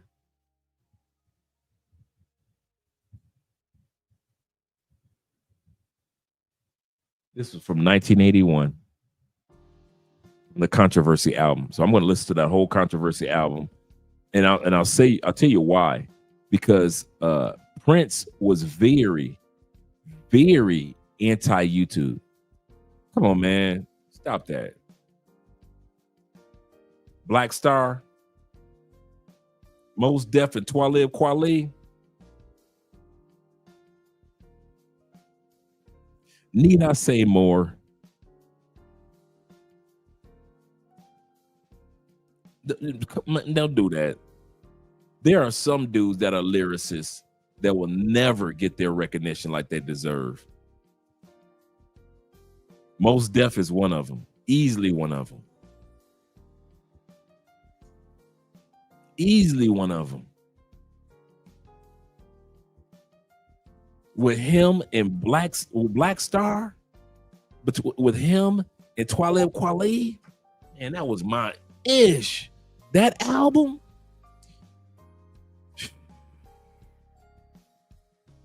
Jada don't get the true love that he deserved. We talk about Jada lyrically. Man, Jada been around, dude, 90s and crushing it. You know how I got turned on to Jada Kiss? True story. I was watching Arsenio Hall's show and he was interviewing Shaq. I think Shaq was still playing for Orlando. And he asked Shaq, well, who is your favorite rappers? He said, it's this young kid called Jada Kiss that just came out. That's my favorite rapper. And I was like, Jada Kiss? And I'm still in the feds. And I was like, Jada Kiss? And I never forgot that moment. So when I got out the feds, one of the first people I wanted to hear was Jada Kiss because I didn't get a chance to really hear him like a whole album in the feds. Come on, man. The Formula, Funky in the House, 1, then comes to 2, to the 3, and the 4. Come on now, DOC. Even you know what? Even Eminem has given homage on his albums to the DOC. Man, I wore that Doc album out. Doc album came out the same summer that Belle Biv DeVoe came out with Poison.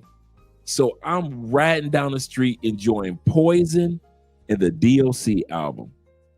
I'll never forget that. They came out like within a month of each other. Yes, sir. Yes, sir. Jada was like, Jada, I don't know why Jada never really got the respect that he should get. Like lyrically, like in the streets, he gets his respect. But as far as on the radio but some guys, they'll never get that. Like The Game, The Game never really gets his radio respect ever since him and 50 Cent separated. But Game is a good lyricist, really good. He says he could beat Eminem, but I'm like, dude, come on, stop it.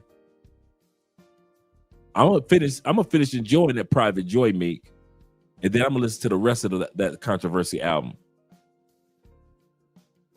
Oh, that's what it is. That's what it is. Some people are just good to bump in your car. That's true too. That's true too. That's true. Let me let you gentlemen go. And we just want to continue to show respects and live your life, gentlemen. I want to tell you guys something. And I don't know if some of you guys have experienced it yet. One of the funnest things that I've experienced, and it took me a couple of months to get used to it, the ability to listen to whatever type of music that I want to listen to while I was in another country. I can walk down the street, put my headphones on. I'm listening to Aha. I'm listening to some Fire and Desire with Tina Marie and Rick James. I'm walking down the street, listening to Cybertron from Detroit. My Cosmic Car. Dun, dun, dun, dun, dun, my Cosmic Car. Ready. 1, 2, 3, 4. And I'm listening to this, and I'm thinking to myself, like, I am literally in another country, another continent, enjoying the music that I grew up on. And I am literally in another country enjoying the Cosby Show with Theo Huxtable. Guys, life is short. Take advantage of your passport. Don't wait around. It's never going to be a perfect time to use it. So go ahead and use it. Let me let you guys enjoy the rest of your evening.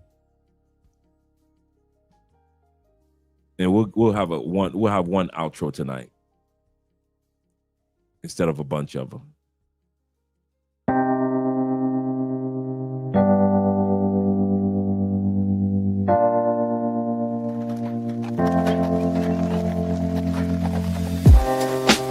Living for weekends, wishing I could take a break from this world.